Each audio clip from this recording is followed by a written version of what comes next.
Hey guys. This is part 12 of What If Naruto Was the Heir of the Senju clan. Hit like and subscribe if you like this one, and don't forget to check the author in the description. Let's start.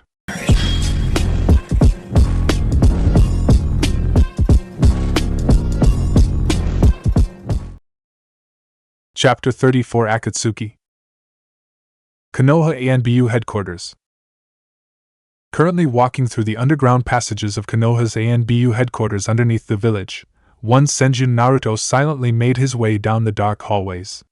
It had been 2 weeks since the invasion had ended, and after a long stay, Naruto was finally allowed to leave the hospital. But not before a thorough medical check by his mother, who wanted to make sure that he was in perfect health. But despite passing all the examinations, Tsunade had ordered Naruto to not get into any strenuous activities, stating that he still needed to take it easy. Remembering his mother's orders, the young Senju could only sigh, since after his near-death experience, his mother had become even more protective of him than before, something he didn't think was possible until now.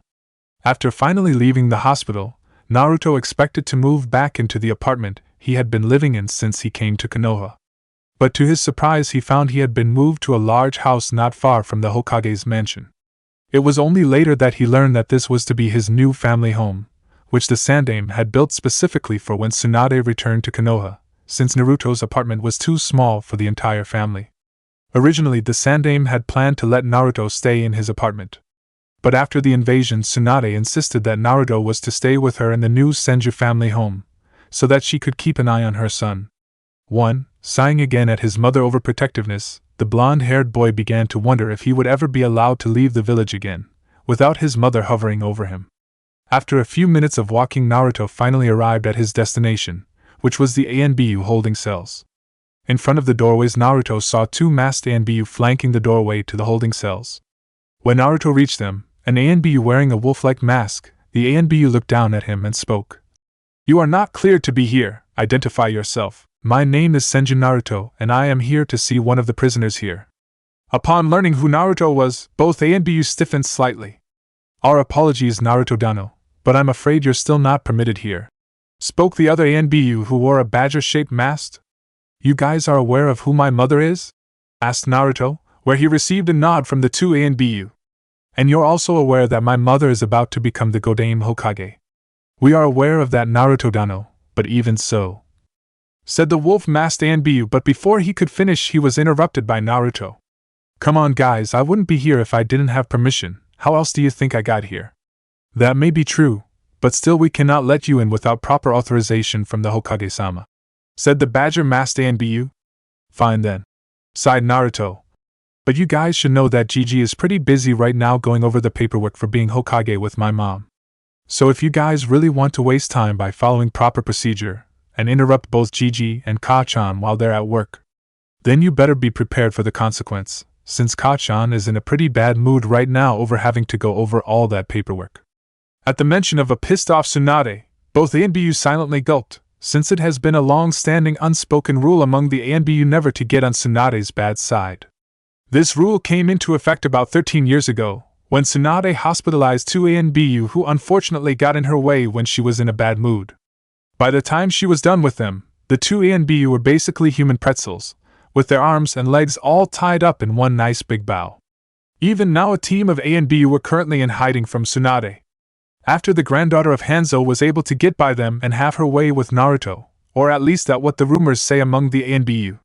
After turning to one another and looking at each other, both ANBU silently reached an agreement and turned to Naruto. "Very well, Naruto-dano, you may enter, but I will accompany you," said the badge-masked ANBU. "Fine," replied Naruto, before the ANBU opened the door and he and the ANBU walked in. As they entered the holding area, Naruto could not help but silently congratulate himself on a perfectly played bluff. Although he did feel a little bad for lying to the 2 ANBU, since he didn't really have permission to be here and only knew about it from his Kushina, who, being the blabbermouth that she was, inadvertently mentioned some things about the ANBU over ramen. "I guess being the son of the next Hokage does have its advantages," Naruto thought as he and the ANBU down the long row of cells that flanked them. Flashback 2 weeks ago. "Me Hokage?" cried a surprised Tsunade, who had just finished checking Naruto's vitals and was now talking to Sandaime, who had just entered Naruto's room a few minutes ago with Jiraiya. Yes, replied the Sandaime calmly as took his pipe from his mouth. Forget it, said Tsunade before turning back to Naruto to test his reflexes. Tsunade, please reconsider. I said no, I'm not interested, besides the village doesn't need me, it has you. So why are you even bothering me about it? I thought you said you stay on for at least another 5 years. I'm afraid things have changed, Tsunade, replied the old Hokage as he took a nearby empty seat. What do you mean? Asked Tsunade as turning to her former teacher. After our battle, the Fire Council was called into session where many of the Fire Daimyo's advisors criticized some of my previous decisions. Are they trying to force you out? Asked Tsunade. Not exactly. Despite his advisor's criticism, the Fire Daimyo stated that he trusts my judgment. But he did mention that it might be time for me to look for a successor after someone remarked that my fighting ability was not what it used to be. Danzo, said Tsunade with a frown. Yes, Danzo argued that I am no longer capable of defending the village properly. He even stated that due to my diminished strength, had you and Jiraiya not been there to help me, I likely would have died in the battle. Tisk, he's probably trying to push you out so he could maneuver himself as your replacement. He was, in fact, he even tried to nominate himself as my replacement. Heh. Danzo was never afraid to say what he wanted. Jiraiya remarked with a sneer. That's a load of bull, that guy is probably as old as you are, Gigi. Said Naruto, who decided to voice his opinion, as he was aware of Danzo. How does he expect to do any better? Danzo was not only just criticizing my age, he also criticized my way of running the village, stating that Konoha had become too lax during my rule. He also went on to say that it was because of my teachings that we did not see Suna's betrayal coming. That a load of horse shit, said Naruto, before he received a clip on the ear. Naruto, watch your mouth, scolded Tsunade before turning back to her sensei. But still you can't listen to him, sensei. Danzo is only saying that stuff because he wants to make himself Hokage. The damage done to the village is Orochimaru's fault, no one else's. I am well aware of that, Tsunade, but even so, some of the things Danzo said are true. I have gotten too old. Our recent battle with Orochimaru has proven that, and that is why I believe it's time for me to retire. Given the damage done to the village and our forces, Konoha is vulnerable, and no doubt some of the other villages will start probing our defenses to see how weak we have become. If Konoha is to rebuild and survive, it needs a new leader who everyone acknowledges. It needs you, Tsunade. Why me? There are plenty other shinobi who are strong enough, better yet why not the pervert over here? Said Tsunade as she pointed to Jiraiya who was leaning against the widow. Me Hokage, ha! Laughed Jiraiya at the idea. Sorry Heim, but I'll probably go stir crazy after the first week. I'm no good behind a desk. I'm of better use to Konoha out in the field. What about Hatake? He's more than powerful enough, or maybe even Kushina. Hell, she probably jump at the chance. Although Kakashi is a fine shinobi, he is not suited for the position. Like Jiraiya, he would be of better use in the field on missions than he would be as Hokage. As for Kushina, although she is one of our strongest and most valuable kunoichi, she is still not Tsunade. PFF, well tough, since I'm still not interested. Tsunade replied stubbornly. Come on Heim, don't be like that, you're obviously the best choice. You're a natural leader given the way you've organized the hospital staff after the invasion. You're also more than strong enough and popular enough with both the civilians and the shinobi populace. Not to mention you have the lineage to back it up as well, which would almost guarantee you the position. Agreed, you already have many of the qualities that would make you a fine Hokage, Tsunade, and you would be able to help rebuild the village. The Fire Daimyo himself said that he would support your candidacy as Godame Hokage if you wanted it. When I mentioned possible successors to him at the end of the meeting, said the Sandaime, where he continued. Also, if you become Hokage, you will be able to protect Naruto from certain groups inside the village who are already on the move. What do you mean? Asked Tsunade with a frown, although she already had an idea what the Sandaime was getting at. As you know, Naruto was already the target of many factions and groups both inside and outside the village. But now that Naruto has revealed that he has Mokutan, he has become an even bigger target, especially to certain influential families and clans, who will no doubt try to get close to Naruto or try to put political pressure on both you and him, since there is a possibility that Naruto could pass on his Mokutan bloodline limit to his children. Does anyone stand out? Tsunade asked, since this was exactly what she was afraid would happen when Naruto revealed he could use Mokutan. The Hyuga clan. Tisk figures, muttered Tsunade, Ever since the end of the First Great Shinobi World War, the Hyuga clan had been slowly gaining influence in Konoha. When most of her clan was wiped out in the First and Second Great Shinobi World Wars, the Hyuga clan took advantage of the void left by the loss of her clan to maneuver themselves in Konoha's government. They then used their influence and their fame from the previous wars to make them one of the leading clans in the village, where only the Sarutobi or Uchiha's clans could challenge them. But when the Uchiha clan was wiped out, the Hyuga clan took the mantle as the strongest shinobi clan in Konoha, increasing their influence and status further. But now that Naruto had returned and revealed he had Mokutan like her grandfather, he threatened everything. Even though her clan was all but gone, the Senju name still held enormous influence in the village, more than the Hyuga could ever hope to claim. Naruto also had the potential to not only revive the Senju clan, but also make it even stronger than it ever was before. Since it was possible he could turn Mokutan into an actually bloodline limit. If this indeed happened, the Hyuga clan would lose much of the influence and power they had gained, including their status as the strongest clan in the village, after a couple of decades. That was why the best possible solution to this problem was to form a union with Naruto before he rebuilt the Senju clan, more specifically form a union through marriage. By doing this, not only would they secure their clan's high status, they would also increase it, since the new Senju clan would be built upon a member from their clan. Damn bastard, muttered Tsunade. I'm afraid they may have already begun to move Tsunade. No doubt they will try to use Naruto-kun's friendship with Hayashi's daughter Hinata to try and arrange a marriage between the two of them. Wait, are you saying that Hinata-chan is part of this? Naruto asked, since he refused to believe that Hinata only became his friend so that she could get close to him. I'm not entirely sure, but I doubt it, since young Hinata does not seem the type to do such things. Although I would not be surprised if the Hyuga clan elders were pressuring the girl to get close to you. Can they do that? I'm afraid so, although officially the Hyuga elders act as advisors to the Hyuga clan head, said the Sandaime. They can overrule his decision when the Hyuga clan as a whole is affected. For example, during the incident with the Kumo ambassador, Hinata's father Hayashi planned to sacrifice himself.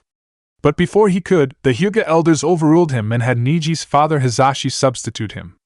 In other words, said Jiraiya, they'll try to pressure the girl to get closer to you. TSK, they can try, growled Tsunade, since she wouldn't stand for anyone trying to use her son for their own petty means. Do not underestimate the power and influence of the Hyuga clan, Tsunade. They can bring up a great deal of political pressure on you. That is another reason why I am asking you to be Hokage, since with you at the head of the village, their attempts to pressure you or Naruto will be made even more difficult. You will also be able to see in political movements that they or others may try against you and Naruto and stop them. After hearing this, Tsunade frowned again, as she thought everything over, although she didn't really want the job. Being Hokage would allow her to monitor her son's safety more and at the same time watch for any attempts made against them.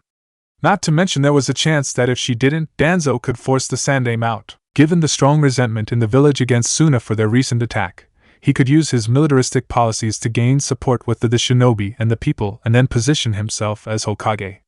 That was of course something Tsunade could not afford to happen, since she did not want to even think what Danzo would plan to do with her son once he became Hokage.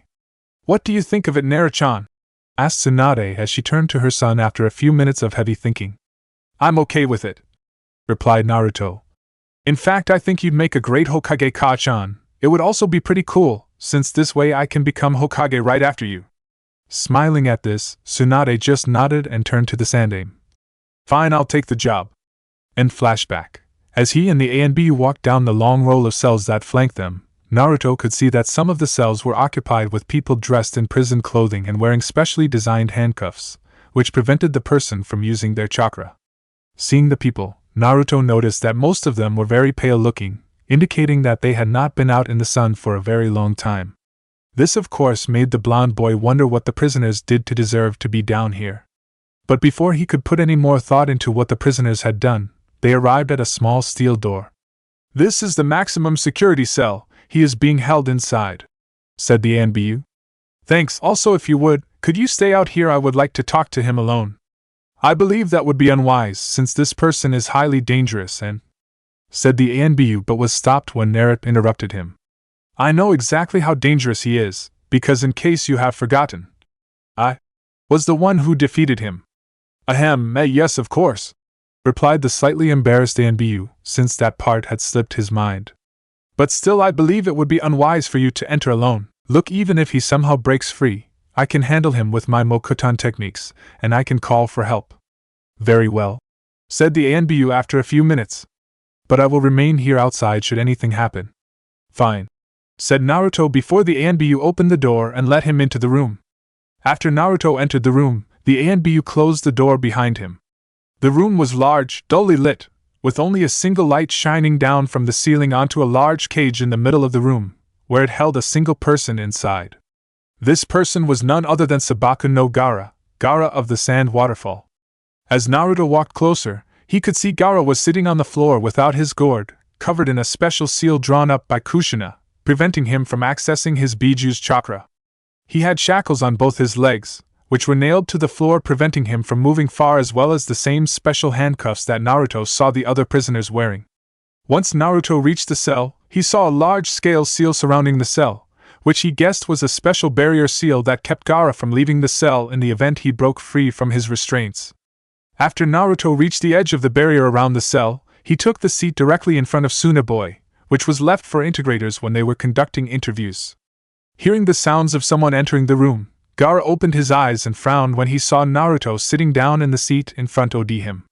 Senju Naruto, said Gaara in a slow, dull voice. Have you come to gloat?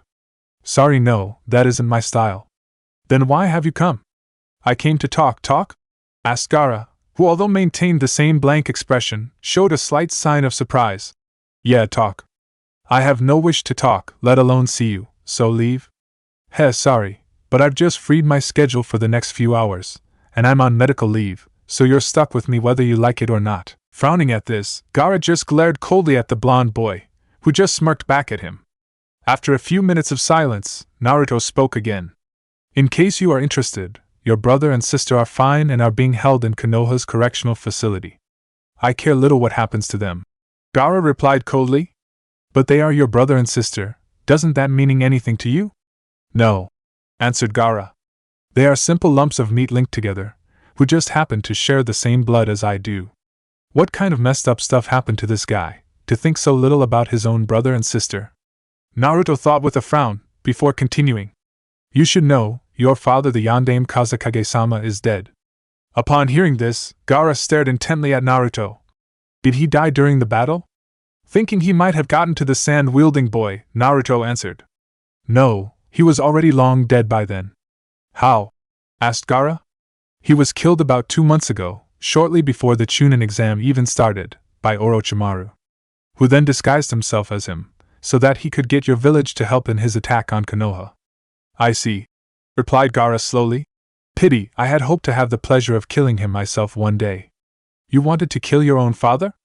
Naruto asked in shock, since he couldn't understand why anyone would want to kill their own father. But why? At first Gaara did not answer and just stared at Naruto, but after a few minutes he spoke. Unlike you, I did not grow up in a nice environment. I was born to take life away. When I took my first breath in this world, I took the life of the woman who gave birth to me. I was born into this world, so that I could become the ultimate shinobi, the perfect killer. Gaara said before continuing. After I was born, my father, the Yondaime Kazekage, had Shikaka sealed into me. From that very moment I was a monster. After Gaara said this, he looked right into Naruto's eyes, with a cold, empty look in his eyes, which worried the blonde boy. So that's what happened to him. Like me, his father sealed a Biju into him. But unlike mine, who did it to protect our village, his did it so that he could become a human weapon to be used. Naruto thought. What kind of messed up village is Suna, to have a father do something like that? It's crazy. Before Naruto could comment of what Gaara had told him, the Suna Genin spoke again. Once I was old enough, my father then taught me the secrets of my abilities, but not once did he ever show me love or showed that he cared about me.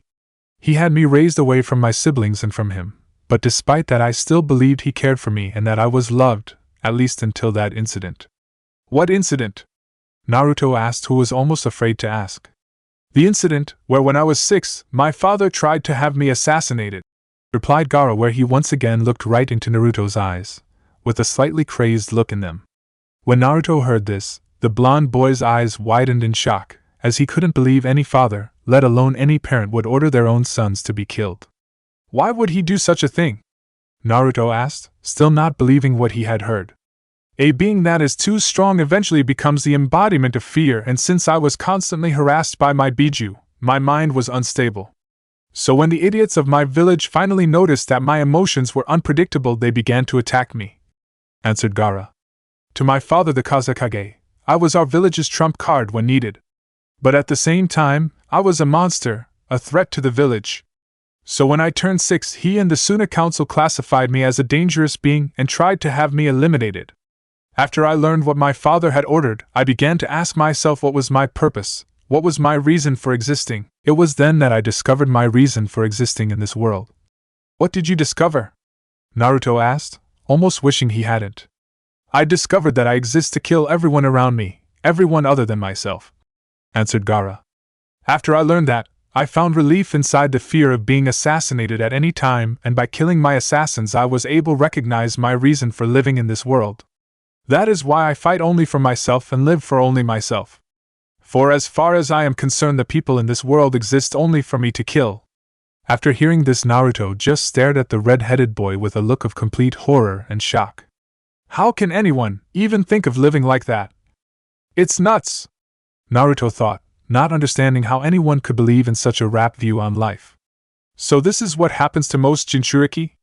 Naruto thought sadly, where he could not help but pity Gaara for his harsh and cruel life. At the same time, Naruto was also thankful for having his mother, Shizune, and Jiraiya to take care of him when he was growing up. Otherwise, he might have ended up like Gaara, especially if he lived in Konoha and people knew he was a Jinchuriki and treated him in the same manner. His father and village really did a number on him, if he actually believes in all this, Naruto thought before steeling his resolve. Since if he wanted to help Gaara, he needed to learn more about the Suna Jinchuriki and try to understand him better. "Wasn't there anyone who you ever cared about, someone you loved?" Naruto asked. At first Gaara did not answer, where he then held his head in pain at the mention of the word love, but after a few minutes he settled and then answered Naruto. "There was one, my uncle, who took care of me and raised me, but like everyone else in my village, he secretly hated me, and when I was 6 he told me how he truly felt and tried to kill me. It was after that I learned the truth of this world and my existence." After hearing this, Naruto could not help but pity his fellow Jinchuriki even more, since he could only imagine what Gaara went through. To be so alone, and be betrayed so many times by the people who should have loved and cared for him. "Now that I have answered your questions, you will answer my questions. Why have you come here, and why are you so interested in my life?" Hoping to keep Gaara talking, Naruto decided to answer. "I want to try and understand you. I want to know how anyone can be filled with so much hate and loathing for everyone around them. Since it is the very least I can do, given how my family is partially responsible for what happened to you." "What do you mean?" asked Gaara, not fully understanding what the blonde was talking about. "Before the shinobi villages were formed, my ancestors the Shodai Hokage and his wife used their combined skills and powers to capture and seal away 8 of the 9 biju. Later, when the shinobi villages were formed, they gave the biju to the other nations, hoping to create a power balance and prevent a war from breaking out. The biju that my ancestors gave your village was Shikaku, so in a way, my family is partly at fault for your cruel life." After hearing this, Gaara frowned and just stared at the blonde for a few minutes before speaking. "I see, so are you here to ask for my forgiveness?" "No, I'm here because I want to try and help you." "Help me?" asked Gaara with some measure of surprise before frowning again. "How pitiful, by just saying that, my desire to kill you grows, and mark my words, Senju Naruto, I will. For this prison will not hold me forever, and once I have freed myself, you shall be the very first person I will kill, and I will relish it." Hearing this, Naruto just sighed, since he knew getting through to Gaara would be a long uphill battle. "You can try, but you'll fail, not just because of my Mokutan powers or because I'm strong, but because you're alone, and regardless of what you think, being alone does not make you strong, in fact it makes you weak." Annoyed by Naruto's reply, the Suna Genin frowned and stared coldly at Naruto. After a minute or so, Gaara finally gave up staring at Naruto and closed his eyes. "Leave me, the sight of you has sickens me more than I can bear."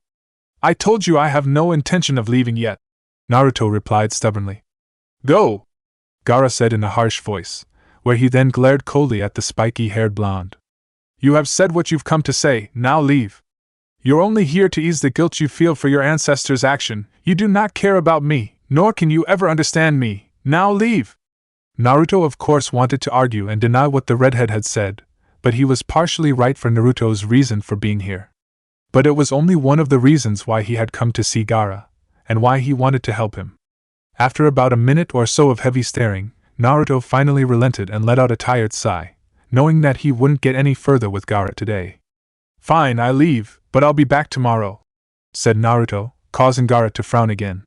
Once he lifted himself up off his seat, Naruto prepared to walk back to the door, but before he leaving, Naruto took out a small book from his inner coat pocket and threw inside the cage, where it landed on the ground right in front of Gaara. What is it? The Tsunade Jinchuriki asked, when he looked at the book, where the cover read, The Tale of the Utterly Gutsy Shinobi. It's a book. I thought you would be bored, since you're here by yourself with nothing to do or anyone to talk to. I do not want anything from you, Gaara replied coldly, where he left the book on the ground. That's your choice, but you should know, it's actually a pretty good book and it was written by my godfather. Scoffing at it, Gaara just closed his eyes and ignored the blonde, who just sighed again and left the room. After leaving Gaara, Naruto was accompanied out of the ANBU holding arena by Badger, where they then met up with Wolf. But before Naruto could leave, Wolf suddenly spoke. Naruto Dano, I've just received word from the Sandaime Hokage-sama. At the mention of his surrogate grandfather, Naruto froze. Oh really? Asked a nervous Naruto, as he started to sweat a little. Yes, answered Wolf. He would like to talk to you and is waiting for you in his office as we speak. Knowing the jig was up, Naruto let out a defeated sigh, where he then allowed Wolf to lead him out of the ANBU headquarters back to the Hokage's mansion. After emerging from the underground base, Naruto and Wolf quickly made their way to the Hokage mansion and to his office. Once they had arrived, Wolf knocked on the double doors of the Hokage's office, where they then heard the Sandaime say, Enter. Hearing the Hokage's voice, Wolf opened the door and allowed Naruto in, before following after him. Senju Naruto, as requested Hokage-sama. Thank you Wolf, you may leave us, said the Sandaime as he waved the ANBU off, who nodded and closing the door behind him as he left. I suppose I don't need to explain to you why I called you here, Naruto-kun? Said the Sandaime with a slightly stern look. Not really, replied Naruto with a guilty smile. I guess I was hoping for too much that they would buy my bluff. I will admit it was a rather good bluff using the ANBU's fear of your mother to keep them from informing me. But sadly for you, there are some like Wolf who are not only loyal to me but still follow procedure regardless of consequence. After the Sandaime said this, a nervous-looking Naruto began to look around the office. By any chance is Kaa-chan here? No, she's still at the hospital, since I thought it best to keep this little incident to ourselves, answered the Sandaime with a small amused smile. After hearing this, Naruto let out a sigh of relief, since he could handle the Sandaime, but not his mother. So Naruto, perhaps you can tell me why you entered Sabaka no Gaara's holding cell, without permission? I wanted to talk to him, and I knew if I had gone to you, Kaa-chan would hear about it, and she would try to stop me. And why do you want to talk to him? Because I want to understand him, and help him. Help him, but why? The boy was determined to kill you when you fought him, and from what Ibiki and the other interrogators have told me, he still is. He's not the first to try, look at Mai-chan and Haku-chan. True, but that boy is different, Naruto. You mean because he is a Jinchuriki? Naruto asked with small frown. You know. No, of course not, the Sandaime said before raising his hand in Deno, since he could see the anger slowly appearing on Naruto's face, and realized how his comment could be taken. What I mean, Naruto, is that the boy is not mentally stable, and he probably does not want your help. I know, but I still feel that I should at least try. Why? Asked the Sandaime, who could still not understand Naruto's reason for wanting to help. Because I feel that I should. Both of us are Jinchuriki, but we lived completely different lives. Unlike him, I had people like Kaa-chan, Shizune and Erosenin to look after me and care for me, said Naruto, who then went on to tell the Sandaime what Gaara told him about his life in Suna. When Naruto finished telling Gaara's story, even the Sandaime could not help but pity the young Jinchuriki for what happened to him. But sadly he was not surprised by it, since he knew that this was not an uncommon practice in most shinobi villages. With the exception of Kumo, most shinobi villages that had Jinchuriki feared them, which often resulted in Jinchuriki to be mistreated and hated by their own people. As much as it pains me to say this, not everyone can be saved, Naruto-kun. Believe me, I know the feeling of wanting to save someone from their own darkness, Sarutobi said sadly as his mind lingered back to Orochimaru. Maybe, but I have to try, replied Naruto. I was luckier than him or most Jinchuriki. I was able to live without being persecuted by the people around me. I lived outside Konoha and had people who loved and cared for me. If I had lived in Konoha and didn't have Ka-chan or the others, and people knew that I was a Jinchuriki, chances are I would probably have been treated just as badly as Gaara was in his village, and I might have turned out just like him. Naruto, you don't know that, the Sandaime argued. Don't I? Can you say with 100% certainty, Gigi, that if people knew I held the Kyuubi, they would treat me the same, especially after the Kyuubi attack? At this remark, the Sandaime remained silent, which was all Naruto needed to confirm what he already believed. The old Hokage of course knew it was pointless to argue with Naruto, since he knew what would have happened to Naruto if he had stayed in the village after the attack, and if people knew that the Kyuubi was sealed within him. Although he would be immune from harm, due to people's fear of Tsunade's wrath, it did not mean they would not scorn him and make him feel like an outcast, regardless of his heritage, due to their fear of the Kyuubi. This was of course one of the very reasons why he supported Tsunade's decision in leaving the village with Naruto. Since Sarutobi knew the effects an environment like that would have on a young boy when growing up, if people learned he carried the Kyuubi within him. I also want to help him, since it's my responsibility, Naruto said, gaining the Sandaime's attention again. Your responsibility? What do you mean, my boy? I mean, Gaara probably wouldn't have gone through what he did if it wasn't for my family, since it was Shodai who gave Suna Shikoku, resulting in Gaara becoming a Jinchuriki. Naruto, that is not your family's fault. The Shodai gave Suna and their villages the other Biju, because he wanted to create a balance of power between the other shinobi nations and maintain peace. How the others' villages use them and threat their Jinchuriki isn't your fault, nor is it your responsibility. Well, it didn't work, since war still broke out, and besides, isn't it my responsibility? Like everyone in the village is saying now. I'm the Shodai's Hokage-sama's heir, meaning it my responsibilities to at least try to fix his mistakes, Naruto replied. But before the Sandaime could respond to his remark, Naruto continued. Look, I'm not saying that he was wrong in his idea in trying to keep peace. I just believe that the Shodai didn't realize the effect it would have, especially later on. If he had known what kind of suffering it would cause to those who became Jinchuriki, I'm certain would have tried things differently. After hearing this, the Sandaime closed his eyes and began to puff his pipe, showing he was in deep thought. As he thought over everything Naruto had to said, he had to admit his surrogate grandson made several valid points. But still he was naturally wary of Gaara and was unsure if Naruto could actually get through to the boy, since they were opposite in almost everything. Naruto, what exactly makes you think you can even reach the boy? By talking and listening to him, since from what I have gathered, I don't think anyone has really ever tried to understand him, let alone talk to him. They've all been too scared of him to even try, answered Naruto. If I can just have a little more time with him, I know I can get to him. Naruto continued, I can show him that not everyone in the world is out to get him, and that he doesn't need to be alone. I can show him that there can be a place for people like us, if he is just willing to open up. When Naruto finished, the Sandaime just closed his eyes and thought on it. Now normally he wouldn't even consider something like this. But from watching Naruto these past few months and seeing the effect he had on certain people like Niji, Konohamaru, the Fire Daimyo's granddaughter, and others, the Sandaime was also encouraged by Naruto's knack in turning his former enemies into allies, people like Momochi Zabuza, Yuki Haku, Hattori Mai, Killer Bee and his Genin team. Hence, if anyone had a chance in getting through to the mad Jinchuriki, it was Naruto. As the Sandaime continued to ponder the matter further, he could not help but remember something the Shodai once told him, back when he was a young genin.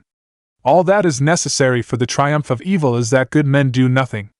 The Sandaime knew he could easily say no and do nothing and have Gaara remain alone and solitary until the eventual prisoner handover, which had been agreed upon after Konoha accepted Suna's surrender. But to do so would be a tragedy to an already sad life, since Sarutobi knew it would be only a matter of time before one of two things happened. One was that Gaara finally went wild, resulting in either Suna's destruction or Gaara's death with the loss of many lives. The other was that he and Naruto would eventually face one another again, only this time, one of them would kill the other. These possibilities were of course not something the Sandaime wanted. If there was a chance that they could be averted, he wanted to take it. If Naruto could somehow get through to Gaara, not only would he have prevented a tragedy from happening, it was possible that Gaara could become a powerful ally to Naruto and help him against the Akatsuki, who would also be after Gaara, and other groups. After a minute or more of heavy thinking, the Sandaime finally decided to take a chance and roll the dice on Naruto, hoping that he was right. Opening his eyes, the old Hokage looked directly into Naruto's eyes and spoke. "Very well, Naruto. I will allow you to continue to visit Gaara in his cell until he is released back to Suna. But there are some conditions. First, you are not to enter the cell under any circumstances, nor are you allowed to release him from his chains or seals. Second, an ANBU guard will be stationed at all times outside the room when you're visiting, and thirdly, you're not permitted to walk around alone in any other part of the ANBU headquarters. Am I understood?" "I understand, and thanks, Gigi. I won't let you down." Smiling and nodding at times, the Sandaime decided to move on to the other matter that he had called the spiky-haired blonde here for. "Good," replied the Sandaime before he hit the intercom on his desk, calling his secretary and telling her to let them in. Curious, Naruto was about to ask what the Sandaime was talking about. But before he could, he heard the double doors behind him open and saw Kiba, his sister Hana and their mother Tsum, along with their canine partners enter the room. Before Naruto could even greet them, Naruto was knocked to the ground by a brown blur, which proceeded to luck his face. "Ha ha ha ha ha, come on Kurimaru, ha ha ha ha, are you going to do this every time you see me, ha ha ha ha," laughed Naruto as the young half-wolf continued to lick him. "He's just happy to see you, brat," replied Tsum as she smiled at the scene. "Poor pup has been moping around the compound ever since it heard you got hurt."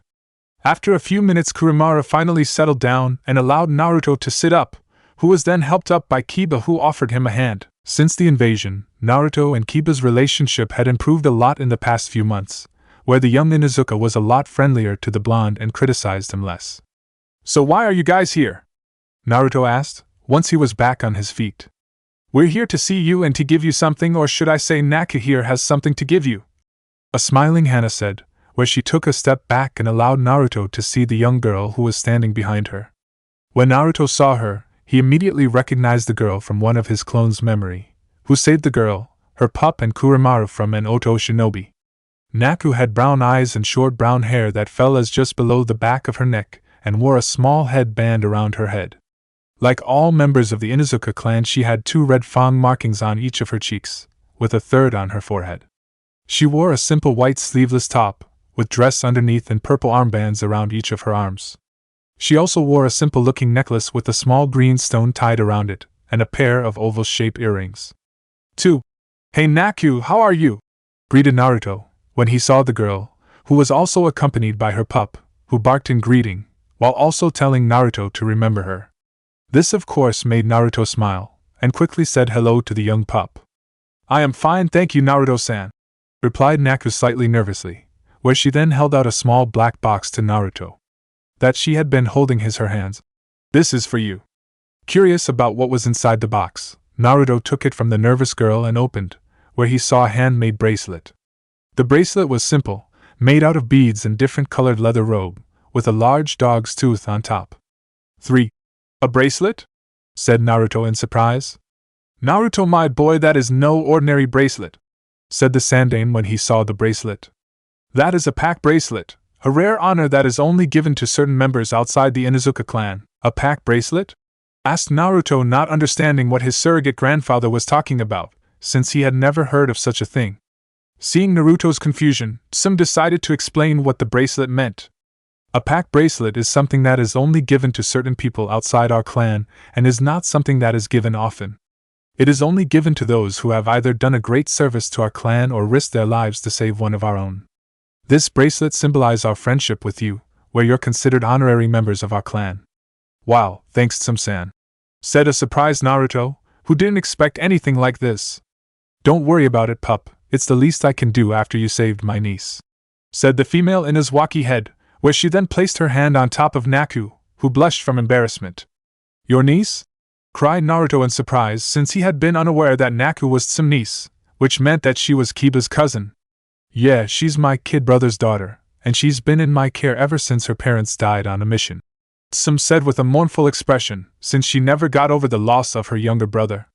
Shortly after, some thoughts moved away from the loss of her brother when she heard Kurimaru breaking, which reminded her of why else they were here. Oh, before I forget, tell me, pup, what would you think in having Kuramaru stay with you? Huh? You mean you want me to keep Kuramaru? Naruto said in shock, who was not the only one, since the Sandaime was also stunned by the news. Since never in the history of the Inuzuka clan was one of their dogs given to someone outside their clan. The Inuzuka clan valued their dogs like they would any other member of their clan. They were like a brother or sister to their partners and would never abandon them. And to allow someone to have one of their dogs was unheard of, yet by doing this, it indicated that they trusted Naruto without question. "Hey, are you sure?" Naruto asked, since he also knew what this meant. "We're sure," answered Hana with a smile. Inuzuka dogs only pick one person to partner up with in their entire lives. Kuramaru has clearly showed that he likes you, and I don't think he would be willing to partner up with anyone else. After hearing this, Naruto then turned to the small pup and asked him if he would like to stay with him. In response, the small half-wolf jumped up into Naruto's arms and began to lick his face and bark loudly, while wagging his tail. "Well, I guess you got your answer, pup," said some smile. "I guess," replied Naruto with a smile. "But would it be okay if I brought him to visit, in case he starts to miss the other dogs?" "Of course, you're always welcome at our place, pup, and I'm sure Naku would enjoy seeing her. Hiro. As well." "Sumo-basin!" cried the now red girl, which caused most people to laugh, seeing that the girl had developed a crush on her blonde savior. Kiba and Naruto of course remained oblivious, believing that Naku was just embarrassed over Naruto saving her, and some teasing her about it. As the group continued to talk amongst themselves, the Sandaime could not help but smile over how history could repeat itself. Long ago, just before Konoha was founded, a group of Inuzuka were ambushed by a large group of shinobi from Kusa no Kuni, grass country. During the first few minutes of the attack, several members of the group, along with their canine partners, were badly wounded, leaving the rest to defend not only themselves, but also their wounded. But just when the group was about to be wiped out, Naruto's ancestor Hashirama appeared and single-handedly defeated the enemy shinobi. Once the enemy was defeated, Hashirama used his advanced medical skills to treat the injured members, saving their lives. Later, after learning what Hashirama had done, the Inuzuka clan head of that time met with Senju clan head and, like with Naruto, presented him with the pack bracelet as a sign of gratitude. Not only for saving his clan members' lives, but also the life of his son, who had been with the group. It was thanks to this incident that the Senju and Inuzuka clans became strong friends, and when Konoha was first built, the Inuzuka were among the first shinobi clans to join Konoha. With this new development, Sarutobi knew that Naruto had gained powerful allies, since the Inuzuka were a proud and fierce clan of shinobi, who not only remembered their enemies, but also their friends, and were always loyal to them. This was a trait that had earned them much fame and respect, not only in Konoha, but in other shinobi villages as well. "Just make sure take good care of him, otherwise we'll come after you," said Kiba with a teasing smirk, knowing that Naruto would never hurt the young pup. "Don't worry, I will," replied Naruto with his own smile, as he scratched the back ear of his new friend. Although at the same time, Naruto also began to wonder how another friend of his was doing, with her new friend. Currently walking through the village of the Hidden Cloud, one Yujito was slowly making her way back home after accomplishing an escort mission. As she neared her family home, the blonde girl could not help but feel quite pleased with herself, since it had been her first official solo mission as a chunin. After a few minutes, Yujito arrived at her home, which was a small one-story house that had belonged to her family. When she opened the door, she immediately took off her sandals and said, "I'm home." Shortly after she said this, a small white blur made its way over to her. When Yujito looked down, she saw a kit rubbing and purring against her leg. The kitten was small, with white fur and dark brown eyes and a miniature headband around its neck with the symbol of Kumo on it. "Hello girl, how are you today? Did Samly take good care of you while I was away?" asked Yujito in girly voice, as she lifted the small kitten up. In response, the small kitten meowed, indicating that it was fine, whereas soon started purr when Yujito began to scratch behind its ear. Hearing the kitten purr loudly, the blonde girl could not help but smile and remember when she first brought the kitten home. Enter flashback. Fortnight ago, 2 days after returning to her village, a still recovering Yujito walked into her kitchen to get a glass of milk. As she made her way through her living room, she noticed a small scroll on the table, which she had left there after returning home and had forgotten about. Seeing the scroll, Yujito quickly remembered the scroll as the one Naruto gave her before leaving Konoha and told her not open until she returned home. Deciding to see what was inside it, The blonde girl picked up the scroll and opened it up. After opening the scroll, she quickly recognized the summoning seal written inside the seal, which began to let out smoke. Unsure what was about to appear, Yujito immediately dropped the scroll into the floor and a small cloud of smoke appeared. When the smoke dissipated, Yujito saw a familiar white kitten standing in front of her with a small white ribbon around it. Upon seeing the kitten, Yujito recognized it as the same one she and Naruto had saved. For, at the same time, the small kitten looked up at the blonde girl and meowed and purred against her leg, indicating she recognized Yujito as well. After picking the small kitten up, Yujito noticed a small piece of paper stuck inside the small ribbon around the kitten's neck and took it out to read it. Dear Yujito-chan, as I promised, this kitten now has a good home. P.S. She doesn't have a name yet, since I thought you should be the one to name her. Tisk, sneaky as ever. I bet this was what he had planned from the very beginning. Yujito thought with an amused smile, before she lifted the kitten up to her face and looked right into her eyes. Well girl, I guess this is your new home. You okay with that? Yujito asked, where the kitten meowed back, indicating that it was. I guess you're going to need a name, Yujito said as she stared down at the white kitten. After a minute or so of heavy thinking, Yujito suddenly came up with the perfect name for the kitten, author's note, in her mind. Okay girl, from this day onward your name will be Kumo, in honor of our village and because of your soft white fur. What do you think, girl? Yujito asked with a smile, where the kitten just meowed again, which Yujito took as okay from the small cat. After which she then brought the kitten over the kitchen and get her something to eat. And flashback. After thinking back to how she came to have Kumo, Yujito decided to relax a little by playing with Kumo and made her way over to the living room, where she kept some of Kumo's toys. As she made her way over to the blonde-haired girl could not help but wonder what another certain blonde was doing now. At the same time, inside her seal, the Nibi no Bakaniko, two-tailed monster cat, quietly chuckled to herself after she heard Yujito's last thoughts. Fufufu, I've got to hand it to that Senju boy, he knows how to win girls' affection. The Nibi said to herself with a smile, knowing all the fun she would have with this. 1 week after the events in the Hokage's office, Naruto once again made his way down to Gaara's cell. This had now become a daily routine, where every day for a few hours, Naruto would sit in front of Gaara and talk to the sand-wielding boy, or at least try to, given how he was the one who mainly did the talking. After a week of trying to get Gaara to open up to him, and seeing how little progress he was making, Naruto decided it was time to take a risk. When he arrived at the room, he saw Gaara staring at him with his usual blank stare. Back again, I see, said Gaara with dull tone. Yep. Why do you continue to come here? I had thought would have given up by now. I'm just the stubborn type, replied the smirking Naruto before sitting down. I still do not understand why you continue to try, since someone like you could never understand someone like me. We both live in completely different worlds and have nothing in common. We may live in different worlds, but that doesn't mean we can't come to some sort of understanding, especially since we have more in common than you think. What do you mean? This, Naruto said as he pulled up his shirt to show his stomach and released some of his chakra, causing the seal on his stomach to reveal. What is that? A seal, which keeps a biju similar to yours sealed inside me. You're a Jinchuriki like me? Gaara asked, whose eyes widened in surprise, when Naruto just nodded in confirmation. For a minute Gaara just stared at Naruto, unsure of what to think, but shortly after his surprise turned to anger. You'll lie. I do not believe you. That seal does not prove that you are like me. Realizing he would have to go a step further, Naruto summoned a small portion of the Kyuubi's chakra and had it cover his body. When Gaara saw the red chakra cover Naruto's body, the Tsunade Jinchuriki eyes widened in shock again. But before he could say anything, Gaara held his head in pain and heard Shikaka's voice. Kyuubi! Kill him! Kill the bastard fox! As Gaara held his head in pain, he could feel the sand demon trying to push through and take control, but was prevented by the seal that Kushina placed on Gaara's body. After a few minutes, Gaara began to settle and stared at Naruto. You are the Jinchuriki for the Kyuubi no Yoko, nine-tailed demon fox. I am, replied Naruto, who figured Gaara learned who he held from his biju. Like I said, Gaara, you and I may have lived different lives, but we have more in common than you might think. Not only are we both Jinchuriki, but we are also both sons of Kages, since like your father, my father was the yandame of my village. Upon hearing this, a look of shock once again appeared on Gaara's face. You are the son of Yandame Hokage?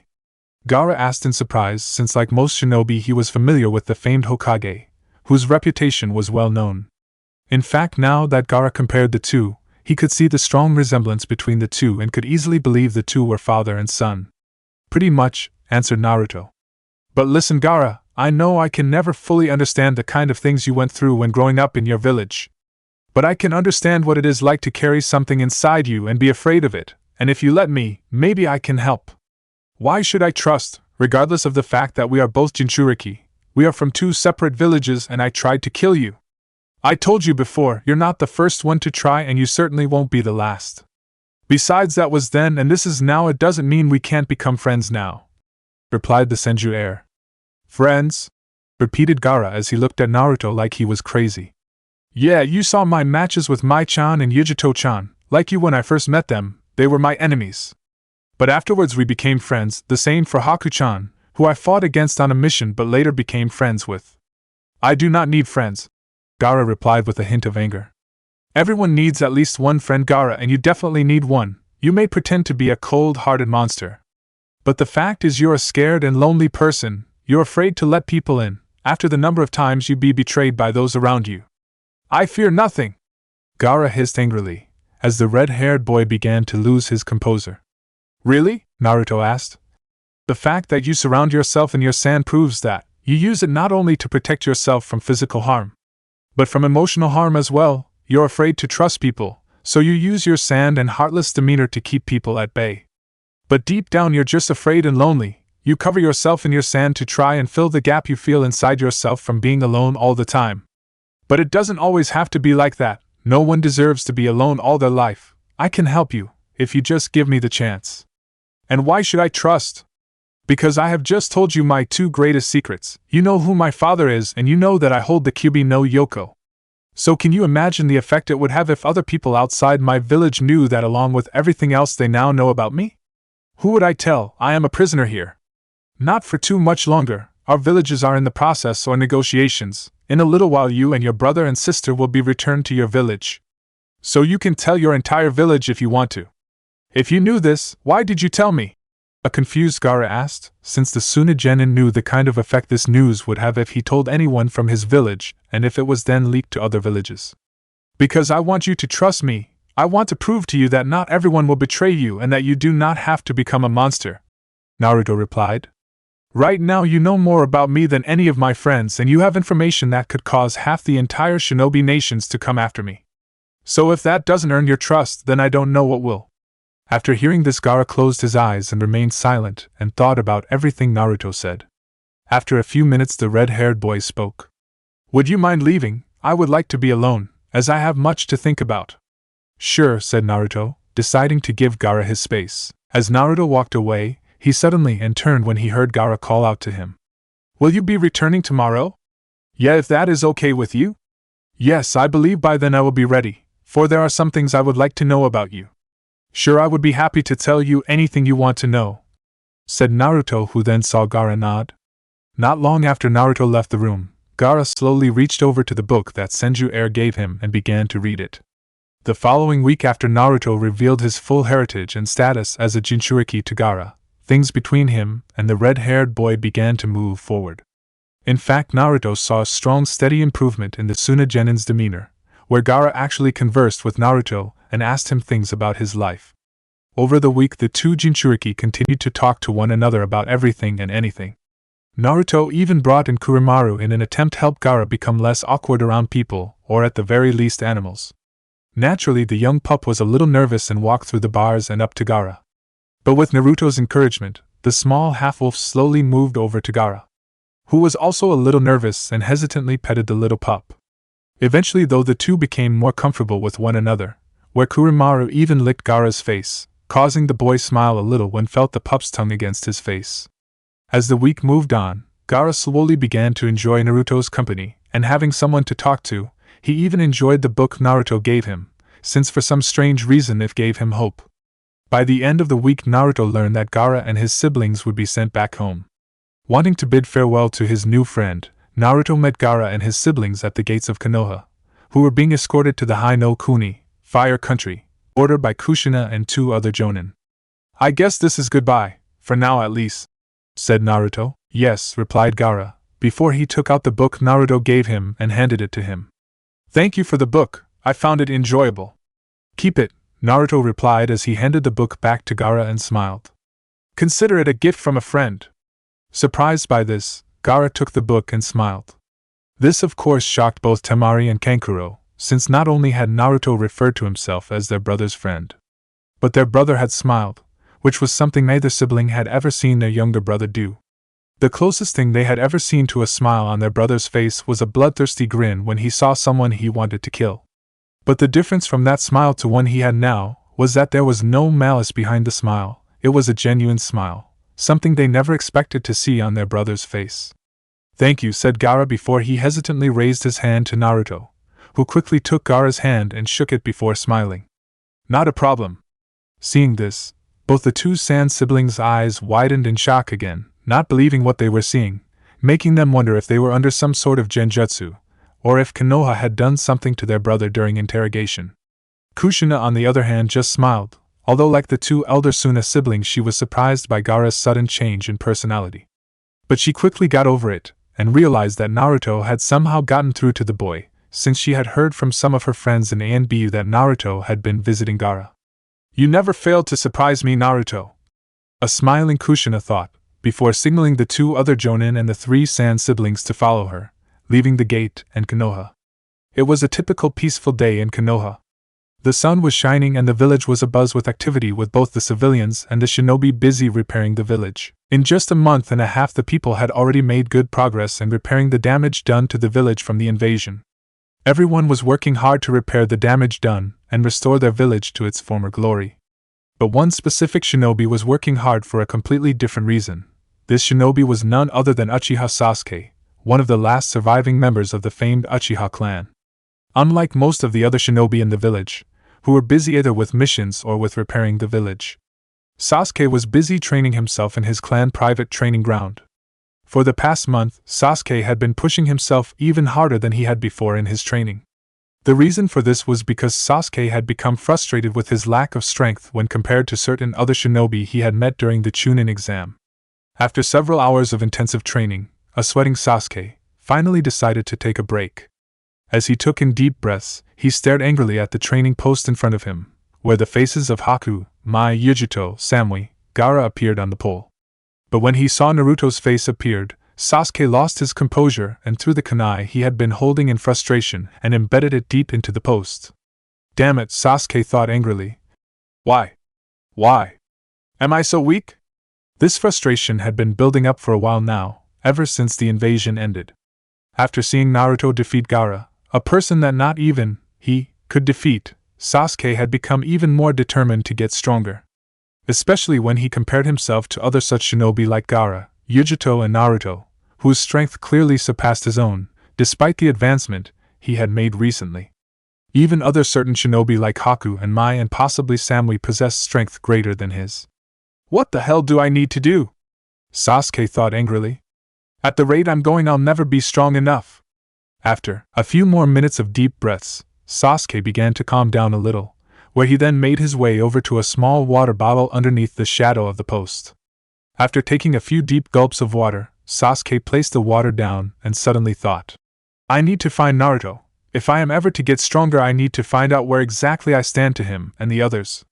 Once he had decided that he was going to find and challenge Naruto, Sasuke left the training ground and made his way around the village in an attempt to find the Senju heir. After a couple of minutes, Sasuke heard someone call out to him. When he turned, he saw his teammate Sakura smiling and waving as she ran over to him. Hey Sasuke-kun, I'm so happy to see you, the pink-haired girl greeted, where she attempted to hug the raven-haired boy, but missed when he sidestepped her. I don't have time to deal with you, Sakura, I'm busy. Unaffected by Sasuke's rather blunt and rude remark, Sakura almost immediately offered her help. What is it? Maybe I can help, the young girl asked, hoping to earn some praise from her crush.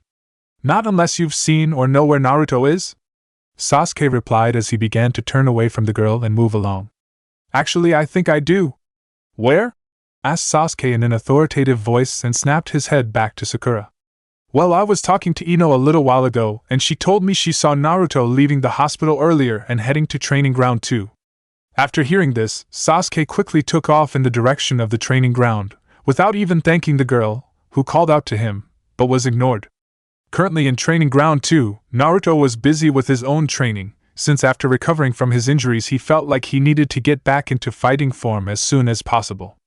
But as he was training he suddenly felt an odd feeling, as if he was being watched, despite the fact he saw no one and sensed no other presences nearby. Not sure if he was being watched or not, Naruto gathered his chakra and used his Chakura no Purusu, chakra pulse, technique to find out if he was.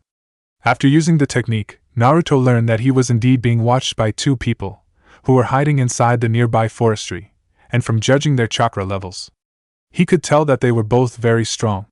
From what Naruto could tell, the first one had chakra levels comparable to Kakashi, while the other had an enormous amount of chakra, more than even his mother or Jiraiya. The only person Naruto could think of, who could possibly match the person's chakra level was Killer Bee. Unsure of who the 2 individuals were, Naruto raised his guard up and yelled, "I know you there, so there's no point in you hiding, come out now! Both of you?" Surprised by how Naruto knew that they were watching, the 2 shinobi decided to comply with Naruto's order and appeared in the open field in front of the young blonde. No sooner had the 2 figures appeared, Naruto instantly regretted calling the 2 shinobi out, and wished he had made a run for it. Especially when he saw the black cloaks with the red cloud designs. "Well, isn't this a surprise? Looks like our information has a few holes in it," spoke the large figure in an amused voice. "We weren't told that he was a censor type as well." "Indeed," replied the smaller figure. "But that only proves that we should not underestimate the boy." Realizing the situation he was in, Naruto quickly channeled some of his chakra into his chain necklace and called for help, knowing he stood no chance against the people in front of him.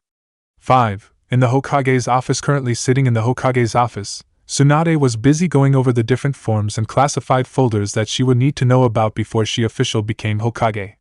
"Here's another set, Tsunade-sama," said Shizen as she carried another large load of folders and forms. Seeing this, the female blonde just groaned in annoyance and glared at her teacher who was sitting in front of her. "God damn it, how the hell did you talk to me into this job again?" Now Tsunade, you know why, so don't complain. No one said being Hokage was going to be easy," replied the Sandame with a small smirk. "Humph, if you asked me, I think you just made me Hokage so you could get out of doing all this paperwork," the annoyed Tsunade said.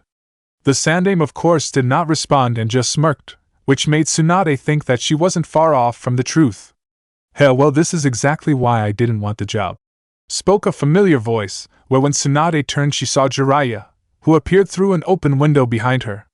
"Tisk, as if I didn't have enough trouble," grumbled the irritable Tsunade. "Ahem, you say the meanest things," said Jiraiya as he feigned hurt at Tsunade's words. Shaking her head, Tsunade turned her back to the Toad Sage and was about to start back reading when the double door opened again with Shizen carrying yet another load of folders in her hands, along with Kuramaru and Tantan who were pulling a small cart full of papers as well. "Shizen, are you trying to bury me in all this work?"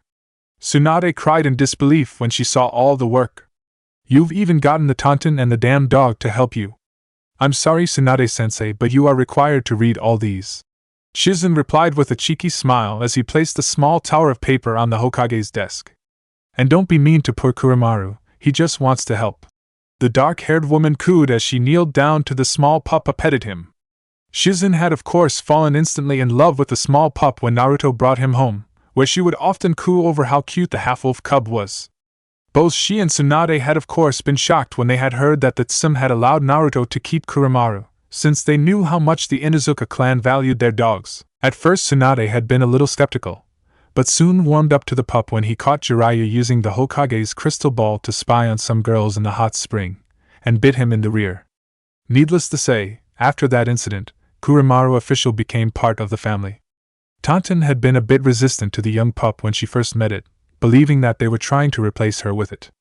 But after some assurances that no one could ever replace her from Naruto and Shizen, the female pig quickly warmed up to Kuramaru and took it upon herself to act as Kuramaru's senpai and give the young pup some guidance on how things worked in the Senju family, and how to behave.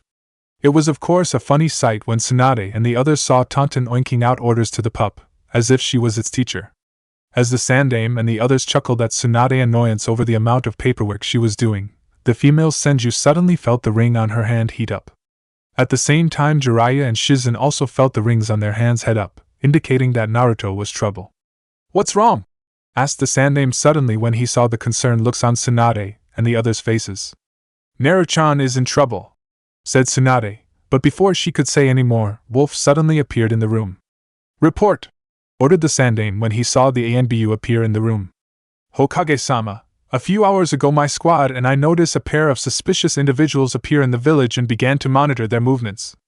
But shortly ago we lost sight of them and cannot find them anywhere." "Do you know what they look like? Are they from any of the other villages?" the Sandaime asked, fearing that one of the other shinobi villages were making a move on Naruto already. "We were unable to identify them as they were able to hide their faces. All we do know is that are wearing conical straw hats and dark chin-high cloaks with red clouds decorating them." At the mention of the cloaks, Tsunade and the others' faces all turned chalk white and thought the exact same thing. "Akatsuki!" Quickly getting over her shock, Tsunade immediately took charge of the situation. "Wolf! I want you to gather every available ANBU you can get and have them join up with us as soon as possible." "Hi!" replied the ANBU before disappearing in a puff of smoke. Once the ANBU had left, Tsunade immediately turned to her former apprentice. "Shizen, I want you to gather as many jonin as you can find and have them meet with us." "Hi, Tsunade-sama," the dark-haired woman replied before racing out of the room at top speed. After Shizen had gone, Tsunade then turned to Jiraiya, but before she could say anything the Toad Sage spoke. "No need to say anything, Heim, let's just go." Nodding to this, the two were about to take off when they were stopped by their former teacher, who took off his Hokage robes and revealed his battle armor and stated he was coming to help as well. Accepting the help, the two Sannin and their former teacher quickly jumped out the window and headed straight for Naruto's location at top speed, all the while thinking, "Hold on, Naruto-chan/Brat Naruto, we're coming." With Naruto dash. "Humph, he's not exactly what I expected," spoke the taller of the two shinobi, who then took off his straw hat, revealing his blue shark-like face. "He's a lot punier than I imagine. It's hard to believe a brat like him defeated two Jinchuriki. Do not underestimate him, Kisame. Although he is young, he has proven himself to be a capable opponent," spoke the other Akatsuki member, who also took off his straw hat, revealing his raven hair and face, which Naruto recognized from a picture he had seen of him before.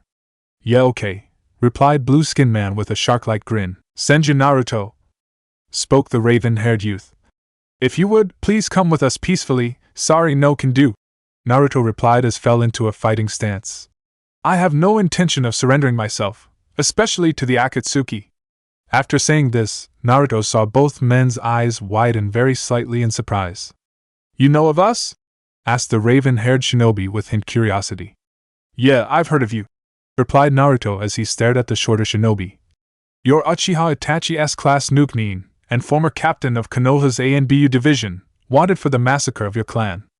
And you," continued Naruto as he turned to the still grinning man, "are Hashigaki Kisame, better known as the Kirigakure no Kaijin, monster of the hidden mist, and former member of the Kiri no Shinobigatana Shishinin Shu, 7 ninja swordsmen of the mist, just like Zabuza.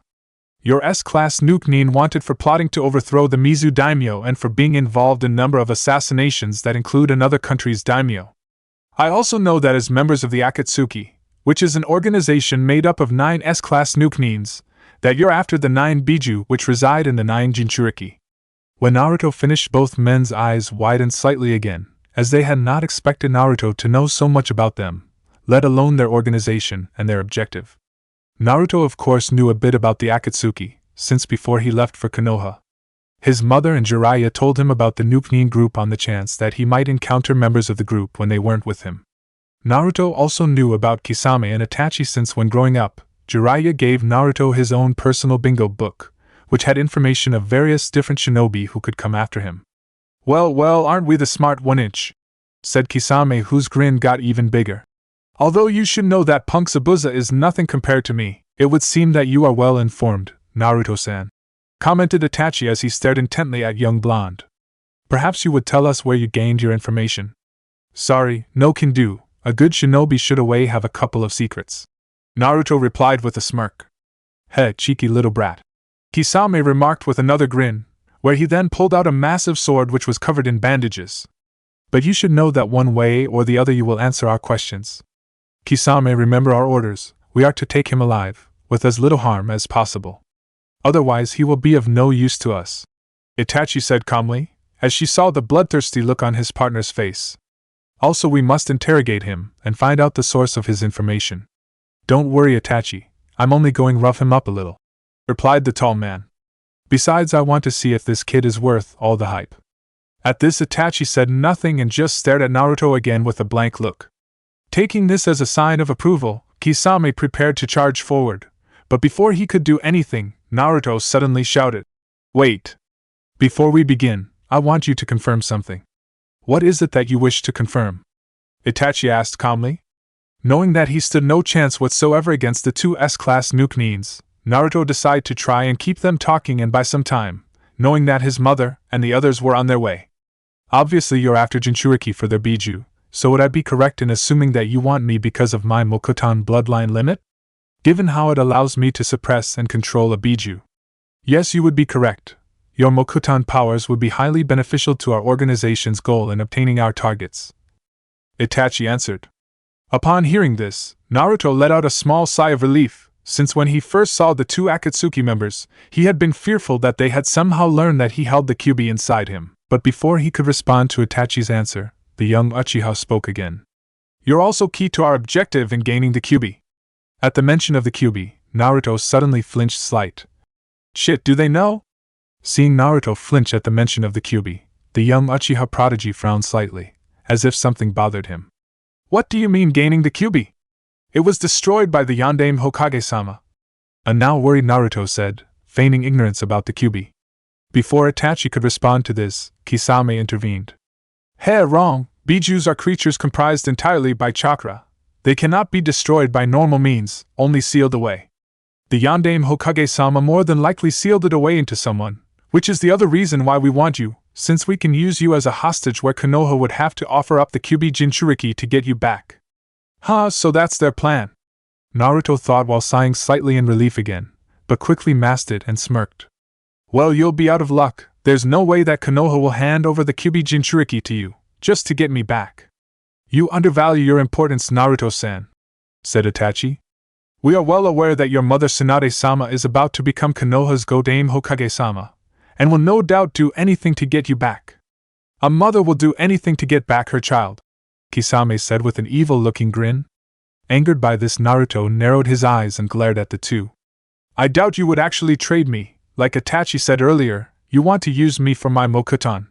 More than likely you'll double-cross my mother and the others." "Heh, right again, brat," Kisame remarked with another large grin. Frowning, Naruto decided to keep the two talking, since the longer they talked the more time he gave for help to come. "Fine, I get that you want to use me as a hostage to get the Kyuubi Jinchuriki, but there is one other thing that I don't get." "And what is that?" Itachi asked. "Why do you even need me, when they have you?" Naruto replied as he looked at Itachi. "Obviously having me makes your plans for capturing the other Jinchuriki easier, but the problem with that plan is that I'm still inexperienced and haven't fully developed my Mokutan abilities. During my battle with Yujito-chan I was barely able to suppress her Biju's chakra, and that was only a fraction of its power, and I don't know how to control them either. So I wouldn't be of much use to you until I mastered my bloodline limit, especially against more powerful Jinchuriki like Killer Bee. You on the other hand have fully mastered your Sharingan, if what the rumors I've heard about you are true, and the Sharingan is the only other bloodline limit that has the power to suppress and control Biju. If I were to guess," continued Naruto, "I would have to say that you want me because there is something limiting you from doing this, a lack of strength or skill perhaps. Or more likely a physical handicap, like low chakra reserves, or even an illness." As Itachi listened to the blonde's theory, the young Uchiha kept his face void of any expression and calmly stared at the Senju heir, telling Naruto nothing of his thoughts. Seeing that he wouldn't get anything out of Itachi, Naruto decided to continue, hoping to buy more time. "Whatever reason that limits your ability in controlling and suppressing Biju by yourself. I'm guessing that you guys are hoping that by having the two of us working together, and using our two bloodline limits in conjunction, we can make up for our individual weakness and suppress any Biju's power, making it easier for you guys to capture the Jinchuriki, am I right?" "He's quite astute," Itachi remarked to himself, as he was impressed with how accurately Naruto had figured out their reason for wanting him. As the young blonde had guessed, due to his illness, Itachi's abilities were limited, where it would be extremely taxing for him to suppress a Biju's power by himself, since it took a great deal of mental strength and chakra to do so. But if he were to combine his efforts with Naruto's Mokuton abilities, it would considerably lessen the toll in the task and make capturing the Jinchuriki much easier. That was one of the main reasons why the Akatsuki wanted Naruto, where their plan was to capture and then later have Itachi control him with his Sharingan. After which they would then train the boy in using his bloodline limit better until the Akatsuki were fully ready to capture all the Jinchuriki. Well, am I right or not? Naruto asked, hoping to keep the two talking. I'm afraid whether you're right or wrong matters little, Naruto-san, as the time for talking has come to an end, replied Itachi. Your delaying tactics are pointless as help will not arrive. Shit, he figured me out. Naruto thought angrily as he prepared himself. No sooner had he done this, Kisame raced towards the blonde boy and swung his massive sword at him, forcing Naruto to duck under the swing and then roll to Kisame's left side. Following Naruto's movements, Kisame immediately turned around and swung his massive sword at the blonde. At the same time, Naruto formed a single-hand seal and made a clone of himself, where the clone then threw him away toward a large tree behind them, right before it was destroyed by Kisame's sword. As Naruto flew through the air, the blonde flipped himself over, so that his feet would hit the trunk of the tree first. He then used the tree to propel himself towards Kisame and channeled a large amount of strength into his right fist. Seeing this, Kisame quickly brought up his massive sword up and blocked the powerful punch, where he skidded back a few feet, before coming to a stop, where he then pushed Naruto back, who immediately flipped himself in the air so that he would land back on his feet, a few meters away from the former Kiri swordsman. No freaking way! A wide-eyed Naruto thought in shock. I hit him full force, he should have been sent flying by my punch and his sword should have been shattered. How the hell did he block it? That was a nice punch there, brat, Kisame said with a large grin. Guess the reports of you having the same crazy strength as your mother were true. My arms are actually feeling a little numb. In fact, it seems that Samahata likes you, chakra, continued Kisame, where the top portion of the sword burst out of its bandages, revealing scales instead of blades. So that's how you blocked my punch. His sword can absorb chakra, Naruto thought after seeing the sword, while also thinking, what kind of sword is that thing? When he saw that instead of a blade, the sword had scales. Realizing that his superhuman strength was worthless against Kisame, Naruto decided to change tactics, where he released the Shishiro Mamazuke Shiru for limbs waiting seals on his arms and legs and drew his katana. Once he was ready, Naruto disappeared in a blur and reappeared behind Kisame and attempted to slash him. But no sooner had he reappeared behind the former Kiri swordsman, Kisame spun around and blocked the slash with his sword. You have some decent speed, kid, but it's still not good enough, said Kisame, who pushed the blonde boy back and then moved forward and tried to slash him again. Acting fast, Naruto quickly jumped back to avoid the horizontal slash, but was unable to evade it fully, where the large sword shaved his arm, tearing through the sleeve of his new coat and causing his shoulder to bleed. He has good reactions, Itachi remarked silently, since if Kisame's slash had hit, it would have done serious injury to his arm. Damn it! Naruto hissed in pain as he held his bleed shoulder to bleed. As you can see, my sword isn't like most. Instead of cutting my opponents, it shreds them and absorbs their chakra at the same time, making fighting that much more fun, said Kisame with another sadistic grin. Bastard! Growled Naruto as he glared at the grinning Nuke-nin. I thought that if I could use my high speed to get close to him, I could keep him from using the massive sword of his. But he's too goddamn fast and swings that massive sword around like it's nothing. Realizing he needed to change tactics again, Naruto formed a single one-handed hand seal and created several shadow clones of himself. After creating the clones, Naruto had them circle around Kisame, who was unafraid of the clones, and signaled them to come at him. Needing no other invitation, the clones attacked from multiple different directions, hoping to overwhelm the Akatsuki member with their superior numbers. Smirking at the pitiful attempts by Naruto and his clones, Kisame raised his oversized sword to deal with clones. After a brief skirmish that lasted barely 20 seconds, Kisame had dealt with most of the clones with little effort. But just as he destroyed the last clone, the real Naruto appeared underneath Kisame and attempted another horizontal slash across the blue-skinned man's stomach. Acting fast, Kisame quickly jumped back to avoid the sword slash, but misjudged Naruto's attack, where the blonde switched his katana from his right hand to his left at the last seconds. Although Kisame was able to avoid any injury from the slash, he did receive a large horizontal cut across his cloak and clothing, revealing his stomach slightly. That was Mizu no Atsuen, rolling water. Itachi thought, who recognized the sword technique. 5. Whoa, not bad kid, you nearly got me there, said a slightly impressed Kisame as he landed a few meters away from Naruto. This might actually be a little fun. I told you not to underestimate him, Kisame, said Itachi in an emotionless tone. If you're not careful, your overconfidence will be your undoing. Heh, don't worry, Itachi, I won't, Kisame replied, who grinned again and readied his katana. Besides, things have just gotten more interesting now, and I might actually have a little fun with him. Before Itachi could respond to this, the three shinobi suddenly felt a new presence appear several meters behind Itachi. Without even looking back, Itachi already knew who this person was. It's been a long time, Sasuke. Uchiha Itachi, Sasuke said slowly, as he glared angrily at the elder Uchiha with his Sharingan activated. The Sharingan, and he looks a lot like you, Itachi. Who is he? Kisame asked, who glanced back at the younger Uchiha and had an intrigued look. My younger brother, Itachi replied without even looking at either Sasuke or Kisame. Brother? Thought Naruto in shock, although he had noticed the strong similarity between Sasuke and Itachi. He had never figured that they were brothers, since he had believed that the strong resemblance between the two was because they came from the same clan. So it was Sasuke's own brother who wiped out their family and clan. Jesus, no wonder Sasuke is so messed up, Naruto thought, as he now understood the young Uchiha a little better now. Oh, so you didn't kill everyone in your clan after all, Kisame remarked. Uchiha Itachi, today is the day you will pay for your crimes, Sasuke said angrily as he glared at his elder brother, who slowly turned to face him. Just as you told me on that night, I've hated you, detested you, and lived solely for the day when I would kill you. After saying this, Sasuke then brought up his left hand and activated his Chidori, 1,000 birds, which Itachi immediately recognized from his time in Anbu when he saw Kakashi use it. Now D! Roared Sasuke as he charged at his brother with startling speed and tore up the ground with the excess energy from his Chidori. As he neared Itachi, Sasuke brought up his lightning-covered hand, intending to pierce Itachi's chest with it. But just before Sasuke's attack could hit him, Itachi effortlessly grabbed hold of Sasuke's wrist and pushed the attack aside, causing the lightning to fly harmlessly into the air. Now freaking way! Thought a wide-eyed Naruto. He just deflected Sasuke's Chidori like it was nothing. Just how strong is this guy?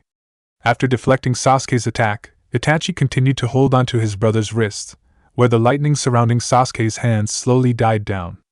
As this was happening, the two brothers stared directly into each other's eyes.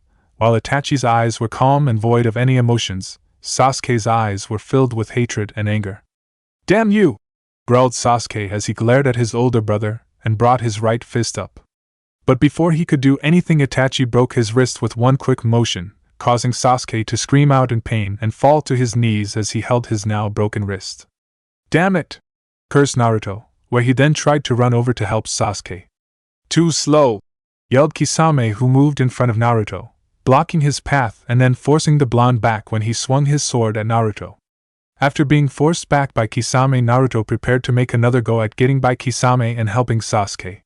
But before he could do anything, he suddenly heard Sasuke yell, "Don't interfere!" Looking to Sasuke, Naruto saw the young raven-haired boy slowly standing up. This is my fight, and I am the only one who is going to kill him. Damn it, Sasuke, don't be an idiot. Can't you see we're outmatched here? Naruto thought angrily, as he couldn't believe how stubborn Sasuke was being. Stay down, I have no interest in you right now, said Itachi coldly. The only one I have any interest in is Senju Naruto, whose strength is clearly above yours. Shut up! Yelled the furious Sasuke, who was angered by his brother's words and threw his right fist at Itachi, who quickly sidestepped the punch and then kicked Sasuke in his right side, sending the younger Uchiha flying across the field and into a nearby tree. Sasuke! Cried Naruto, when he saw the crashing into the tree and was about to try and go over to him. Stay out of this! Yelled Sasuke. He slowly got up again and used the tree behind him as support. I told you not to interfere. He's mine and mine alone. No one else is allowed to kill him. Once he was back on his feet, Sasuke raced towards his brother and attempted to hit him with his right fist. But again, Itachi easily defeated Sasuke by slapping away his fist and then sending him flying into the same tree again with a strong punch to the face. After crashing into the tree, Sasuke struggled to get back onto his feet again. Sasuke, stay down. You can't beat him. He's too strong. You can't even form any hand seals with your wrist broken like that. Naruto thought as he stared at the injured Uchiha, who was slowly getting back onto his feet again. "I'm not done yet," spoke Sasuke. He made his way back onto his feet. "This is my battle and my battle alone." "Very well then," said Itachi as he slowly walked over to his injured brother. Having seen enough of this, Naruto prepared to perform a jutsu. But before he could even form a hand seal, Kisame appeared in front of him and swung his sword down on him, forcing the Senju heir back even further away from the two Uchiha brothers. "Ah, you heard your friend. This is their fight, so no interfering." Once Itachi had reached him, Sasuke made another attempt to attack Itachi, but was once again easily defeated by a strong punch to the stomach, which caused Sasuke to spit out some blood. After which Itachi proceeded to beat Sasuke mercilessly with a series of kicks and punches. As this was happening, all Sasuke could only think, "Nothing has changed. The difference between us hasn't shrunk in the slightest. What have I been doing until now? What the hell am I doing wrong?" Itachi going easy on him, Kisame thought with a smirk as he glanced at the two Uchiha again, all the while keeping his other eye on Naruto, who was becoming more and more frustrated and angry over not being able to do anything to help Sasuke. When Itachi had finally finished pummeling Sasuke, he picked his brother up and slammed him against the trunk of the tree so that they would be at eye level. "You're still weak, Sasuke, and do you know why you're still weak?" Itachi asked before he leaned in on his brother and whispered, "It's because you still lack hatred." After saying this, Itachi then looked right into his brother's eyes, activated his Mangekyo Sharingan, and used Tsukuyumi, Moon Reader, to force Sasuke to relive the massacre of their clan over and over again for what seemed like days to him. After only a few seconds to everyone else, Sasuke screamed out in horror before finally losing consciousness. Hearing this, Kisame just smiled, since as far as he was concerned it was music to his ears. "You sure are a cruel one, Itachi, doing that to your own little brother of all people. You damn bastards!" yelled a now furious Naruto, who channeled a large amount of chakra into his fist and slammed it into the ground, pulverizing it into minute pieces by the excess shock of the punch. "Shit, that brat really is like a miniature monster," Kisame thought as he leapt into the air to avoid being caught in the destruction. With Kisame now out of the way, Naruto quickly raced toward the elder Uchiha at frightening speed with his sword thrust forward in a stabbing motion. "Takyo Yogi, treading water," commented Itachi, recognizing the sword technique from his ANBU days under Kushina. Like with Sasuke and his Chidori, Itachi waited until Naruto was about to stab him and then effortlessly sidestepped the sword thrust. He then grabbed Naruto's left wrist and kicked the blonde's feet from under him, and then spun him around and threw him into the same tree as Sasuke. Screaming in pain, Naruto slouched over and held his now injured left side, but before he could try to move, Itachi kicked him in his stomach and sent him crashing into another tree nearby. After crashing into the tree, Naruto slowly looked up and saw Kisame appear next to Itachi.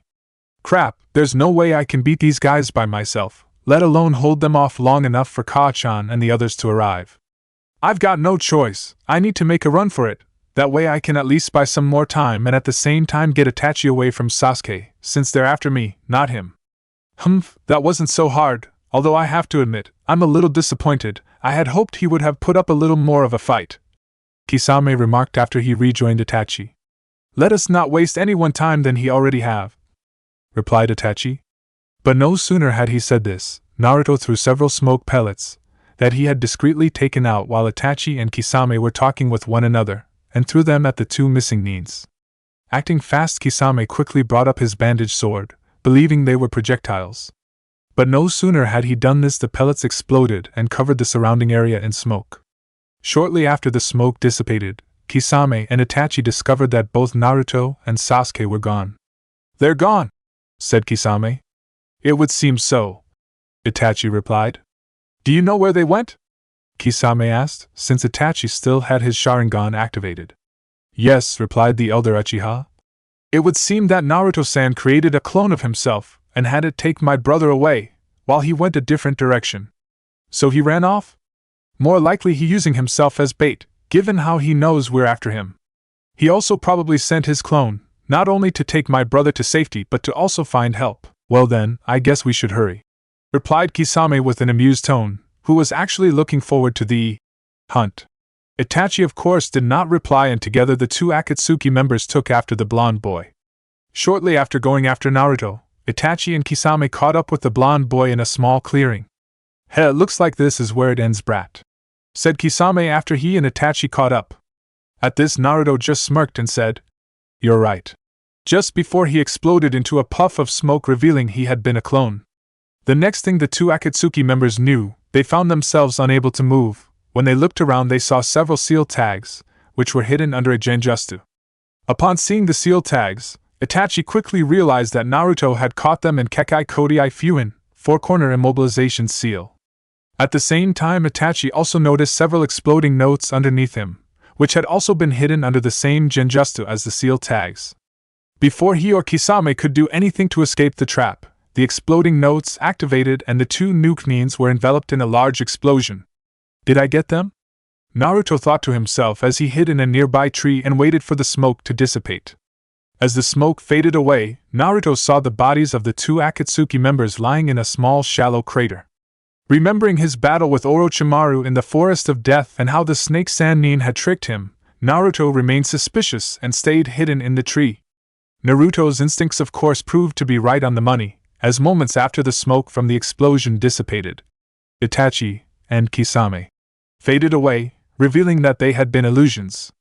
Shit genjutsu, I knew it, Naruto thought, but before he could do anything, a kunai with an exploding note tied to it flew past his right ear and embedded itself to the trunk behind him. Acting fast, Naruto quickly jumped out of the tree and into the clearing, right before the note exploded and destroyed the tree.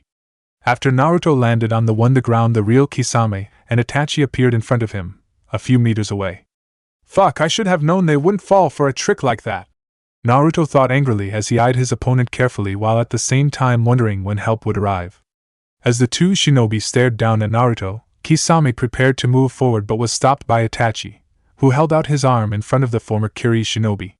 Wait, Kisame, I will handle this, alone. Surprised by this, the swordsman turned to his partner. This isn't like you, Itachi, why the sudden interest? Kisame asked, since it was unusual for Itachi to get involved like this. Who would normally stay and watch from sidelines and let his partner take on their opponents/s by himself. I wish to test the boy's caliber myself, replied Itachi without taking his eyes off Naruto. Before Konoha was founded, and during the Great Shinobi Clan Wars, the Senju clan was the only clan who possessed the power and skill to oppose mine. I want to see for myself the boy's ability. Well, if you're so interested, why not? Replied Kisame, who smirked since he thought it would be interesting to watch. As Itachi slowly walked towards, Naruto did not know if he had lucked out or if things had gotten worse, as he had heard that Itachi was good. Come Senju Naruto, show me if you're indeed worthy of being the heir of your clan. Knowing he had no choice in the matter, Naruto drew his katana. Once Itachi was close enough, he moved forward to attack and attempted a series of high-speed sword slashes. But each time, Itachi would calmly avoid his slashes by a small margin, without any effort, as if the blonde was moving slow. Is this all you're capable of? Becoming frustrated with how easily Itachi was avoiding all his attacks, Naruto decided to try something else. He then used his Nagare-mizu, following water, technique to switch his katana from his right hand to his left at high speed, behind his back. Unfortunately, the elder Uchiha saw the attack coming and jumped back, evading the slash. Undeterred, Naruto moved forward and swung his katana in a diagonal slash, and used his Mizu no Atsuen technique, and switched his sword from his left hand to his right in mid-swing, hoping to catch Itachi off guard. But again the raven-haired teen saw what Naruto was doing with his Sharingan, and easily evaded his slash by jumping back. After successively evading the sword slash and landing several meters away from Naruto, who had also jumped back, increasing the distance between the two of them, Itachi performed a series of high-speed hand seals and thought, Gokakyu no Jutsu, fire style, great fireball technique, before spitting out a massive ball of fire. With no time to waste, Naruto quickly channeled his chakra into his katana and converted it into wind. He then swung his sword in a downward slash and yelled, Surashifu, wind slash! Creating a crescent-shaped blade of wind, which sliced right through the massive fireball, causing it to dissipate. Before Naruto could even capitalize on his advantage, he was immediately put on the defensive again by Itachi, who after evading the deadly wind attack counter with his Hozenka no Jutsu, Phoenix Sage fire technique, and shot out a volley of small fires. Surprised by how quickly Itachi counterattacked and by the speed of his ninjutsu, Naruto knew he couldn't avoid all the fireballs, given how he only had seconds to act. With no time to waste, Naruto prepared to perform the only technique he knew that could successfully block the fireballs in time. As the fireballs drew closer, Naruto turned his blade sideways and began to channel his wind chakra into the blade. He then proceeded to spin around at high speed in a clockwise direction, creating a large swirling dome of wind around himself, and blocked the attack. No sooner had Naruto used his Kaze no Boseki, spinning wind, technique to block Itachi's fireballs. A large blade of wind erupted from the spinning wind dome, and expanded outward, nearly severing both Itachi and Kisame from their lower halves, who only managed to avoid the wind blade by jumping up into the air. After releasing the wind blade, a now dizzy Naruto began to slow down. "Yu-Amon, not again, I think I'm going to hurl," Naruto thought, who was now standing in a small crater created by his jutsu, and tried to steady himself. At the same time, Itachi and Kisame landed back on the ground and stared at Naruto with a mixture of surprise and fascination, before glancing around at the trees around them, where many of them had fallen after Naruto's wind blade had cut through them. "That must be the wind jutsu we heard about," Kisame remarked. "The one that he supposedly created and based on the Hyuga clan's Kaiten, revolving heaven." "It would seem so," replied Itachi, who raised his left eyebrow with intrigue. "A remarkable technique, especially if what we've been told is true." After a minute or so, Naruto finally steadied himself, but no sooner had the world stopped spinning for Naruto. He found himself under attack from Itachi, who appeared in front of him and punched him in the stomach, and followed it up with a forward kick to the face that sent Naruto flying back. Recovering quickly, Naruto flipped himself back onto his feet, where he then saw Itachi moving towards him. Acting fast, Naruto tossed his katana up into the air and then kicked the base of the hilt with his foot, sending the blade speeding towards Itachi, who easily sidestepped the flying blade and continued towards Naruto, while the katana stabbed itself into the trunk of a large tree. Seeing that Itachi dodged his katana, Naruto tried to punch Itachi with his right fist, only to have his arm caught by the elder Uchiha before being swung around and sent crashing into one of the fallen trees. Intending to finish Naruto, a set of shurikens suddenly appeared out of Itachi's right sleeve, who then threw the projectiles right at the blonde boy. But just as the shuriken hit the Senju heir, Naruto reverted into a wooden log, revealing that he had replaced himself at the last second. Realizing what Naruto had done, Itachi scanned the area for the blonde, where hail of Kwani erupted from the surrounding trees and converged on the Uchiha prodigy at high speed. But just before they could hit him, Itachi disappeared within a blink of an eye and reappeared in midair. As Itachi hung in midair, two more kunai appeared out of one of the trees and flew straight for him. But before they could hit him, Itachi took out two of his own Kwani and threw them, hitting the flying projectiles with pinpoint precision and deflecting them. After blocking the kunai and landing back on the ground, Itachi immediately found himself under attack by another hail of kunai, but again avoided them by flipping backwards. After Itachi had avoided all the kunai, had learned the locations of all his attackers in the trees, before any of them could even throw any more of their projectiles, Itachi jumped into their air again and preformed a mid-air flip, where two more sets of kunai appeared in his hands, which he then threw. After which he then took out two more Kwani and threw that at another pair of kunai that he had thrown and sent them flying towards them, hitting the kunai dead on and deflected them, causing them to go in a different direction. By the time Itachi had finished, all 8 clones that Naruto had created and hidden in the trees were destroyed at almost exactly at the same time by Itachi's kunai, which hit them all in the middle of their forehead, with frightening precision. Image Itachi kunai training in Sasuke's flashback in episode 129 of the originally Naruto series. Hiding behind a nearby tree trunk, Naruto watched with disbelief as Itachi destroyed all his clothes as a single move. "Man, I gotta learn to do that," the blonde thought, who could not help but be in awe of his opponent's skill. But before he could comment further, Naruto was forced to move when he heard the whistling sound of shuriken flying through the air. Acting on instinct, Naruto quickly jumped to his left and narrowly avoided the deadly shuriken which embedded themselves into the tree. No sooner had he escaped the shuriken attack, Itachi appeared in front of him. Knowing he needed to do something, Naruto formed a single hand seal, creating several earth clones and had them attack Itachi, hoping they would buy him enough time to attempt another jutsu. When the clones attacked, Itachi easily dispatched them in the space of only a few seconds with a series of well-placed taijutsu moves. But by the time he had destroyed the last clone, Naruto had finished his hand seals and disappeared right before Itachi's eyes. The next thing the Uchiha knew, a tree sprung out behind him, where its branches wrapped themselves around him, preventing him from moving. after which Naruto emerged from the trunk with a kunai in hand and prepared to stab the elder teen.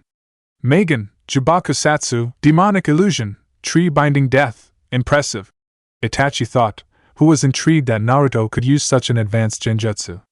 But before Naruto could deal the finishing blow, the elder shinobi used his Sharingan to see through the genjutsu. He then used the Kyo Tenchi Ten, mirror heaven and earth change, technique on Naruto, resulting in the blonde being caught in his own illusion. What the?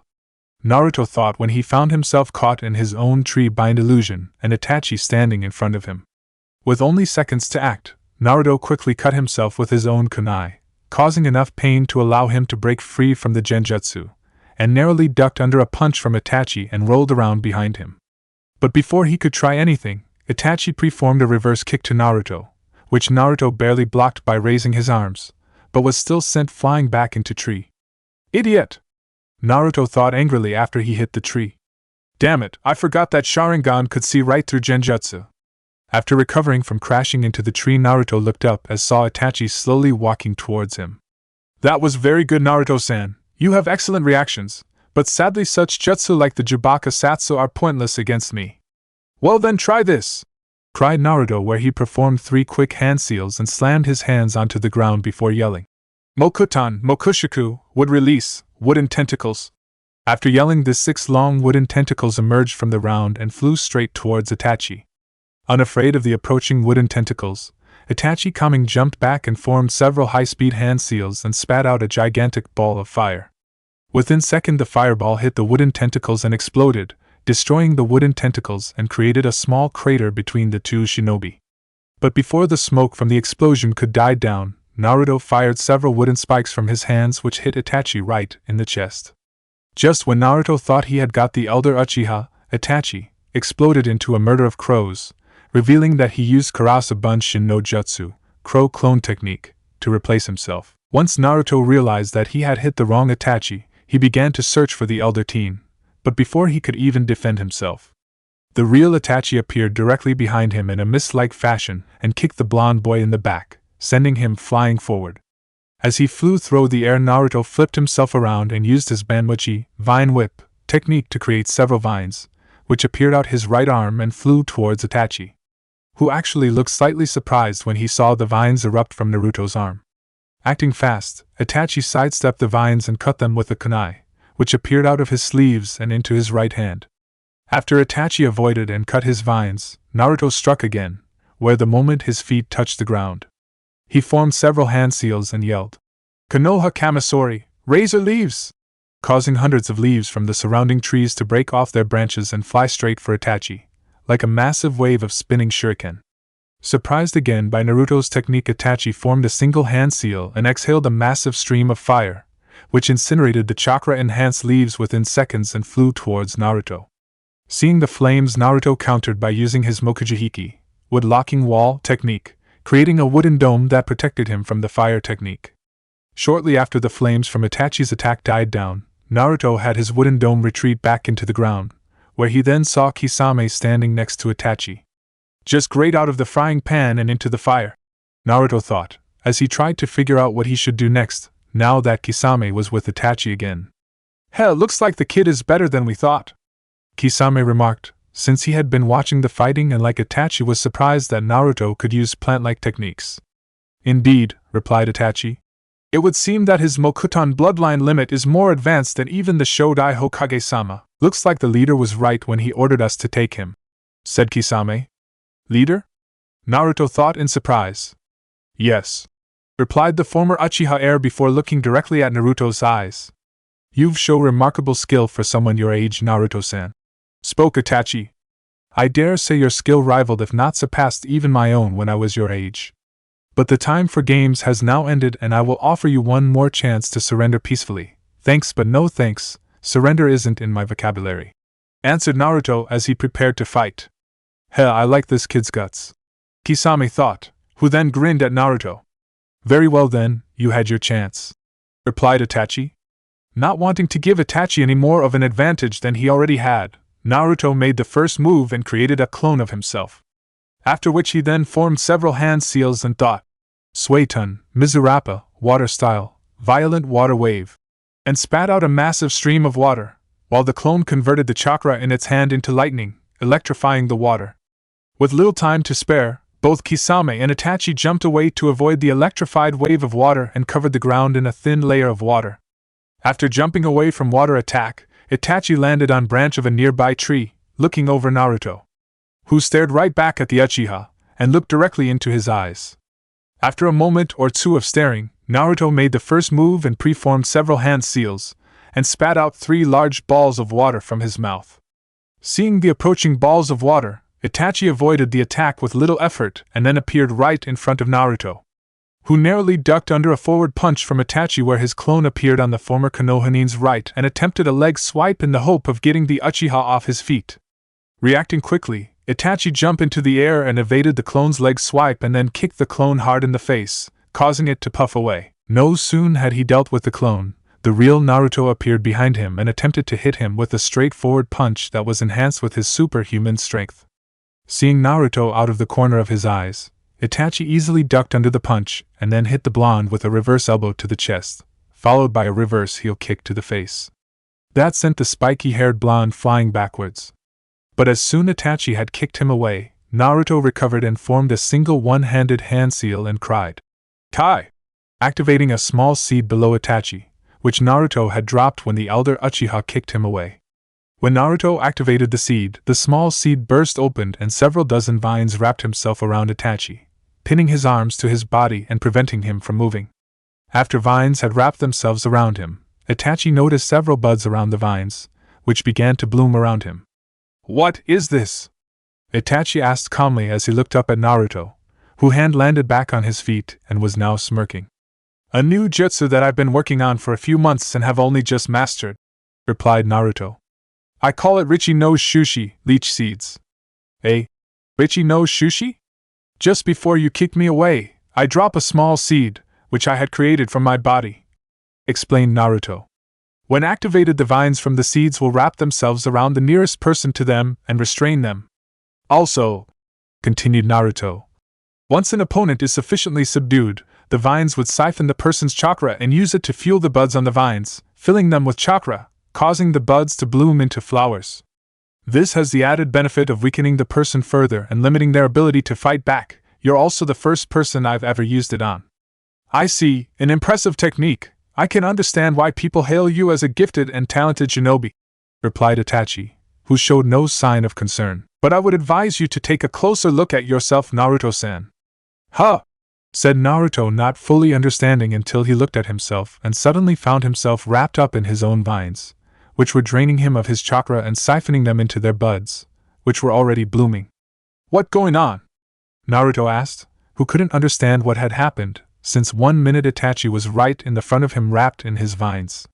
The next, the teen was gone and now he was wrapped in the vines. "How did you do this?"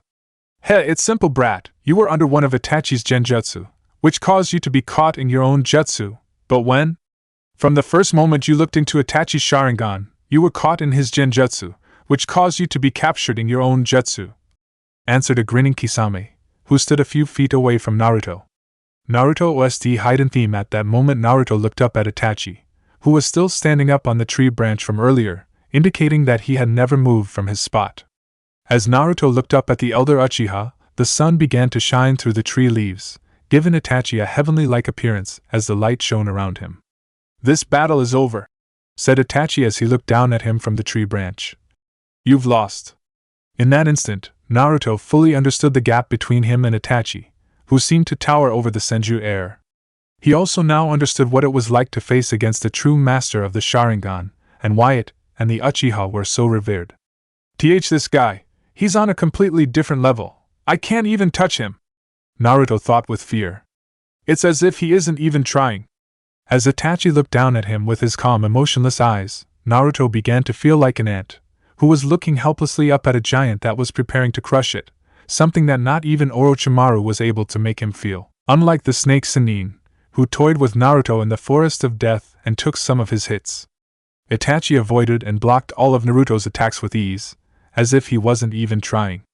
End Naruto OST hidden theme. After about a minute or two, Naruto collapsed onto the ground, as the vines continued to absorb his chakra and siphon them off into the buds, which had nearly fully bloomed.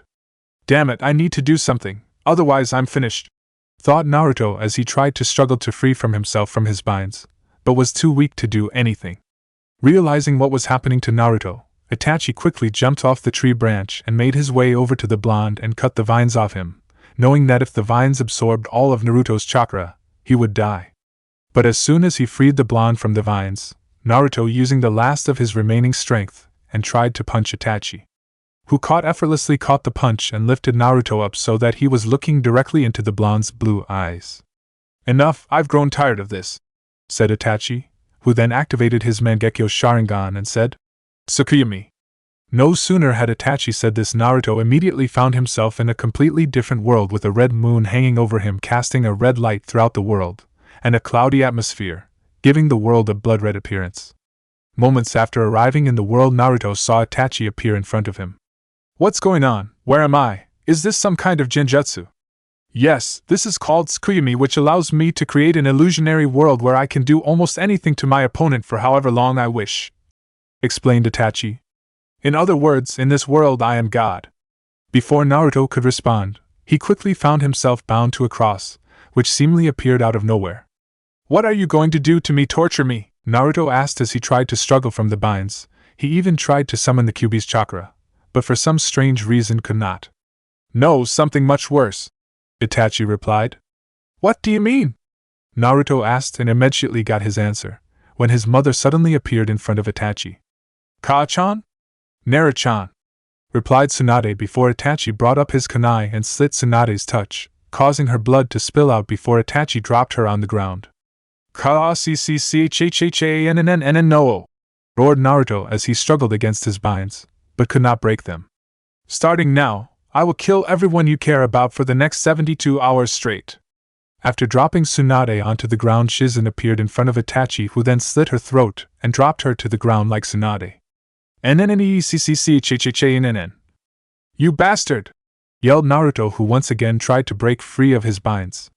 After Shizen, Itachi continued with systematically killing everyone Naruto cared about, from Jiraiya, Kushina, Yamato, to the Sandaime and all his friends. Once Itachi was finished, a distraught Naruto looked down at the bodies of all the people he cared about, who stared back at him with their dead eyes, asking him why he didn't protect him, and why he just stood there and watched. No, please stop it, please! Pleaded Naruto as tears began to form in his eyes. What is wrong, Naruto-san? There are still 72 hours and 59 minutes left, said Itachi, before he started the process all over. I wonder how much longer your mind will be able to last? And then no! Cried Naruto as he watched everyone he cared about being killed by Itachi over and over again. After what seemed like an entirety in the illusionary world, but was only a few seconds in the real world, Naruto let out a horrified scream, much like Sasuke did, before Itachi dropped him. First your brother, and now this kid, and people say I'm a sadist, Kisame thought with another shark-like grin. Please stop, begged Naruto as he grabbed hold of Itachi's leg. No more. Well, I'll be, the kid is still conscious. I thought for sure he would have been knocked out after experiencing Tsukuyomi, commented Kisame as he walked over to his partner. Guess he's tougher than we thought, although you should be more careful, Itachi. You know how dangerous it is if you use those eyes of yours too much. Itachi of course remained silent, and pushed his hair aside as the wind blew it into his face. Well, looks like we can finally leave with the kid, Kisame said, but before Itachi responded to Kisame's statement, the surrounding water suddenly erupted into a large swirling water spout around Naruto, forcing both Akatsuki members to jump away from the Senju Heir. Moments after the water spout erupted, several crescent-shaped blades of water erupted of the swirling vortex and flew towards Itachi and Kisame at high speed. Acting fast, Itachi skillfully evaded the water blades, while Kisame used Samahata to slice through the speeding water blades. Sekai no Mizu, swirling water, and Bunkatsu Mizu, splitting water, Itachi thought, recognizing the two techniques. Once water sprout died down and flooded the surrounding ground with water again, the two Nukenins noticed a new arrival standing between them and Naruto. This person was a medium-tall woman, with long red hair that fell down to her back and wore black shinobi pants and a green jonin jacket, and carried a long katana. Just great, another nuisance, said Kisame with a slightly annoyed tone. It's been a while, hasn't it, Kushina Taicho, or would you prefer Kitsune-san? Itachi asked when he saw his former ANBU captain who was glaring angrily at him. Itachi had of course already guessed who it was when he first saw Sakai no Mizu and Bunkatsu Mizu, since Naruto did not have his katana and was too weak to even use the techniques. Hence it could be only one other person, given how the sword style was only known by 2 people, counting Naruto. You know her, Itachi? Kisame asked. Yes, her name is Uzumaki Kushina, my former squad captain when I first joined ANBU. She was also an old friend to my mother. Oh, so this is the infamous Burati Shinken no Ikari, Bloody Crimson Fury, Kisame remarked with an interested look, since Kushina was well known to the shinobi of Kiri. Not only because she was one of the last remaining members of the famed Uzumaki clan, but also because of her unique sword style. Itachi! Hissed Kushina angrily. You've got a lot of nerve showing your face here after what you did. Hell, looks like your village hates you about as much as my village does. Kushina-sensei, said Naruto, who was struggling to stay conscious and glanced up at his teacher. What are you doing here? I was looking for you, since I wanted to talk to you about something, answered Kushina without taking her eyes of the 2 Akatsuki members. That's when I found your clone carrying in Sasuke, where it told me what had happened. As Kushina stared at her opponents, the redhead could not think of a worse situation, since as Itachi's former captain, she knew how skilled the Uchiha teen was, who became the youngest ANBU captain in the history of Konoha, at the age of only 13, something that had been unheard of until then. He was also a true master of the Sharingan, with few rivals even when his clan was still alive, and she had no doubt that Itachi had only gotten stronger since then. She was also very familiar with Kisame's reputation, given the couple of run-ins she had with certain Kiri shinobi over the years. From what she had heard, Kisame was easily the strongest member of the Kiri no Shinobigatana Shishinen Shu and wielded Samahada, the strongest of the 7 swords of Kiri no Shinobigatana Shishinen Shu. Also, according to rumors she had heard, Kisame possessed superhuman chakra levels, surpassing even Kage-level shinobi, which gave rise to his other moniker Oo Modanai Biju, tailed beast without a tail. All in all, given who she was up against, Kushina did not like her chances, even if it was one-on-one. Originally she had gone looking after Naruto to talk to Naruto about her remarks back before the preliminaries and wanted to apologize for what she had said and tell Naruto that she had not meant what she said. But when she met with Naruto's clone when it was carrying Sasuke, she quickly raced over to help him. Kushina-sensei, be careful, do not look into his eyes, mumbled Naruto slowly, who was fighting hard to stay awake. Don't worry, I know, said Kushina, as she held her katana up in a sideway angle over her head, and used the side of the sword to act as a mirror and let her watch both Nuknin. It was a technique which Kushina had developed in the event that she ever came across her former subordinate.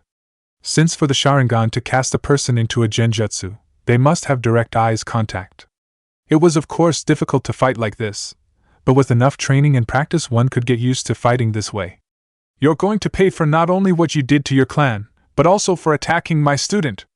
Kushina spat angrily, while at the same time thinking. His eyes are still the same as before, but then again he's a true heir of the Sharingan. As she stared at Itachi. You should know that I've already sent word to the Hokage, said Kushina.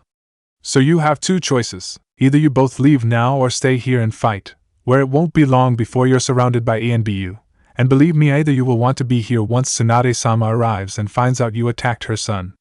Your concern is unneeded, Kushina-san, for we will already have left Konoha by the time the ANBU arrive, replied Itachi. But then notice his partner lifting his massive sword from his back and walking towards Kushina. Kisame, what are you doing? Itachi asked when he saw his partner walk forward. Sorry, Itachi, but you had your fun with the kid, now it's my turn. We should not waste any more time than we already have. Kisame, you heard Kushina-sana, and we did not come here to fight a war. Don't worry so much, Itachi, this won't take long. Do not underestimate her, Kisame. If you fight her head on, it won't be without serious cost. Well, let's just see how good she really is, said Kisame, and he raced towards Kushina, who also moved forward so to make sure that Naruto wouldn't get caught in the fight. Within seconds the 2 shinobi clashed sword, where a battle for dominance erupted between the 2. I going to enjoy shaving you up, grinned Kisame as he used his superior strength to push the woman back. Shit, this guy's strength could rival Naruto's. Kushina thought as gnashed her teeth in frustration and struggled to hold Kisame back, where Kisame's sword began to shave her left shoulder. Realizing that in a battle of strength she would lose, Kushina quickly decided to change tactics. Using Kisame's own momentum against him, Kushina lifted her katana in a diagonal angle and took a step to her right, causing Kisame to fall forward and his sword to slide down to the ground. After which she then kicked the former Kiri swordsman in the back of his leg, causing the blue-skinned man to fall to his knees, where Kushina then head-butted him in the nose, and breaking it in the process. "Damn you!" growled Kisame before he was forced to leap back to avoid a lethal sword slash from the red-headed jonin. "TSK, not bad," Kisame said as he wiped the some of the blood from his nose away with his right sleeve. "But then again, I shouldn't expect anything less from the famed Burati Shinku no Ikari. I even heard that you had a run-in with two old friends of mine a while back. Maybe you remember their names, Kushimaru and Jinpachi?" "I remember them, and they deserved what they got," retorted Kushina as she narrowed her eyes angrily. Since this was not the first time she had gone up against a member of the Kiri no Shinobigatana Shishininshu. About a year ago, back when she was still in ANBU, Kushina had been assigned on a protection mission for the Fire Daimyo's son during a trade talk with the daimyo of Umi no Kuni, Sea Country. Not long after the talks began, they were interrupted by Munashi Jinpachi and Kuriara Kushimaru, better known as the Iho Kambi, heartless pair, due to their collective cruelty towards their targets and opponents. The two had been hired by an unknown to interrupt the talks and kill the Fire Daimyo's son, preventing any new trade links between Hai no Kuni and Umi no Kuni. It was only recently that they learned that the now-deceased shipping magnate Gato had been the one who hired them, in the hope of keeping the new trade links from happening, which would have reduced his shipping business with Hai no Kuni. But the two Kirinins' attempt was halted by Kushina, where after a long hard battle, she defeated and killed the two infamous shinobi. Afterwards Kushina became recognized as a skilled and powerful shinobi swordswoman in Kiri and the rest of the shinobi world. Not only because of her defeat of the two swordsmen, but also for her unique sword style. "Oh, I've no doubt they did, but still, I sort like the two of them. They knew how to have fun, even if they were two idiots who spent most of their time arguing with one another." "Enough talk," snapped Kushina, where she channeled her chakra into the blade of her katana and drew some of the water around her. She then swung her blade in upward angle and yelled, "Bunkatsumizu!" creating a crescent-shaped blade of water, which traveled at phenomenal speed towards Kisame, who split the speeding water blade in half with his massive sword. But as soon as he had done this, Kushina appeared right underneath him with her sword in mid-swing. "What the?" said Kisame, who was shocked by Kushina's sudden burst of speed and realized that the woman had used the water blade as a distraction so that she could catch him off guard. Acting on pure instinct, the former Kiri shinobi jumped back and narrowly avoided the horizontal slash, which left a large horizontal cut on his cloak, directly above the one Naruto made earlier. "Shit, she's fast," muttered Kisame, before Kushina sped towards him and attempted a left-handed slash, which Kisame narrowly blocked with his sword. But no sooner had he done this, Kushina used her Nagararamizu, following water, technique and switched her sword from her left hand to her right behind her back with lightning-fast speed, slashing Kisame's left arm, who avoided having his arm cut off by moving to his right at the last second. Seeing this, Kushina quickly spun around and performed a spinning kick, which Kisame somehow blocked with his injured arm and pushed the red-haired woman back several meters away. After landing back on the water-covered ground, Kushina saw Kisame racing towards her. With only seconds to act, Kushina quickly dipped the tip of her blade into the water and cried, "Mizu no Kagayaku," glittering water, as she swung it across the ground and created a small thin wall of water in front of her. Moments after Kushina created the wall of water, Kisame swung his giant sword and slashed right through the water wall and Kushina, revealing that she had been a reflection created by the light and water. Realizing he had been tricked, Kisame quickly scanned the field for the red-headed jonin, but as he turned around he suddenly saw a long blade burst out of his chest. Glancing back, the former Kiri swordsman saw Kushina standing behind him, holding the sword. But just when Kushina thought she had killed the former monster of the mist, Kisame reverted into water, revealing he had replaced himself with a water clone. Moments after realizing that Kisame had replaced himself, Kushina jumped backwards, allowing her to avoid a powerful downward slash from Kisame, who appeared directly above her. After evading Kisame's attack, Kushina raced towards the shark-like man and used her Mizu no Atsuin technique in the hope of catching Kisame off guard. But this time Kisame was ready and knew what to look out for from his scuffle with Naruto earlier on.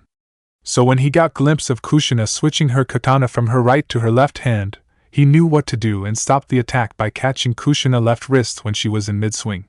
"Heh, I gotcha now," grinned Kisame as he brought Samahata down Kushina.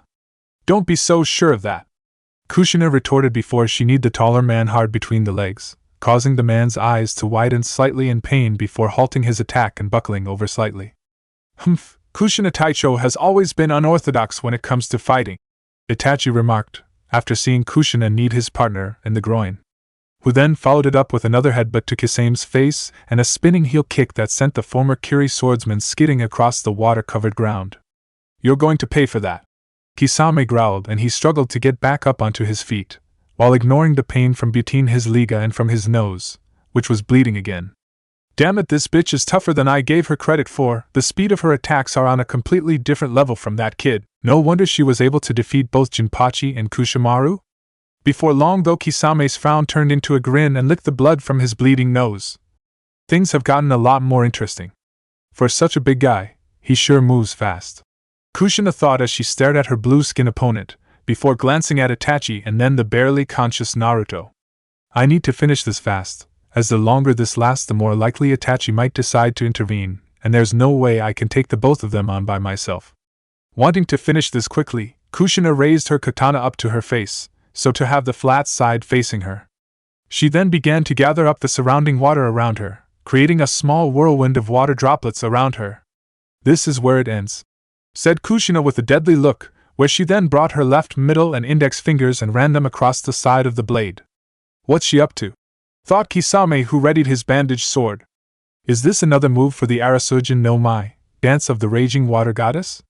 Naruto thought when he saw the whirlwind of water droplets surround his teacher, given how he was unfamiliar with the technique.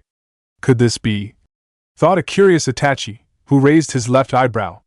But before he could warn his partner, Kushina raised her katana over her head and yelled, "Jinsa Kamizu, swift water," as she swung it down to the ground. No sooner had she done this, a powerful invisible wind-like vortex erupted from Kushina blade and flew towards Kisame at frightening speed. Sensing danger from the attack, Kisame quickly swung his sword down and sliced through the attack, where the only thing Kisame felt from the attack was a gentle breeze that blew past him. "Heh, nice try, but petty little attack like that won't work on me," said a grinning Kisame as he slowly walked towards Kushina. "Are you sure about that?" Kushina asked. "Huh," said Kisame, who stopped in his tracks before his cloak burst into shred and a shower of blood exploded from his body. Hundreds of small cuts appeared around him, causing the former Kirin to fall ground, where his blood mixed in with the water. But how?" gurgled Kisame as more blood formed in his mouth before she spat it out. "I believe I told you not to underestimate her, Kisame," said Itachi, who appeared in front of his comrade and prevented Kushina from finishing him off. "What was that attack?" asked the wounded Kisame. "That technique she just used on you was Jinsa Kamizu," answered Itachi. "You know it?" "I've heard of it back when I was still in ANBU," replied Itachi. "The technique involves the user drawing the surrounding moisture in the air and any other water source to create hundreds if not thousands of small spinning blades of water, which are too small to see by normal eyes and can shred an opponent to pieces. From what I have heard of the technique, it comes in two forms, one for close quarters and one for long range, which is what she used on you. Given the width of the attack, and the number of water blades, which makes the attack up, even your sword cannot protect you from harm." "Hey, I guess she got me good with that 1 inch," replied Kisame, who then stood back up, shocking both Kushina and Naruto. But what was even more shocking to the two was that all the cuts on Kisame's body were now healed, where were it not for his shredded clothes and the blood that covered his body. One would think that he hadn't been wounded at all. "What the hell?" thought Naruto. "Did he use some kind of medical ninjutsu? I'm beginning to understand why they call him a monster," the red-headed Jonin thought to herself as she stared at the former Kiri swordsman, who had a large shark-like grin as he heaved up his massive sword onto his shoulders. But how on earth did he recover from his wounds so quickly? Even though he didn't receive a direct hit from my Jinsa Kamizu, he should have been out of action from the wounds he received. "You should consider yourself fortunate, Kisame. From what I have heard, Kushina-san once used that technique to wipe out an entire platoon, made up of 20 Kumo shinobi, shredding them into pieces," said Itachi. Who knew if it were not for Samahata's unique abilities, Kisame would either be dead or at the very least incapacitated from his wounds. Well, you needn't worry, I finished this quickly, replied the former Kirinin as he tore off his now ruined cloak, revealing a dark sleeveless shirt paired with matching pants, which were also torn up slightly from Kushina's attack. With the shirt and pants he also wore a simple waist guard, with striped arm and leg warmers. No, we have no more time to waste, we will take her together and end this quickly, stated Itachi. After which the two Nukenins readied themselves. Just great, back where we started, muttered Kushina angrily as she too readied herself. Not wanting to give her opponents any more of an advantage, Kushina went on the offensive first. Once she was close enough, she attempted to remove Itachi's head from his shoulder with a horizontal slash, but missed when the Uchiha teen sidestepped the slash. Seeing an opening, Kisame brought up his own sword and swung it at Kushina's head, but before his sword could reach the red-headed woman, Kushina ducked underneath the large sword and rolled forward. After which she then turned around and fired a chakra chain from her left free hand, which wrapped itself around the former Kiri swordsman. What the? Cried Kisame before Kushina pulled on the chain and off his feet and swung him around into a nearby tree. Moments after doing this, Itachi appeared behind her and preformed several high-speed hand seals before yelling, Katan, Hozenka Tsumabini, Fire Style, Phoenix Sage Flower Nail Crimson, after which he unleashed a volley of shuriken with one hand, and at the same time, exhaled a blast of fire, which infused with the shuriken. With only seconds to act, Kushina quickly dipped the tip of her katana into the shallow water and created a small wave of water to extinguish the flames around the shuriken, and then deflected or dodged the projectiles with little damage. But no sooner had she dealt the shuriken, the red-headed kunoichi was sent flying by a strong double kick to the face. Recovering quickly, Kushina preformed a mid-air flip to land on her feet, but was forced to move again when Kisame appeared above her, and tried to split her in half with a powerful downward slash from his sword. Seeing that he missed the Konoha kunoichi, Kisame looked over to where the former ANBU captain had landed and saw her kneeling in front of Naruto. She then stabbed her katana into the ground and was started to form a series of high-speed hand seals before slamming both her hands into the ground. What's she up to now? Kisame thought with a frown and quickly got his answer, when several dozen chakra chains erupted from the ground and began to wrap themselves around him. Shit! Cried Kisame before he used his sword to cut through the chakra chains. But no matter how many he cut, several more would burst out of the ground to take their place. Realizing he was in a hopeless situation, Kisame tried to move away from the chains, which quickly followed after him. At the same Itachi also found himself under assault from several chakra chains and was forced to move away. There's nowhere you can run, said Kushina, where she had her chains pursue the two Nukenins wherever they went.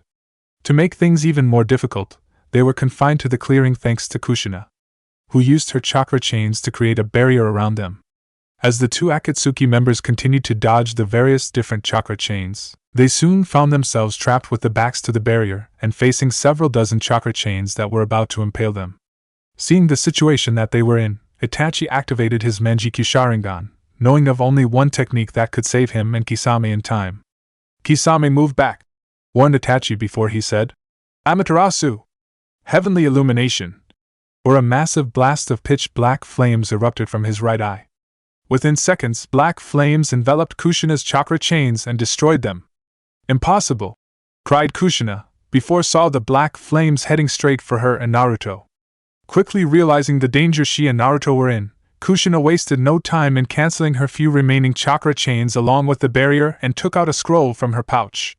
She then quickly opened it up, revealing it to be blank. Placing the scroll on the ground, Kushina formed 3 quick hand seals and slammed her hand onto the ground and yelled, Fukahoin, Fire Sealing Method. After shouting this, a large seal appeared on the blank page of the scroll. Moments after the seal appeared, a large pale blue vapor emerged from the seal, and quickly enveloped the Itachi's black flames, just as they were about to hit Kushina, and suck the flames into the scroll. Once flames had been sucked into the scroll, a symbol for seal appeared in the center of the seal. After which, Kushina immediately rolled up the scrolls and tied up tightly so that it would not be unsealed. Well, I'll be.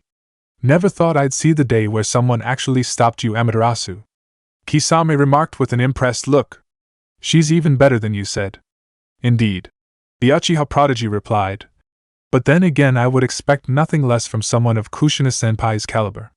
That was too close, muttered Kushina, as she started to pant heavily, since her last attack had used up a lot of her chakra and beginning to feel the strain of the battle. Seeing that Kushina was nearing her limit, Kisame decided to move in for the kill and raced toward the red-haired woman with remarkable speed. After crossing half the distance between himself and the two Konoha ninjas, Kisame leapt into the air and swung his massive bandaged sword down on Kushina's head, who wasted no time in grabbing her student and katana and jumped from their position, narrowly evading the large sword, which made a large hole in the muddy ground. But moments after avoiding Kisame's attack, Kushina was hit in the chest by a kick from Itachi, causing her to drop Naruto, who finally lost consciousness. Recovering quickly, Kushina brought up her katana to block several shuriken which had been thrown at her by Itachi, who used them as a distraction to allow him to move in close on Kushina, who barely managed to block his kunai stab, resulting in a battle of dominance between the two. As the two continued to struggle with one another, Kisame maneuvered around Kushina and attempted to shave her across her back with his sword.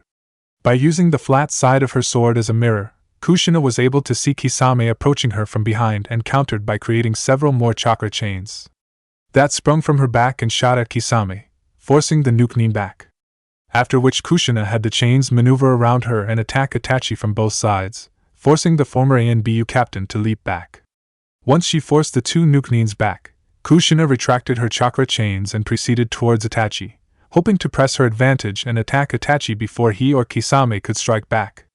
Within moments Kushina was right in Itachi's face, and after ducking under his kunai slash, she sliced the raven-haired teen in two with unclean slash, severing his lower body from his upper body. But as soon as she had cut Itachi in half, he exploded into a murder of crows, which flew around her until they moved to attack her and turned into a dozen shuriken at the last second and piercing her arms, legs, sides and back.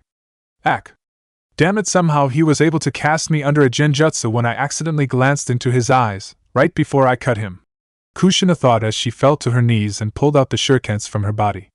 But before she could pull them all out, the real Itachi appeared in front of her and attempted a reverse heel kick to her face. Acting fast, Kushina jumped back, avoiding the kick by a hair's breadth. But no sooner had her feet touched the ground, Kisame appeared behind her and shaved her back with his shark-scaled sword. "Ayagawa!" cried Kushina in pain as she felt the sword shred through her flak jacket and her skin. After final hitting Kushina with his sword, Kisame followed through with a strong kick to her left side. That sent the red-headed woman tumbling across the ground and landing in a small crumpled heap near the unconscious Naruto. "Well, it was fun while it lasted, but I guess this is where it ends," said Kisame with one of his trademark shark-like grins. "It would seem so," said Itachi, who walked over to his partner. "So what should we do with her?" asked the former Kiri swordsman as he glanced at his partner. "Kill her," replied Itachi without any remorse. "Given her abilities, she could pose a dangerous threat to our plans later on." My pleasure," replied Kisame as he heaved his sword back onto his shoulders at the same time as the two Akatsuki members were talking. The barely conscious Kushina slowly dragged herself over to Naruto. "I can't let them take him," thought Kushina, knowing she needed to protect her student at all costs. Once she was close enough to Naruto, Kushina used the last of her strength to create several chakra chains, which sprung from her bleeding back. Before either Itachi or Kisame could do anything to stop her, Kushina's chakra chains formed a small barrier around herself and Naruto, preventing them from getting to the two Konoha shinobi. "Shit, we got sloppy. She's formed a barrier around herself and the brat," said Kisame with an annoyed frown, when he tried to push his hand through the small barrier, but was pushed back. "It would seem so," replied Itachi while staring at the barrier with his Sharingan. "And it would seem that she has erected a powerful barrier at that. It will not be easy to break." But before either men could make any attempt to bring down Kushina's barrier, the two Nuke sensed a powerful presence above them. Looking up, they quickly saw a shadowy figure falling towards them like a meteor. Acting fast, both Kisame and Itachi jumped away from the barrier, where as soon as they did, a large explosion erupted, filling the clearing with a cloud of dust. "What the hell is it this time?" Kisame asked as he and Itachi landed on a large tree at edge of the clearing. "Trouble," replied Itachi with blank expression. When the dust cloud finally began to dissipate, the two Akatsuki members soon saw a large newly formed crater right in front of Kushina's barrier, with a single figure standing in the middle of it. One whom both Kisame and Itachi recognized instantly, since this person was none other than the famed slug princess of Konoha, Senju Tsunade. Tsunade-sama, said Kushina as she looked up to the elder woman. Kushina, how's Naruto? Tsunade asked without taking her eyes of the two Akatsuki members, who jumped off their tree and stood in front of the female Sannin. He's fine, he's just unconscious, replied Kushina. But I think Itachi used some kind of genjutsu on him. Nodding to this, Tsunade then glared angrily at the two Nuknins. You're going to regret what you did to my son, snarled the furious woman. At the same time, Jiraiya and the Sandaime appeared out of the forestry and flanked Tsunade.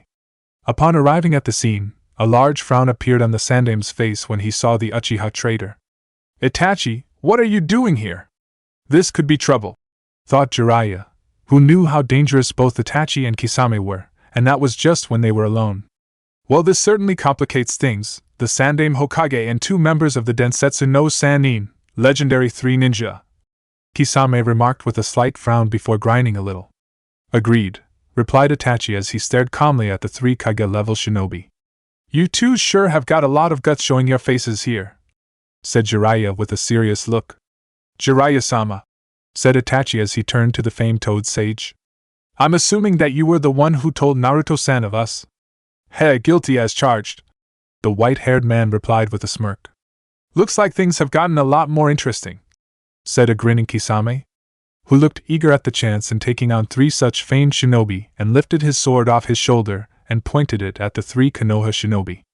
But before anyone could make a move, Itachi spoke. That's enough, Kisame. We're leaving. We did not come here to start a war. Any further fighting would be pointless. But what about the kid? Asked Kisame, since the only reason they had come to Konoha was to kidnap Naruto. We'll leave him, for now. TSK, and just when I was to enjoying myself, Kisame remarked with a disappointed look as he hung his sword onto his back. Neither of you are going anywhere, cried Tsunade as she charged at the 2 Akatsuki member with startling speed, and hit Itachi right in the face with an enhanced punch. But as soon as her fist made contact with Itachi's face, the former Konohanin and his partner exploded into murder of crows, which quickly faded into nothing, revealing that the two had just been illusions. Genjutsu, Tsunade thought in surprise before it was replaced with an angry look. I was careless.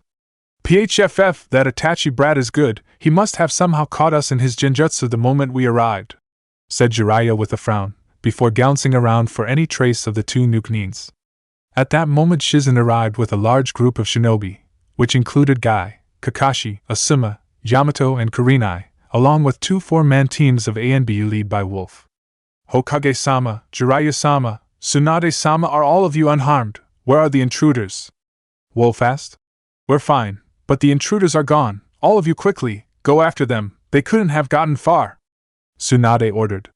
Nodding, the majority of other shinobi quickly took after the 2 Nuknins, leaving Tsunade, Jiraiya, Shizen, Yamato and the Sandaime alone with the wounded Kushina and unconscious Naruto. They won't find them. Those 2 aren't your run-of-the-mill shinobi and won't be caught so easily, Jiraiya commented. Who knew that even in the unlikely event that the pursuing shinobi caught up to 2 Akatsuki members, they would be unable to capture them? They were just that good. Once the other shinobi left, Kushina lowered her barrier and allowed herself to fall into bliss oblivion, after finally losing consciousness.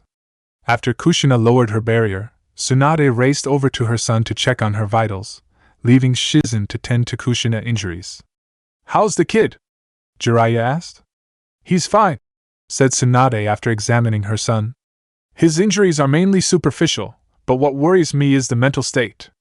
What do you mean? Yamato asked. He's in a coma, answered Tsunade, who angry look upon her. Caused by mental strain from being under a powerful genjutsu. As Tsunade lifted up her unconsciousness son, she silently swore she would make Itachi pay, knowing he was culprit for her son's state. How is Kushina? The Sandaime asked in concern. Not good, I'm afraid, answered Shizen, as she continued to work of the former ANBU captain. She received several injuries, the most serious in the back, and is almost out of chakra. I'm stabilizing her now, but she needs to get to the hospital soon. Then you should go, Yamato, and I will join the pursuit teams. The rest of you should bring Naruto and Kushina to the hospital, said the Sandaime. We'll talk on what we should plan next later. Nodding to this, 2 Sannin and Shizen took off with Kushina and Naruto, while Sarutobi and Yamato went off in the opposite direction after the pursuit teams. Outside Konoha, the the two Akatsuki members raced through the surrounding forestry, making sure that they left no tracks for the pursuing Konoha shinobi to follow. As they raced through the treetops, Kisame glanced over at his partner. "Why did we have to retreat?" "We could have—" "No, we could not," interrupted Itachi. "If we had taken on all three of them on by ourselves, in all likelihood we would have lost. Even if we had somehow won, it would not have been without serious cost to us, especially when you consider the fact that more Konoha reinforcements were on their way and would arrive at any moment. The best course of action was to retreat. Besides, Naruto-san's capture is not essential to our plan as of this moment. So we can afford to leave him be for now and wait for another time to retrieve him, one that is more favorable to us. Also, I must rest myself somewhere for a while. I used Tsukuyumi twice and was then forced to use Amaterasu," Itachi replied, who looked a bit worn as he deactivated his Sharingan. "It was more tasking than I had anticipated." Later that night, after a long meeting with not only Jiraiya and Tsunade, but also the Konoha elders, Hamura, Koharu and Danzo, over the infiltration of Kisame and Itachi, the Sandaime Hokage finally arrived home. After checking on Konohamaru, who was fast asleep in his bed, the elder Sarutobi entered his living room and took off his Hokage hat and sat in his soft armchair. Enjoying the silence in the room, the old Hokage closed his eyes and went over everything that happened today in his head. Thankfully, both Naruto and Kushina would recover, but given her injuries, Kushina would have to stay in the hospital for a bit longer. Naruto was still unconscious and wouldn't wake up for at least a day or so, since Tsunade wanted to give him time to rest and bring him out of his coma slowly, allowing her to treat the mental trauma. As the Sandaime continued to go over everything that happened today in his head, he was suddenly brought out of his thoughts by the sound of tapping of something on glass. Turning to where the sound came from, Sarutobi saw a small black crow tapping on the window to his living room. Cautiously, the Sandaime walked over to the window and opened it, allowing the small bird to fly into the room. After circling the living room once, the small bird landed on the Sandaime's shoulder and dropped a small slip of paper, which it had been carrying in its beak. When the Sandaime caught the slip of paper, the crow took off and flew out the window and disappeared into the night sky. Once the bird had left, the Sandaime opened up the slip of paper and read what was on it. When he finished reading the slip of paper, the Sandaime's face turned ghostly white, and he found his hand shaking slightly and his knees going weak. The note only had 3 words on it, and yet it had a paralyzing effect on the fabled Kami no Shinobi, god of shinobi, and filled him with such fear and dread that he needed to sit down. As the Sandaime tried to digest what he had just learned, the old Hokage knew what this meant for Konoha and how it placed the village in far greater danger than anyone realized. "Kami, help us all," the Sandaime thought as he glanced down at the note again, which simply said, "Uchiha Madara lives." Chapter 35 Engagement. Iwagakure. Sitting in his office, nursing the migraine that was slowly beginning to form in his head, the Sandaime Tsuchikage, Ryotenden no Inoki of both scales, finished reading the reports he had received from his granddaughter Kuratsuchi and her partner Akatsuchi. "I'm getting too old for all this shit," the elderly Kage thought to himself, before looking up at his son Kitsuchi, who was sitting in front of him. 1. Is it as bad as Kuratsuchi said? Worse, replied the aged Kage, remembering when Kuratsuchi and Akatsuchi returned from their mission in Konoha. After returning to Iwa, the two of them came racing into his office, ranting about Suna betraying Konoha and the Senju heir drawing water from plants and the air and creating trees. It was only after he got the two to calm down and start from the beginning that he got a better understanding of what happened during the Chunin exam. When the Tsuchikage learned of Suna's betraying Konoha and joining with Otogekure, Hidden Sound, to attack the Hidden Leaf, he was pleased, believing that it presented an opportunity for his village. Not only to avenge their defeat at the hands of Konoha in the Third Great Shinobi World War, but also to expand their influence, and perhaps finally replacing Konoha as the strongest of the shinobi nations. But his mood almost immediately shifted when Kuratsuchi told him of the abilities Naruto showed during his battles in the finals. At first Inoki was skeptical of his granddaughter's tale, but with Akatsuchi backing her up, he was forced to admit that what she said might be true and had them both write up a detailed report on what they saw in the Chunin finals. He also had his spies send him a report on what happened in Konoha. After reading both reports, Inoki was finally forced to admit that Naruto possessed the legendary bloodline limit of his ancestor, the Shodai Hokage. It's not enough that he possessed his mother's monster's strength and the Nidaime Hokage's talent for Suikan Jutsu, but to have Mokutan as well, Just what sort of freak of nature did that brat Tsunade give birth to? So it's true then, Senju Naruto possesses the bloodline limit of the Shodai Hokage-sama? Yes, grumbled the irritated Inoki. And if that wasn't enough, it would seem that brat has also inherited the Naidame Hokage-sama's talent for Suiton ninjutsu. Allowing him to draw moisture from both their air and plants, he also seemingly has an unnatural talent for Futon ninjutsu, where during his battle with Kumo's Jinchuriki, he created a wind version of the Hyuga clan's famed Kaiten, Revolving Heaven. After only witnessing it a few hours ago, when he fought a member of the clan. Impossible! Cried a stunned Kitsuchi. No child could do such a thing! It would take years of training, for even the most gifted of shinobi, to do that, if it's even possible. Not only is it possible, replied the short Kage. It's true. Our spies in Konoha have confirmed Kuratsuchi's story.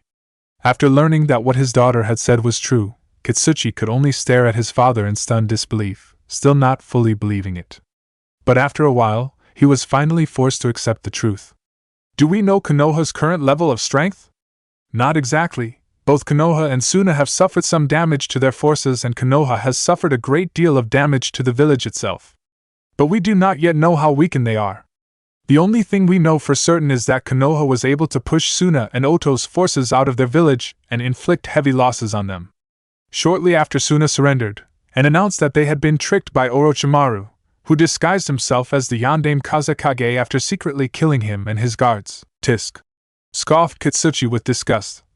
I always said Suna was full of idiots. The fact that they couldn't tell that their own leader had been replaced proves it. Humph! Grunted the Tsuchikage, who just nodded in agreement. I have also learned that both Konoha and Suna are now in talks and are trying to reform their previous alliance. Furthermore, there is a rumor that Kiri is trying to form an alliance with Konoha as well. Then we have to attack now, before Konoha can form an alliance with either of them, or worse, both of them, stated Kitsuchi. We will, but not yet. I won't make the same mistake Suna and Oto made, and underestimate Konoha, especially since they are about to have a new Hokage. A new Hokage? Repeated a confused Kitsuchi. It seems Sarutobi has finally decided to retire, and from what I have heard, it would seem that he has selected his former student Senju Tsunade to take his place as the Godaime Hokage. Frowning at the news, Kitsuchi knew that this complicated matters. What should we do then? First, we must gather more intel on Konoha and probe their defenses. Even if they reform their alliance with Suna, it will be a while before both villages are at full strength. The same can also be said for Kiri. Given what our spies have told me, Kiri's military strength has been weakened from their constant infighting. Also, continued the Tsuchikage, I have an important mission for you. What sort of mission? A mission that involves that brat Senju Naruto, answered Inoki. I want you to select a team to capture or kill him. Also, given the boy's bloodline limit and abilities, I am placing him as a B-rank threat in our bingo book, with an engage with caution warning. With all due respect, isn't that a little extreme? He's only a boy. A boy, who not only possesses one of the most powerful bloodline limits in existence, but who also defeated 2 Jinchuriki all on the same day. An angry Inoki retorted, if that brat is already this powerful, imagine what he would be like in 10 or 20 years' time, when he fully matures. Not to mention in 40 years' time, we could be facing an entire family of Mokuton wielders. But if we kidnap or kill the boy, his mother would more than likely have Konoha declare war on us. I would rather have us fight Konoha now, where we would at least stand a chance, than face the second coming of a shinobi like Senju Hashirama, later on. Besides, if we can somehow capture the boy, the benefits later on would outweigh the short-term costs.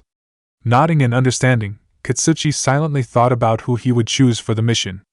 His 2 best candidates were of course his daughter Kuratsuchi and Akatsuchi, who were not only skilled shinobi, but had watched the Senju Heir battle and knew how he fought. It won't be easy. We would have to wait until he is outside the village to even have a chance. But even then it is likely his mother will have one or more of Konoha's top shinobi watching over him. I am aware of that, and will have our spies try and monitor his movements, and wait for an opportunity when he is outside the village on a mission. Nodding again in agreement, Kitsuchi then asked his father if he had a picture of the Senju Heir, wanting to at least know what his target looked like. When the Tsuchikage showed him a picture of Naruto, he of course saw the resemblance between Naruto and the Yondaime Hokage. He had faced the man once before, during the Third Great Shinobi World War, and barely escaped with his life, although he lost his entire platoon to him in the process. I have to admit the resemblance between him and Kiroi Senko, Yellow Flash, is uncanny. If didn't know any better I would swear the two were father and son. Impossible. Scoffed the Tsunade Senju. There is no way he and the boy's mother would get together. If they had, we would have known about it. Not even Konoha could keep something like that hidden. Agreeing again with his father, Kitsuchi just nodded, since the idea the Yandame Hokage and Tsunade having a child together was ludicrous, not to mention frightening, since there was no tell how strong their child would be if such a union happened. After accepting the mission, Kitsuchi quickly left the room, leaving his father alone in his office, where the old Kage looked down at the spare photo he had of Naruto, and like his son, remarked on how similar Naruto was to the Yandame Hokage. A man who was feared, hated and respected by the majority of the IWA, given the large number of their shinobi he had killed during the war. Even the Tsunade Senju had to grudgingly respect the former Hokage, since he fought the younger man once before and was nearly killed by him thanks to his famed Hiraition no Jutsu, Flying Thunder God technique. Eventually, after a few more minutes of staring at Naruto's photos, he put it away, since he had better things to do. But before doing so, he made a mental note to later have his intelligence unit investigate the identity of Naruto's father.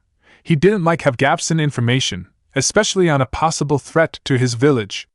Sunigakure, in the heart of the desert of Kaze no Kuni, Wind Country, fortified by high walls of rock, was Sunigakure, hidden sand village, home of the shinobi of Suna. Things hadn't been going well for the village hidden in the sand lately. They were still rebuilding their forces after the failed invasion on Konoha with Otogakure, hidden sound village. However, it wasn't totally their fault. Their Kazekage had been secretly replaced by Orochimaru. The bodies of the real Kazekage and his guards had finally been found, and the funeral had been held for him and their fallen shinobi. The village mourned the losses that had been suffered and were ashamed at how they had been manipulated by Orochimaru. In the center of the village was the Kazekage mansion, the largest of all the structures in Suna, which was where the members of the Suna Council had gathered and were discussing the future of their village. In a large room with statues of all the past Kazukages against one wall, there was a wide round table with all the council members sitting around it. They were discussing candidates for who the future Kazekage would be and how to deal with the loss of manpower in their recent conflict with Konoha. They were in for some rough times, as they had to keep up appearances that they weren't as weak as they really were, knowing that another village might decide to take advantage of their weakened state. And like all shinobi villages, they needed the income from the people who hired them, which seemed unlikely given recent events. Those who paid well went to the villages with the most strength, and a weak village didn't get as much business, nor did it last long. Many of their remaining clients had lost faith in their skill, and were thinking of taking their business elsewhere. This was of course no great surprise to the Council of Suna. Who would trust a village of shinobi with missions, when they couldn't tell that their own leader had been replaced by an enemy, and then be used to attack their own ally? But that was a matter for another time, as most of the council was firmly cemented in trying to re-establish their alliance with Konoha, whom they had betrayed. Among the members of the council were the Gokaiadai, honored siblings, the two most revered shinobi elders in all Suna. This showed how serious the Suna council was taking the situation. Given how the two elder shinobi had retired and had disconnected themselves from the outside world, and rarely entered the village or attended council meetings. As the Suna Council continued to discuss the recent events, one of the hottest topics of discussion was the new heir of the Senju clan, Senju Naruto. The young genin who had defeated their ultimate weapon Gaara in single combat, and participated in the defeat of Orochimaru, when he battled his former sensei the Tsunade Hokage and his former teammates Jiraiya the Toad Sage and Tsunade the Slug Princess. "I still can't believe that Gaara of all people was defeated," muttered a council member, who, like many, had believed that Gaara was unbeatable. "Well, he did, so get over it." An elderly council man in robes spoke. "Right now we need to focus our attention on re-establishing our alliance with Konoha. Even though they did suffer losses, they still came out on top, despite being caught off guard and being outnumbered 2-1. "Agreed," said a middle-aged female council member. "If we don't do something soon, we could find ourselves in a war that we can't hope to win, given our current strength. Right now, our forces have been greatly weakened and we are without a leader, while Konoha still has theirs and has 2 of the 3 Sannin with them as well. They might think we're planning to attack them again," another member said somberly. "After our attack on them, I wouldn't be surprised if certain members are pushing to declare all-out war on us and wipe us out in revenge." Many of the council members nodded their heads in agreement, since it was a strong possibility. Even though most of them were certain that Sandaime Hokage would be against such action, it was possible he could be forced to, if enough people pushed for it. There were factions in Konoha that would push for war, and they were led by the Sandaime's former rival, Shimura Danzo of the renowned Shimura clan.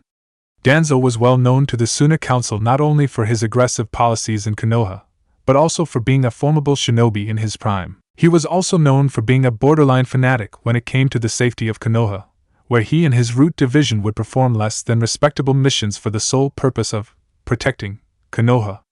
I still find it hard to believe that they were able to repulse the attacks by 2 villages. The same council member from earlier said.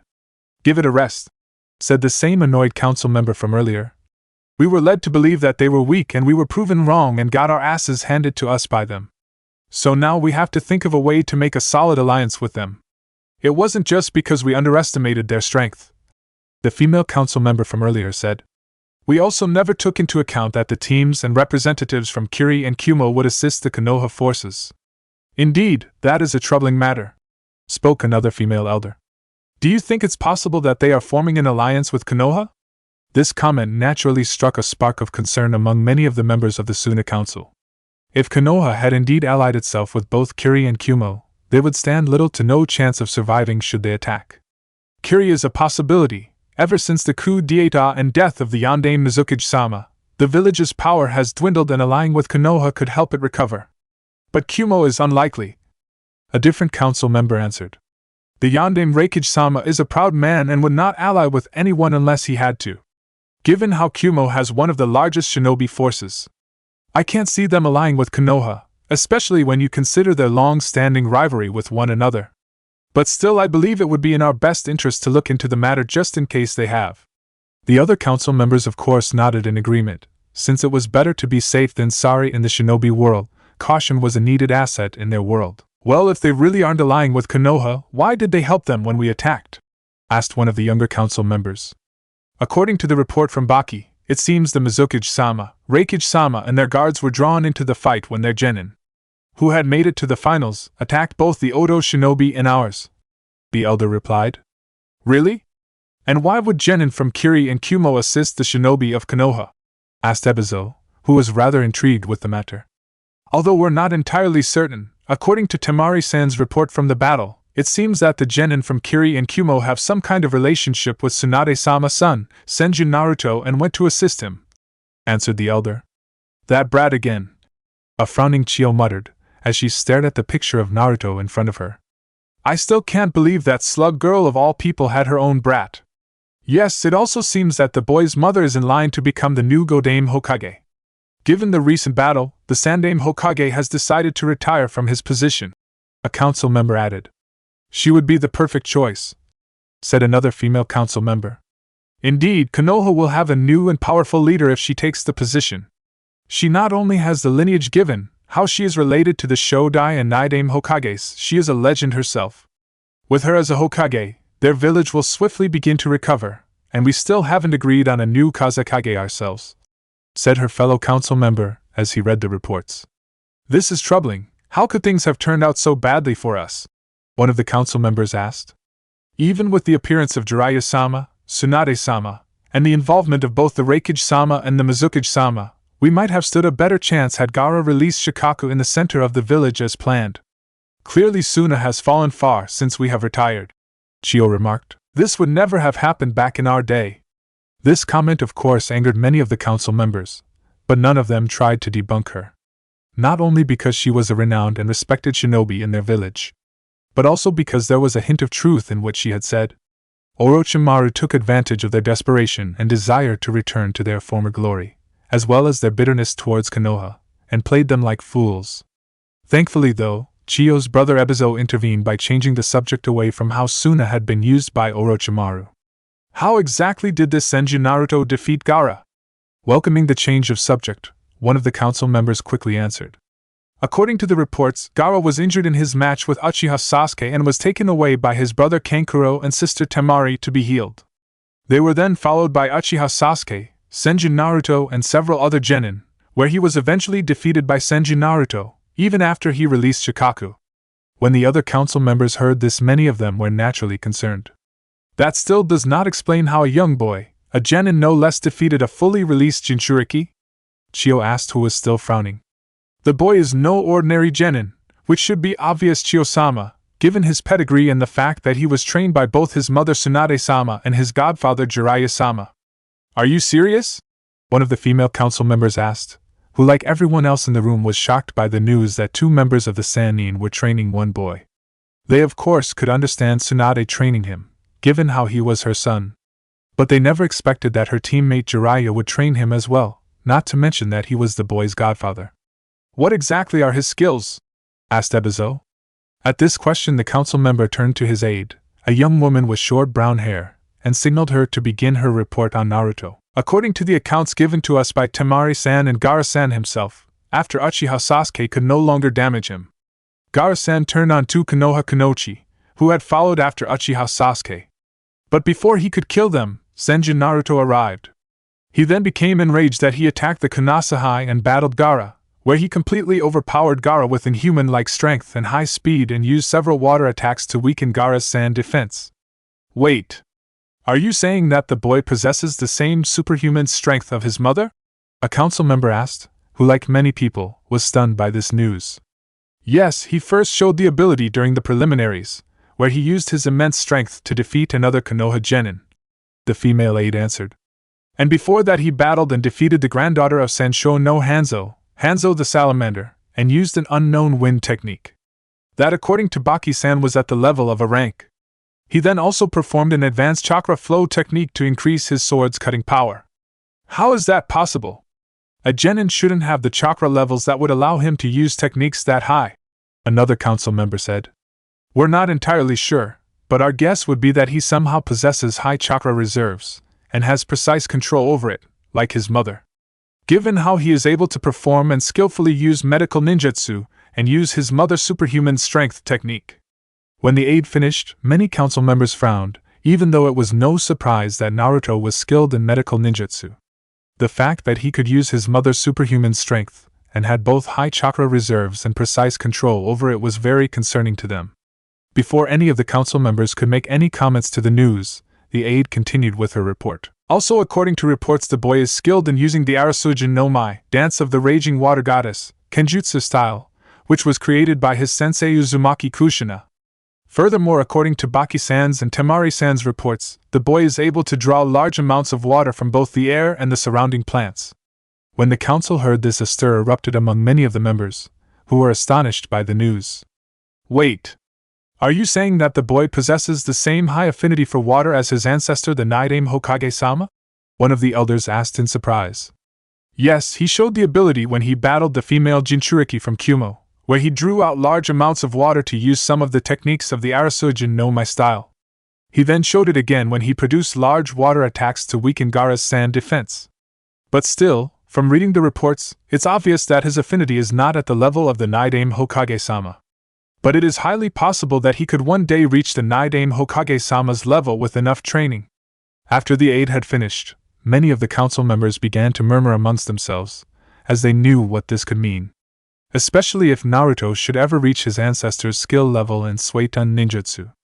After a few minutes, one of the council members signaled the aide to continue with her report. During his battle with Temari-san, Senju Naruto also showed to be skilled in Doton ninjutsu and showed impressive tactical skills. He also showed the ability to adapt to different situations in his battle with Gaara-san and his other matches in the Chunin exam. He even found a way to counter the Hyuga clan's Kaiten, revolving heaven, technique and found a blind spot in their Byakugan when he battled a member from the clan. Incredible, muttered one of the female council members, since to counter the Hyuga clan's famed ultimate defense was no small feat for anyone, more so for a genin. Furthermore, during his battle with the female Jinchuriki from Kumo, he revealed a futon jutsu that was based on the Hakusho Kaiten, which he created after analyzing it in his battle with his earlier opponent from the Hyuga clan. That's impossible! Especially for a boy his age, said one of the younger council members in disbelief. Indeed, remarked Ebizo with an amused look on his face, as he found Naruto to be rather interesting. It was even reported that he is capable of using hand seals with just a single hand and is skilled in using Fuin Jutsu and Genjutsu. Also, according to Temari-san, he showed the ability to perform Kambijutsu, collaboration techniques, where he combined a water technique with wind and lightning to make it stronger. After hearing this, there was a great deal of excited muttering among the council. Many, of course, couldn't believe that a boy Naruto's age was already this skilled and powerful, especially since he revealed that he could use 4 separate nature types. Although as remarkable as all that is, the most surprising thing about the boy is that he possesses the Mokutan bloodline limit of his ancestor, the Shodai Hokage-sama. The aide finished. As soon as she said this, the entire council exploded into cries of disbelief. How is that even possible? Chio cried, who like everyone else was stunned by the news. The Shodai Hokage-sama's Mokutan powers are a mutation, not an actual bloodline limit. Neither Slug Girl or anyone else in the Senju clan has ever possessed Mokutan. Clearly that is no longer the case. Her brother Ebizo replied with some amusement in his voice. It seems that the Shodai Hokage-sama's blood runs true after all. No wonder he was able to defeat both Gaara and the Kumo Jinchuriki. A council member spoke. Actually, he didn't use his Mokutan bloodline to defeat Gaara. He only used his Mokutan powers to restrain and capture Gaara and his siblings, after he overpowered Gaara with his immense strange and other jutsu. The council aide explained, which made many other council members even more worried. It also stated in the reports that his Mokutan bloodline limit is a bit different from his ancestor the Shodai, where he is able to create and control plants. This is very troubling. If that boy becomes even half as powerful as the Shodai Hokage-sama, he'll become a formidable enemy. Another council member said. Even though he knew that Naruto had already become a formidable threat in his own right. Clearly Konoha has not only been hiding his existence, but also his abilities and have been training him secretly. I mean, until recently we didn't even know he existed, and then out of nowhere he appeared showing skills and abilities far beyond any ordinary shinobi, let alone a genin. Furthermore, he is being trained by 2 members of the Sannin. An elder council member spoke. But what I don't understand is how the boy became so skilled in Mokutan. Until him, there has never been another Mokutan user. The reason is because there is another Mokutan user in Konoha, honored council member. His name is Yamato. The council aide replied. What? Yelled many council members together. Wait. Are you saying that there is another member of the Senju clan alive and possesses the Shodai Hokage-sama's Mokutan bloodline limit? Actually no, this person is not a member of the Senju clan, at least not in the traditional sense. According to Baki-san's report, during the attack on Konoha and when he was facing this Yamato person, he revealed his ability to use Mokutan, where Orochimaru's spy Kabuto revealed that before Orochimaru was forced to flee Konoha, he inserted the Shodai Hokage-sama's DNA into a large number of children in the hope of recreating his power. This Yamato person was the only person to survive the experiment, and possessed the Shodai Hokage-sama's bloodline limit. How do you know that this is true? Asked one of the female council members. For all we know, he was lying. I don't believe so, Ebizo said suddenly, gaining everyone's attention. He would gain nothing by lying about that, and it would make sense. If he really was a member of the Senju clan, Konoha would have revealed him long ago, just as they have with Tsunade's son. When the council heard this, most of the members muttered for several minutes before nodding in agreement, since it did make sense. Well, regardless, the boy is obviously a hidden ace for Konoha, and they have been planning all this for a long time. One member said after thinking about all of this, there is no way that this is all one big coincidence. What are the chances that the heir of the Senju clan, who possesses the Shodai Hokage-sama's Mokutan bloodline limit, would just appear right when Konoha is hosting the Chunin exam with the last surviving heir of the Uchiha clan entering it as well? Agreed, the boy is clearly a genius. A natural talented shinobi just like his mother and his forefathers, and with Jiraiya-sama and Tsunade-sama teaching him, there's no telling how strong this boy will become. Hell, he has the Barati Shinka no Ikari, Bloody Crimson Fury, Uzumaki Kushina, and the only other Mokutan user alive teaching him as well. One older council member said, pointing to his copy of the reports. If what we already know of this boy is any indication, he could be the next Kiroi Senko, or worse, he could become as legendary as his ancestor the Shodai Hokage-sama. Aren't you being a little overdramatic? A younger council member asked. He's still just a boy. Of course not. The elder council member shot back. Think about everything we have just heard. The fact that Jiraiya-sama trained Kiroi Senko, and Jiraiya-sama was taught by the Sandaime Hokage-sama, who in turn was taught by the boy's ancestors, the Naidame Hokage-sama, and the Shodai Hokage-sama. Not to mention the boy's mother was taught by the Sandame Hokage-sama as well, and is the descendant of both the Shodai and the Naidame Hokage-samas, and is about to become Hokage herself. He literally has the blood of Hokages flowing in his veins. When you add all that up, and everything else, there's no telling what the boy will learn, and if he's already this strong, imagine what he'll be like as an adult. When the councilman was finished, there was silence in the room, since the thought of another shinobi as powerful as Konoha no Kiroi Senko, Konoha's Yellow Flash, or worse, as powerful as the Kami no Shinobi, god of shinobi, Senju Hashirama, was a frightening thought. Even as allies, the Kiroi Senko was a name respected and feared by many shinobi, especially those who knew or remembered the man. But as great as the former Yandame Hokage was, the Shodai Hokage was on a completely different level, for he was a man of near mythical proportion. His prowess in battle was said to be almost fairy tale-like, much like the existence of the Rikudo Sennin, Sage of the Six Paths, which was why people often referred to him as the Kami no Shinobi. Even to seasoned veteran shinobi like Chiyo and Ebizo, the Shodai Hokage was a man to be feared and revered and was easily the strongest shinobi of his time. Stronger than his former rival and co-founder of Konoha, Uchiha Madara, which he proved on several different occasions. The most prominent being their last battle where he fought and defeated both Madara and the Kyubi no Yoko, the nine-tailed demon fox.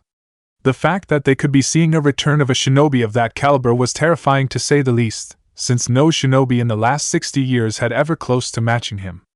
If Konoha ever decided that they were a threat, a war would erupt, which could be very devastating to them. Everyone remembered how brutally IWA had been beaten in the last shinobi war. I agree, spoke the council member whose aide had read the report on Naruto. Also, according to rumors, the boy assisted his mother, Jiraiya-sama, and the Sandame Hokage-sama in defeating Orochimaru. When he revived the Shodai Hokage-sama and the Naidame Hokage-sama with Kuchiyos, Edo Tensei, summoning, impure world resurrection. Temari-san's and Gar-san's reports also both state that the boy already can summon not only the toads, but also the slugs. In fact, both Gar-san and Temari-san described the ones he summoned, stating that both were the size of small mountains. The slug was said to be predominantly white with 3 blue streaks, while the toad was all red and had on a vest with scars on the body and carried a tanto. After reading this, there can only be one toad and slug I can think of that fits both these descriptions. The councilman, of course, didn't have to say their names, as everyone knew the chief of the toad summons and queen of the slug summons just by their descriptions. There weren't many summons that could even come close to their size. It seemed even more likely that both Jiraiya and Tsunade were training Naruto as their new protege, a new shinobi that could rival if not surpass Jiraiya's last apprentice, a Hokage in the making. The fact that Naruto had been allowed to sign the contracts for both the slugs and the toads, something that had been unheard of until now, clearly showed that he was already well on his way there. To think that he is this strong already and would be allowed to make a contract with 2 such summons, Chiyo muttered while shaking her head in disbelief. She had never heard of such a thing happening before. What sort of monster did you give birth to, Slug Girl? This could be bad for us. One of the older members of the council spoke, while feeling his age at the moment. If they have such a shinobi in the makings, one I might add who already has trumped our own ultimate weapon, we must re-establish our alliance with them and prove our sincerity for continued peace with them. How? We've already agreed to some restitution to help them rebuild the damage to their village. Not to mention several other terms that favor Konoha. A councilwoman, who was sitting to his left, said. Nodding his head, the council member continued. Yes, but I do have an idea. It is unusual and highly unorthodox. But it might kill 2 birds with 1 stone and even be highly beneficial to us if things go right later on. What are you talking about? Simple, we put in for an alliance through marriage. You're saying you want a marriage of state? The councilwoman asked. Yes, if we can arrange this with Konoha, we can strengthen our new alliance like never before. If they agree, this new alliance will be built upon the union of 2 people from our respected villages. Both they, and any children that they may have later on, will become a symbol of unity between us and Konoha. That might work, another council member said, thinking about it. Arranged marriages after a war was common practice between nations. But for shinobi villages it was unheard of, due to fears that one village would steal secrets from another. But still it had the potential to solidify an alliance with Konoha and make sure that another incident like before wouldn't happen again. Would Konoha actually accept such an unusual proposal? There's a strong possibility they would, since I'm certain that there are many who want to avoid a war as much as we do, especially since the other villages are watching us careful for any signs of weakness. This proposal could secure a lasting peace and alliance between our respected villages. I'm also certain that the Sandaime Hokage-sama and the Konoha Council would see the benefits in agreeing to this, especially if we offer something of great value. But who should we ask for and who would we pick in return? I believe the obvious choice would be Senju Naruto. The boy is clearly strong and has a long and noble lineage. Not to mention he has become a hero to his village after his actions in the invasion, and his mother is about to become the new Hokage. After hearing this suggestion, most of the council muttered in agreement, since Naruto was indeed the ideal candidate. And who would we choose? A younger female council member asked. It would have to be someone around his age as well as someone capable and of high standing. Konoha will not let the heir to its founding clan marry just anyone. For several minutes names were thrown out as to whom could it be, but when someone suggested Temari, it caused a bit of talk. I don't think we should give her up, someone said. She's one of our most prominent Kunoichi. She's also the eldest child of the Yondaime Kazekage. Plus, if the boy is as powerful as the reports say, then any children they could have would be just as strong if not stronger. Agreed, another person said. I've also heard from her younger brother Kankuro-san that she and the Senju heir are not exactly on friendly terms, due to some incident that happened between them in the preliminaries and how she lost to him in the finals. Even if that is true, Temari-san is a loyal kunoichi and would follow any order we give her, regardless of what we asked of her. Besides the fact that she is one of our best kunoichi and the daughter of our late Kazekage, shows Konoha how serious we are in making this alliance work. Not to mention what better symbol of unity can there be between our two villages than having the daughter of the Yondaime Kazekage-sama marry the son of the new Godaime Hokage. That's why it's such a good idea and can't fail. No, it isn't. We wanted to ensure peace, not give another village a family of powerful shinobi while weakening ourselves at the same time. Hear me out, the councilman said. First, it would give Konoha incentive to accept the offer, and yes, it would create that. But they would have family here in Suna, making it harder for them to fight against our village. And if the boy really does become as powerful as we think, and becomes Hokage, the marriage would create strong ties between him and our village, and we could rest easy. This made the council think on matters further, since it was possible if it did happen. Not to mention, having strong ties with a powerful and influential clan like the Senju clan was always a good thing to have, since it would be something that could benefit their village greatly in later years. It was also possible that maybe at a later time, that one of their children could be married off to someone in their own village. That way it was possible that Naruto's Mokuton bloodline limit could be passed on and be started in Suna as well. Naturally, after hearing this, the rest of the Suna council were in favor of the idea. If everything worked out the way they hoped, their village would benefit greatly. They would have a strong alliance with the strongest shinobi village, possible strong allies in the future, and perhaps stronger shinobi for them later down the road too. Once everything was settled, preparations were made to send an official proposal to Konoha at the earliest convenience. Several days later, Hokage's office, currently sitting in his offices with several empty bottles of sake next to him, the Sandaime Hokage poured himself another saucer full of sake and took a long, deep gulp.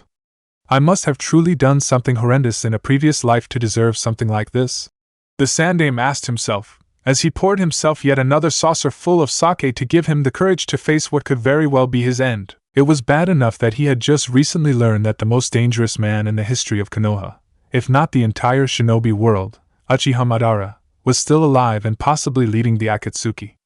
But what was being asked of him now by the council made the old Hokage think that facing Madara wasn't so bad after all. Kind of early to be hitting the bottle, isn't it, old man? Asked a familiar voice behind the Sandaime. Turning around, the Sandaime saw his former student Jiraiya walking through an open window. I'm afraid I am in no mood to talk, Jiraiya, so unless it's something important, I will ask you to please leave me be. Ouch. Nice way to greet someone, old man, Jiraiya replied, in a mocking tone. So what's up? This isn't like you. It matters little, Jiraiya. Tell me, how is Naruto doing? The Sandaime asked, since it had been 10 days since the Akatsukis attempted to capture Naruto, and the Sandaime had been concerned for the well-being of his surrogate grandson. Sighing at the mention of Naruto, Jiraiya glanced out the open window overlooking Konoha. The kid is tough, I'll give him that, but what he went through when Itachi used Tsukuyumi, Moon Reader, on him, is something no one should go through, let alone someone his age. From what he's told us, Itachi forced Naruto to watch as he systematically killed all of us, along with everyone that he cared about. After which he started over again and again for 3 days straight in that world. It's nothing short of a miracle that the kid didn't lose his mind in there.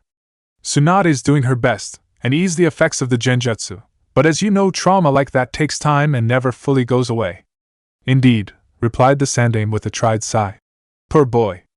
TSK, save your sympathy, sensei, because if you ask me, that Itachi brat needs it more than the kid. If he's half as smart as people says he is, he'll stay as far away from Tsunade as possible, since he's jumped right up to number 2 on her hit list with what he did to the kid. I swear the things she said she would do to him, after she heard what he did to Naruto. They would make even that brat Ibiki turn green. Finished Jiraiya, who shuddered slightly at the memory of what Tsunade said. What of Sasuke, how's he? At the mention of Sasuke, Jiraiya's face took a slightly grim look. That's a tougher call to make, that kid tends to bottle everything up inside, answered Jiraiya, who was now frowning. He knew that it was never a good idea to bottle stuff like that up. It was only a matter of time before they eventually burst out. Shortly after Tsunade woke him up from his coma, the kid left the hospital and returned to his home. Tsunade tried to get him to stay so she could monitor him more, but he refused, stating he was fine. She then later sent Shizen to check up on him, but he sent her back, telling her that he was okay. But neither you nor Tsunade are convinced that he is? The Sandaime asked, where he saw his former student shake his head. No, more than likely that kid went through a similar kind of trauma that Naruto went through in that illusion, and you never come out quite right after it. My advice is to have someone monitor that kid and see what he does. He has more reason to hate Itachi than most. Seeing him again and then being put under that genjutsu probably had a negative effect on him, and it might just push him over the edge, if it hasn't already. You think Orochimaru might make another move on Sasuke? Sarutobi asked. I would be surprised if he didn't, answered Jiraiya with a large frown. It would be just like him to try and take advantage of a situation like this. Knowing Orochimaru, he would probably use Sasuke's drive for revenge for his own benefit, and offer him special training and more power to help him kill Itachi. Yes, you're probably right, said the Sandaime after thinking everything over and scratched his chin. I'll have the barrier team remain on high alert, and have ANBU increase their patrols around the village, just in case Orochimaru sends some of his followers to infiltrate the village and make contact with Sasuke. I'll also have Kakashi have a talk with Sasuke and keep an eye on him just to be on the safe side as well. Finding this acceptable, Jiraiya nodded and decided to move on to another matter that had him curious. So sensei, how about you tell me what is bothering you? At this the Sandaime sighed tiredly, since he didn't really want to tell, but after several more minutes of pestering from the Toad Sage, the old Hokage finally broke and decided to fill in his former student. Once the Sandaime finished his explanation, Jiraiya turned ghost white and stared at the Sandaime in disbelief. Has the council lost their fucking minds? The old Toad Sage cried. Do they have any idea what Tsunade will do to them once she hears about this? She's liable to splatter them all over the village. The council, or more specifically the elders, believe that this is the best for Konoha. But why did you even agree to this? Neither the council nor the elders have the power to do something like this. The elders found an old law written up by the Shodai Hokage-sama that allowed them to do it. After reading the law that the Sandaime indicated, Jiraiya shook his head in disbelief. Geez, it's just as well the Shodai is dead. If he was alive now, Tsunade would kill him for sure. So who's the poor sap that's going to tell her? Jiraiya asked. Because if you're looking for someone, count me out. Heim is just as likely to kill the messenger as she is the person who decided this, once she hears about it. At this the Sandaime just looked at his former student with a saddened look, indicating he was that poor soul. Sensei, don't tell me. I'm afraid so. The council believes that Tsunade might take their ruling better if she heard it from me. Ha, more likely they're hoping to use you as human shield. You're probably right. That is why I have decided to call for a general meeting of the council, and have Tsunade and Naruto attend, replied the old Hokage. Since there was no way in hell he was going to tell Tsunade, while in a room alone with her, thereby taking the full brunt of her wrath. If he was going down, he would be taking the whole damn council with him, for getting him into this mess. Heh, well, that should be one hell of a show, replied Jiraiya with a smirk, before he joining his teacher and having a few drinks, believing that no one should drink alone, especially when it could be their last. Later in the council chambers, after receiving a summons from the Hokage to attend an important meeting with the Council of Konoha, Tsunade and Naruto made their way to the council chambers in the Hokage's mansion. Upon arriving, they were surprised to see Sasuke waiting in front of the large double doors that lead to the council chambers. When asked, Sasuke explained that like them he had received a summons from the Hokage asking him to attend an important meeting with the council, which of course raised their suspicions. But before they could ask Sasuke anything more, the large doors to the council chambers opened. The council chamber was a large room with wooden walls and floors and rafter-like ceiling. Above, on the highest parts of the walls, near the ceiling of the room, were a row of small rectangular-shaped windows, which flanked the room and allowed light into it. Directly in front of them, at the opposite end of the room, were the Hokage and the Konoha Council. The group was sitting behind a large long table which stretched from one end of the room to the other. Starting from the left were the heads of the 6 major clans of Konoha: the Hyuga, the Inuzuka, the Aburame, the Nara, the Yamanaka, the Akimichi, and Elder Koharu. From the right were the 4 civilian council members, who represented the civilian populace on the council. After them there was the head of the ANBU division and Elder Danzo and Elder Hamura, with the Sandaime sitting in the middle of the 2 sides. No sooner had the female Sannin and the 2 genin entered the large room, the large double doors behind them closed. As they walked closer to the council, the group also noticed Jiraiya leaning against the wall to their right with his arms folded and wearing a knowing look. This of course made the 3 even more suspicious of why the Sandaime and the council had called them here. But before they could even ponder on the matter further, their thoughts were interrupted by the Sandaime, who looked to be a bit nervous. Tsunade, Naruto and Sasuke, I'm so glad that you all are doing so well on this lovely day. Especially after that rather difficult situation last week and the time it took for you to recover and cut the crap Sarutobi-sensei and get to the point of this meeting, rounded Tsunade, who was getting annoyed with how Sarutobi was avoiding telling them why they were here. Yes, well the thing is that, the council has come to an, decision regarding Naruto-kun and Sasuke-kun. What sort of decision? Asked Tsunade, narrowing her eyes in suspicion, and had a feeling that whatever it was she wasn't going to like it, especially given how nervous her former teacher was. Well, you see, the council believes that given Naruto-kun and Sasuke-kun's unique status as the last male heirs of their respected clans and holders of their bloodline limits, the council has decided to, they have decided to, said the Sandaime, but no matter how much he tried he couldn't find the nerve to say it. In his younger years he had fought countless battles without hesitation or fear, taking on shinobi of great skill and power, and yet at this moment he was petrified and didn't know what to do. Even now, as his former student stared up at him with her cold honey-colored eyes, that seemed to look into his very soul, he could not find the nerve to say the words needed. As Tsunade continued to stare at him, the old Hokage found himself sweating bullets, knowing that once he told Tsunade what the council had decided, a calamity would be unleashed onto the village. Seeing how her former teammate was struggling with telling his former student what the council had decided, Koharu decided step it. Men can be such cowards? The old woman thought with annoyance before speaking. The council has decided that given how both Uchiha Sasuke and your son Senju Naruto are the last surviving male members of their respected clans in Konoha, as well as the last wielders of their respected bloodline limits, that they are to be placed under the Clan Restoration Act. The Clan Restoration Act? Repeated Tsunade in confusion, which was shared by Sasuke and Naruto. What sort of law is that? I've never heard of it. Allow me to explain, answered Hamura, before taking out a large scroll, which Tsunade recognized as the Charter of Konoha, which listed the rights and laws for civilians, regular shinobi and shinobi clans. After opening the scroll, the former teammate of the Sandaime moved his finger down, until he found the paragraph he was looking for. It is stated that in the event of a shinobi clan, who possesses a unique bloodline limit that is vital to the continuation and security of Konoha, is on the verge of dying out, where there is only one surviving male heir and no others capable of reproducing offspring, then that heir falls under the Clan Restoration Act, which states that they must reproduce with multiple different women, so to continue his clan's bloodline and ensure its survival. After Hamura had finished, the reactions varied. Jiraiya had to bite down hard on his own lips so not to burst out laughing at the looks he was seeing on faces of the 3 shinobi. Sasuke's eyes widened in disbelief, where his eyes were almost as big as a Hyuga's.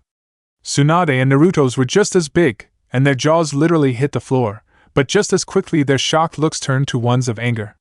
Following the announcement, the council chamber exploded with the deafening roars of the 2 blondes, who shouted, WWHHAKT, in perfect union and were glaring murderously at the council members. Seeing the look the two Senju were giving them, many of the council members were unnerved with how similar the mother and son were, as both of them held the same intense murderous rage in their eyes, that spelled unholy wrath. Are you telling me that you want my son to marry multiple women, just so that he can help produce more Mokuton users? Tsunade asked angrily, daring any of the council members to answer. Whether by bravery or foolishness, Furioka Kagato decided to answer Tsunade. Well, to put it bluntly. Yes. The nervous man replied before he gulped in fear when the angry Tsunade stared right into his eyes. Well, you can go straight to hell, roared Tsunade, causing many of the council members move further back into their seats in fear, as they felt a massive surge of killing intent erupt from the Senju mother. There's not a snowball's chance in hell that I will let you turn my son into some sort of breeder. Tsunade, this is bigger than what you want, this is what Konoha needs, replied Koharu, hoping to get the blonde woman to see reason. Sadly though for Koharu, Tsunade was not in a reasonable mood. I don't care who it is, for he's my son, and I will not allow him to be used in any of your schemes. You tell them, Ka-chan, Naruto yelled as he backed his mother up. You can take that so-called clan restoration law thing and shove it. I want no part of it. Kid, cried Jiraiya as he stepped forward and made his presence known. What are you doing? Don't you realize what you're being offered and how many men would kill to be in your shoes? Don't throw it away.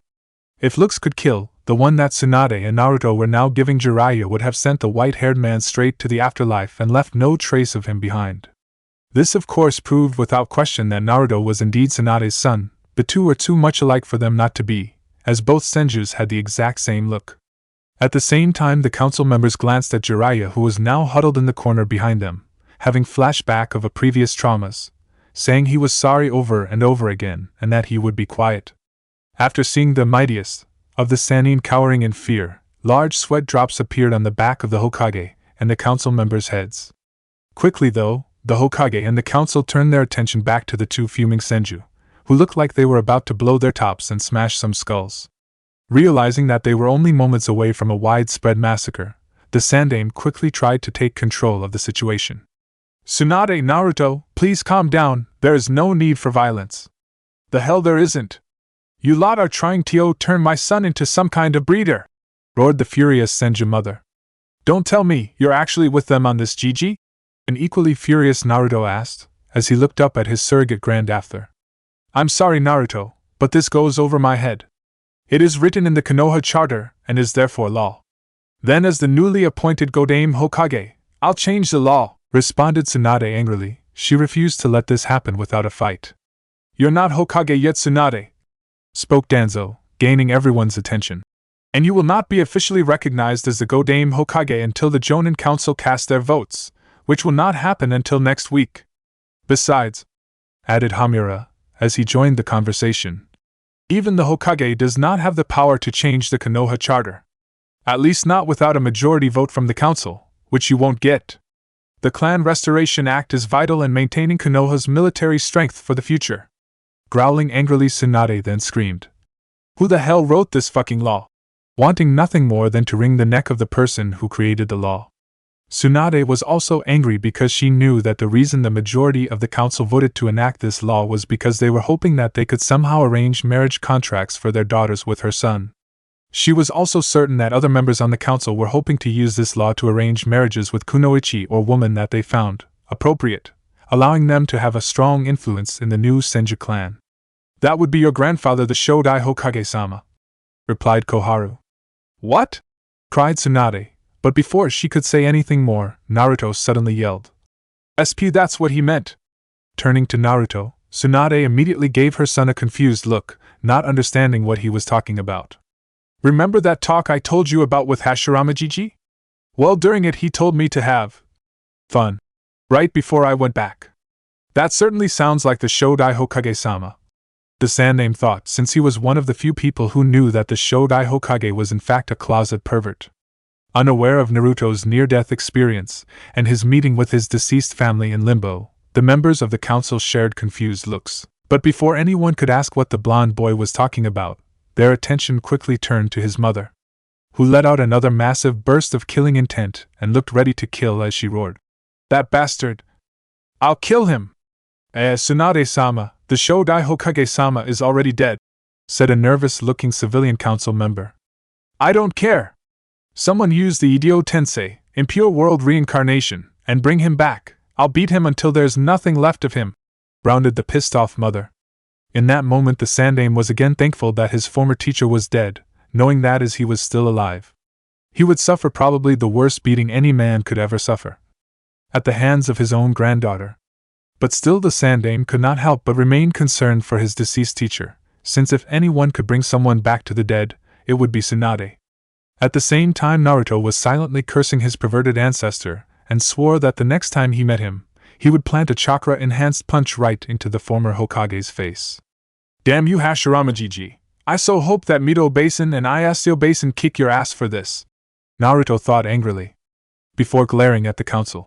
I refuse. Excuse me? Hamura asked, raising his right eyebrow. I refuse to go under this clan restoration thing, and be used like some kind of horse stud. Pleased to hear this, Tsunade looked up and smirked at the council, but her smirk just as quickly faded when Danzo spoke.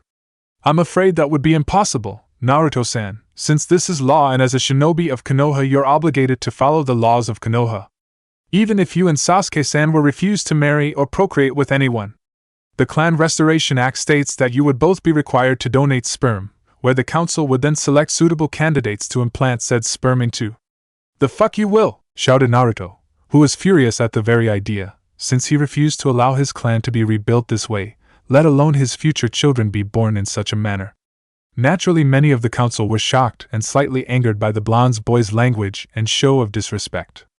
But they wisely held their tongues, knowing that both mother and son were on the verge of completely losing it, and one wrong word could result in the two blondes going berserk. Then we'll leave, retorted Tsunade, since she refused to let her son be used by the elders and the council in one of their schemes. That would be unwise, Tsunade, especially given recent events, spoke Danzo. As you know, your son is the first natural-born Mokuton user to be born since your grandfather the Shodai Hokage-sama. That alone is a cause for great concern, especially for the other shinobi villages, who will certainly come after him, given its unique powers and abilities to restrain and control Biju, which your son has proven he can do during his fight with Kumo's Jinchuriki. Your son has also shown to be a highly gifted and skilled young shinobi, continued Danzo, given his defeat of not only Suna's Jinchuriki, but also of Hanzo's granddaughter, the Kazekage's eldest daughter and Hayashi-sama's nephew Hyuga Niji, who is praised as a prodigy in the Hyuga clan. If you and your son left the village, the new Hokage would be forced to declare both of you nuke nines and send hunter nines after you. And with everything your son has done in both the Chunin exam finals and the invasion, he would be the target for napping or assassination. He poses too great a threat to the other villages, for them to simply ignore, especially if he were to mature further into his abilities. This means that you and your son would be wanted by all 5 major shinobi nations and the smaller nations as well, and would be constantly on the run, where you would both be eventually killed or captured. If you wish your son to survive, you'll need the protection and support of Konoha. Growling angrily, the famed slug princess glared furious at the old warhawk, who simply stared back at her and showed no emotion, although inwardly was smirking to himself, since he knew he had Tsunade now. With this a new Senju clan be formed, one stronger than the previous one. Danzo thought. And if the boy's children do inherit his Mokuton bloodline limit, Konoha will have an entire clan of powerful shinobi capable of controlling Biju. The only problem is that the boy has been poisoned by Sarutobi's idealistic nonsense, and if he is to create a new stronger Senju clan and become the shinobi we hope he becomes, he must be purged of those foolish beliefs and come to realize the true nature of a shinobi and what it takes to protect a nation. As the elder shinobi glanced at Naruto, he knew that turning Naruto towards his way of thinking would not be easy, especially with Tsunade watching him so closely. But still Danzo was a patient man and was willing to wait for the appropriate time, knowing that it would all be worth it in the end. Damn that bastard! Tsunade thought angrily, since she knew Danzo had them. But still she wasn't ready to give up just yet, and although he couldn't change this law as of right now, she could at least minimize the damage until she could do something about it. If we do agree to this, as both Naruto's mother and head of the Senju clan, I will evaluate each and every candidate who wishes to become my son's wife. and if I do not find them acceptable, then I will reject them instantly, and make sure they never go near my son again. No sooner had Tsunade said this, the blonde woman was pleased to see that several of the council members frowning, knowing she had complicated things for them. These council members of course knew that arranging a political marriage with Tsunade would be extremely difficult to say the least, which was why they had planned to have some of their daughters try and get close to Naruto and slowly seduce him. But now that Tsunade had positioned herself as overseer for all of Naruto's potential brides, she could easily use her position as both clan head and Hokage to prevent their daughters from marrying Naruto. That is your right, replied Danzo. But you should know that your son must either be married, or at the very least engaged to at least 4 different women by his 18th birthday. Given how that as the minimum, any more is entirely up to him, since there is no written limit. If he is not, then the council will take it upon itself to arrange appropriate wives or candidates. Also, continued Danzo, your son must have or be expecting at least 1 child by his 21st birthday. If not, then he will be required to donate his sperm, where the council will choose from a select group of kunoichi to find the most suitable candidates to bear his children. Fine, replied an irritated Tsunade, while at the same time thinking, I'll be damned if I ever let either happen, before glancing at her son, who simply stared at the council. Normally Naruto would have blown his top after hearing that his mother had given in to the council's demands. But he knew that she had only done it to buy time until she could do something about this law when she became the Godame Hokage. Do you have any objection in being put under the Clan Restoration Act, Uchiha Sasuke? It matters little to me, replied Sasuke, since he didn't really care either way, and if it helped him rebuild his clan later on, then he had no issue with it. Very good, said Hamura, who seemed pleased that they would have no objections from Sasuke. If that is all, we'll take our leave, said Tsunade in an irritated tone, but just as she and Naruto turned to leave the council chambers, they were stopped by Koharu, who called out to them. Stop! There is still something that you and your son need to know. What? Asked Tsunade in slightly raised voice, as she was struggling to rein in her temper and not completely demolish the Hokage mansion. During our negotiations with Suna, its council made a rather unusual offer in the hope of rebuilding their alliance with us. What sort of offer? Tsunade asked, not liking the way things were going. They offered a marriage of state between us and them? They did what?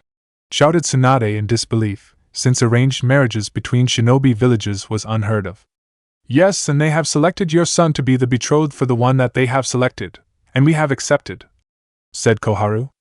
The fuck you have? Roared Tsunade. You're overstepping your authority. The council does not have the power to accept such offers, especially without my consent. Yes, that is true, which is why we're asking you to accept Suna's offer, answered Hamura. After hearing this, Naruto looked at the Hokage's advisors as if they were mad, and couldn't believe the nerve the 3 shinobi elders had. You just forced us to accept a law that turns me into a human breeder, and now you're asking me to accept a marriage proposal from Suna to a girl I don't even know. To put it bluntly, yes? Replied Danzo. And why exactly should I even agree to this? Asked Naruto, while his mother glared murderously at the council and was a hair's breadth away from wiping out the entire council. For peace, answered the Sandaime with remorse in his voice, knowing what he was asking of Naruto. What do you mean? Asked Tsunade, who was barely controlling her temper. Suna used several political maneuvers to arrange things in such a manner where the engagement is the cornerstone to the new treaty. If we were to refuse it, it would take several more months to renegotiations to establish a new treaty with them, and we cannot afford that. Several of the other shinobi villages are already watching us, looking for any weaknesses to exploit, and could attack at any time. By reforming our alliance with Suna, the other villages would be more hesitant in attacking either of us. It is also possible, continued the Sandaime, that Suna may take offense to our refusal and reignite the war. Why do we even need Suna? I thought we were planning an alliance with Kiri, retorted Tsunade. That will take even longer, as we have only just begun discussing terms for a new treaty, and the other villages may decide to attack us before that can happen. That is why we need to reform our alliance with Suna. It can buy us the time we need to form our new alliance with Kiri, responded the Sandaime. Once we've established our new alliances with both Kiri and Suna, we'll have a solid deteriorate against any attack from the other villages. After hearing this, Tsunade had to admit that what her former sensei was suggesting had some merits. Despite being weakened by various incidents, Kiri, Suna and Konoha were still major powers, and by forming an alliance, The 3 villages would make up for their individual weaknesses and pose a powerful force to anyone.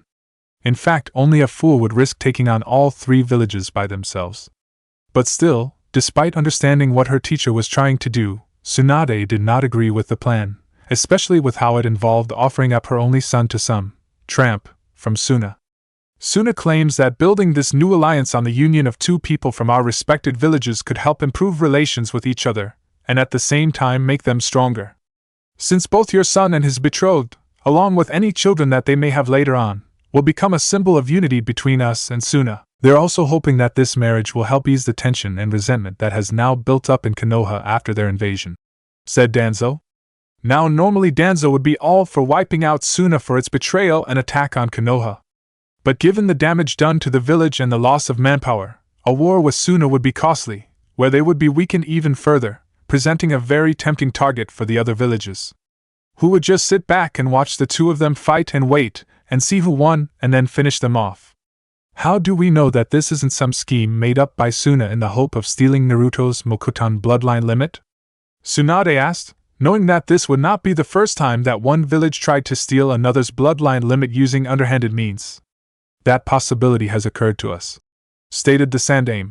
But they have stated that Suna's candidate would live and stay in Konoha upon the marriage and become an official citizen and perhaps a shinobi of Konoha while giving up all rights in Suna. This leads us to believe that Suna's offer is genuine, or at the very least their desire for peace. When the Sandaime finished, Tsunade and Naruto could not help but feel slightly betrayed by the Sandaime for supporting this proposal. Seeing the hurt and angry looks that Tsunade and Naruto had, the Sandaime could not help but feel like trash. He did not like having to ask Naruto this, especially after he was forced to accept the clan restoration act by the shinobi elders, who blindsided them all with it. But there was little he could do, especially right now, given how he was about to retire and the elders were acting within the law. He and Tsunade had been so focused on the outer threats, like the other shinobi villages and the Akatsuki recently, that they had forgotten about the threats from within. They had of course expected something similar to this from some of the other shinobi clans, like attempting to arrange a betrothal contract for one of their daughters with Naruto, and were ready for them. But they had not counted on the elders pulling a stunt like the Clan Restoration Act. Thinking back to what was happening now, Sarutobi knew that if they wanted to establish this new alliance with Suna in time and avoid a possible new war, they needed to accept the treaty. He had faced a similar decision in regards to Hyuga Hizashi after the incident with the Kumo head ninja, where to prevent war and maintain the treaty with Kumo, he had to sacrifice one of their own. But still, the Sandaime was not so eager for peace with Suna that he would simply offer up the boy he considered to be a grandson in all but blood without giving him a loophole. Naruto, I know that we are asking you a great deal, but I will ask you to at least consider it, not only for the sake of peace, but also because this is not permanent. What are you talking about? Tsunade demanded. When Suna proposed this, I argued that an arranged marriage such as this would not work if either you, the young girl they selected, or both of you were against the marriage, where it would have the opposite effect to what we hope it will achieve. So a compromise was made, where the marriage would be held off until you both were of legal age. During this time, your betrothed will become the official ambassador for Suna in Konoha, allowing for the 2 of you to get to know one another, while at the same time allow for better communication between both us and Suna. If by then, continued the old Hokage, the 2 of you or even one of you is still against the marriage, then it will be called off without affecting the treaty. After hearing this, both Tsunade and Naruto calmed down a little, but were still angry with what was being asked of them and stared coldly at the Hokage and the council. Why me? Why not Sasuke? Asked Naruto as he glanced over at the young Uchiha next to him, who had remained surprisingly quiet and watched everything play out. At the mention of his name, Sasuke raised his right eyebrow, but again remained silent, choosing to listen to the Hokage's response. The Suna Council specifically asked for you, since it seems that you made a rather large impression with them and the rest of Suna with your defeat of Sabaku no Gaara, Gaara of the Sand Waterfall. TSK, I bet, scoffed Tsunade. So Naruto-san, will you consent and agree to the marriage? He will do no such thing, roared Tsunade as she stomped her right foot on the floor, causing the building to shake a little and a large dent and number of cracks to appear. As Tsunade continued to rant to the council about how she would allow her son to be used a bargaining chip, Naruto began to think over everything that was said. He also then remembered the Nidaime parting words. To be a true shinobi of Konoha and to be a good Hokage one day, you must be willing to do things you don't want to do, and do what is best for Konoha. Being Hokage is not an easy thing. The Hokage is responsible for the safety of Konoha and everyone who lives in it, therefore you must think of the village first and yourself second. Remembering those words and the difficult decisions that both the Shodai and the Naidame had to make when they were Hokage, Naruto knew what he had to do. "I'll do it, what?" yelled Tsunade, turning and looking at her son in shock. "I'll do it," repeated Naruto. "You made a wise choice, Naruto-san," spoke Danzo. "On behalf of the council I'm not doing it for you or the council," grounded Naruto as he stared coldly at One-Eyed Man. "I'm doing to avoid a war from breaking out. If agreeing to this thing keeps another war from breaking out, it's a small price to pay. But once I'm of age, I'm canceling everything." "That is your right, Naruto, and we will not object to it," spoke the Sandaime, but before he could say anything more, Naruto spoke again.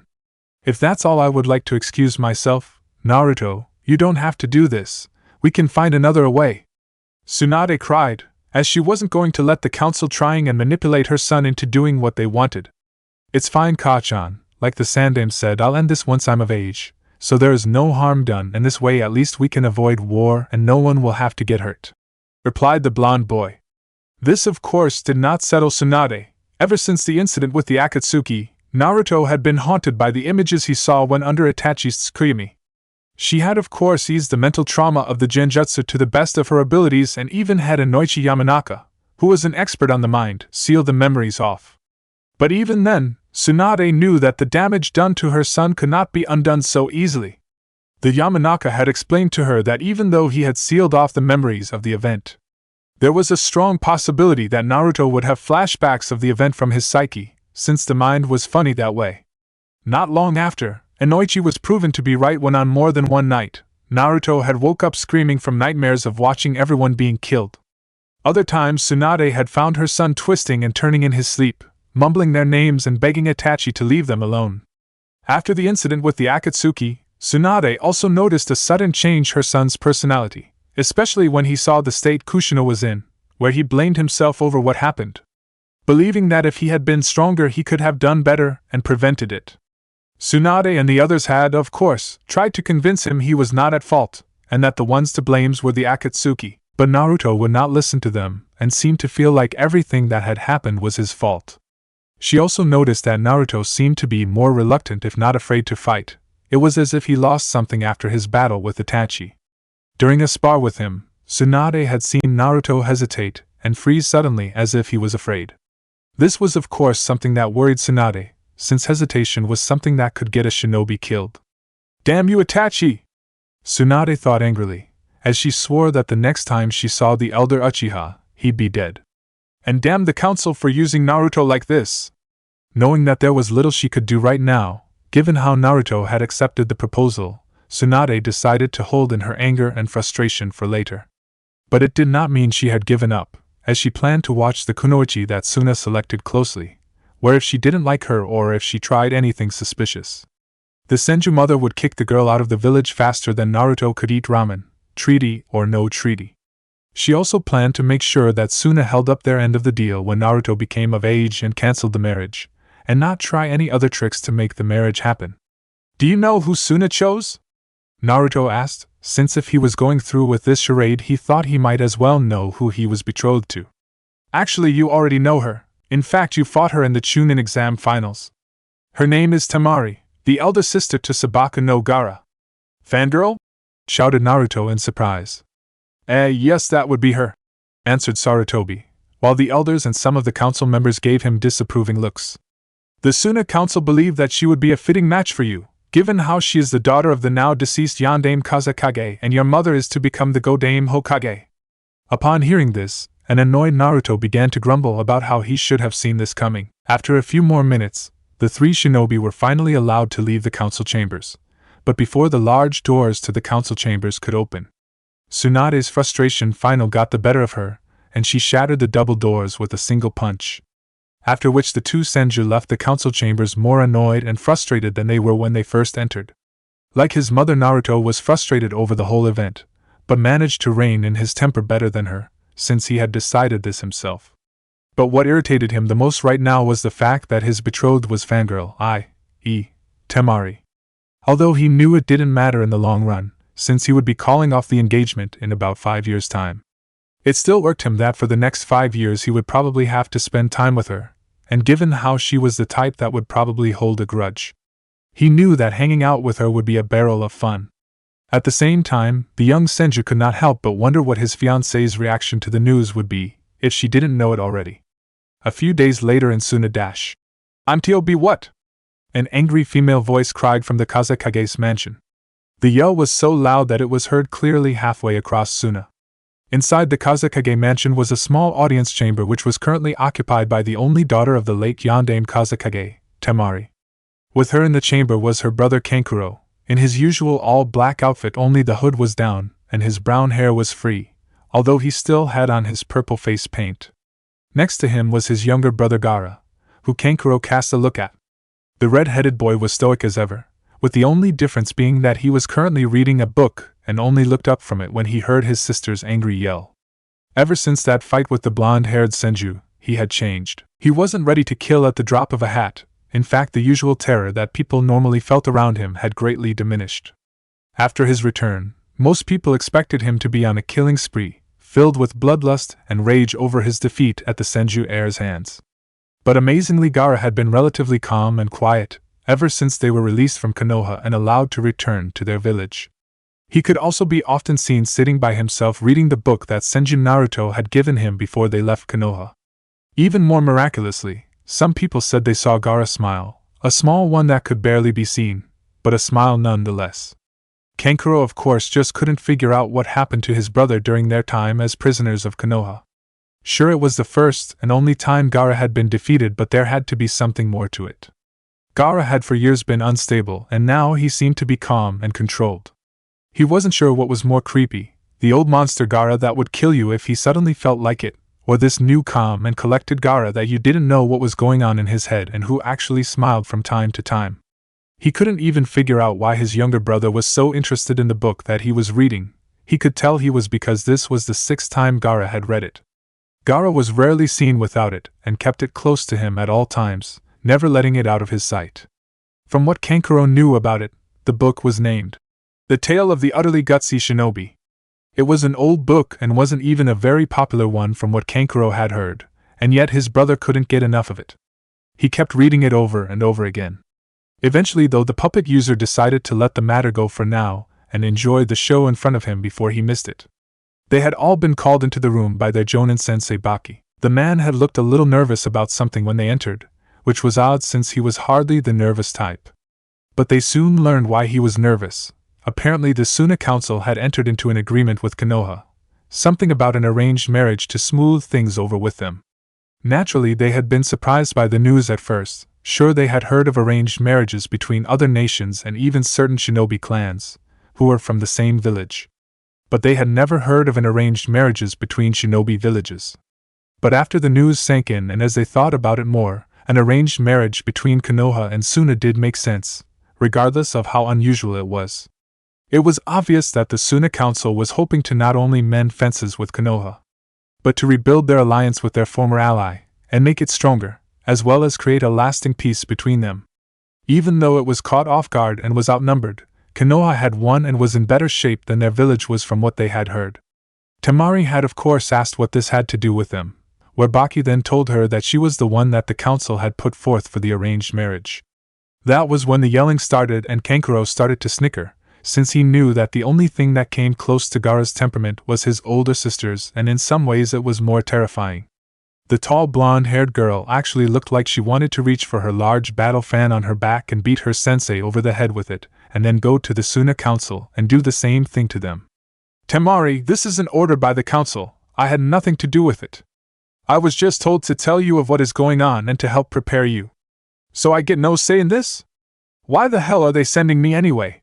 she demanded. "Because you are the eldest child of the Kazekage, so it's fitting that you're sent as a message that we wish to end hostilities with Konoha. You're a symbol for the village that we mean peace and want to reforge the previous alliance and make it stronger." After hearing this, Temari grounded her teeth as she fumed. She couldn't believe this was happening to her. Of course it made a bit of sense, But that still didn't mean she had to like it. So I'm the sacrificial lamb, is that it? Not exactly, but you get the idea. Despite how we were tricked by Orochimaru, we still all went against the alliance we had with their village. We were in the wrong and we need to repair our relationship with Konoha, since both of our forces are hurting and it will take years to get back the strength we've lost. In meantime, neither of us can afford a war with each other. That would invite others to put a dagger into our backs when we aren't looking. Also, it is rumored that Konoha is in talks with Kiri and preparing to form an alliance with them. If that happens before we rebuild our alliance with them, Konoha may decide to end their talks with us and leave us to defend ourselves against the other villages, and I need not tell you how vulnerable we are right now. When Temari thought about it, she knew that there were a few powers out there that would love to see either Suna or Konoha taken down. If war did break out, and even if there was a winner, that winner would be weakened further. With two of the great shinobi powers weakened, she could easily see the smaller shinobi nations attacking them, wanting to expand their borders and power. She could also see larger nations like IWA attacking them, hoping to wipe out a couple of rivals in the deal as well. It would mean all-out war, and it was very likely that her village would be destroyed in the conflict given their weakened state. Thinking about all of this, she gripped the top of a nearby chair in frustration. As daughter to the Kazekage, she had been trained in diplomacy and to think in the big picture. She could see the logic in what the council was trying to do, regardless of how unusual it was, and did love her village. The problem was, she didn't like the idea that she would have to leave her home and her family behind. Especially given how it seemed that her younger brother was slowly regaining his humanity, where he actually started having civilized conversation with them. He even seemed to be trying to win the people over. She even recently saw him helping a child get her pet cat who was stuck up a tree. She looked at her two younger brothers. With her father now dead, they were the only family she had left in the world. But if a war started, then how could she live with herself knowing that she could have stopped it? Yet by doing this, she could very likely be sentencing herself to a loveless marriage with a person she didn't even know. I hate this, she whispered to herself. Baki sighed and walked over to her and gently placed a hand on her shoulder. I know, but it's your duty to do this. This is the greatest mission that you will ever take for this village, Temari. As you know, the life of a shinobi is for their country and for their village. Our personal lives come second to them, and at times we are asked to do things of great difficulty as well. But there is some good news in this. What do you mean? The girl asked. It seems that the person who you are to be engaged to and his family are of similar minds with you. They don't agree with the idea of an arranged marriage, but see the need of it for continued peace. So the Sandaime Hokage-sama decided to make a compromise. Since either of you are of marrying age, you will both remain officially engaged until both of you are of legal age. During that time you will be given the rank of Chunin and become the official ambassador for our village and travel back and forth to Konoha. This will also allow you and your betrothed to get to know one another.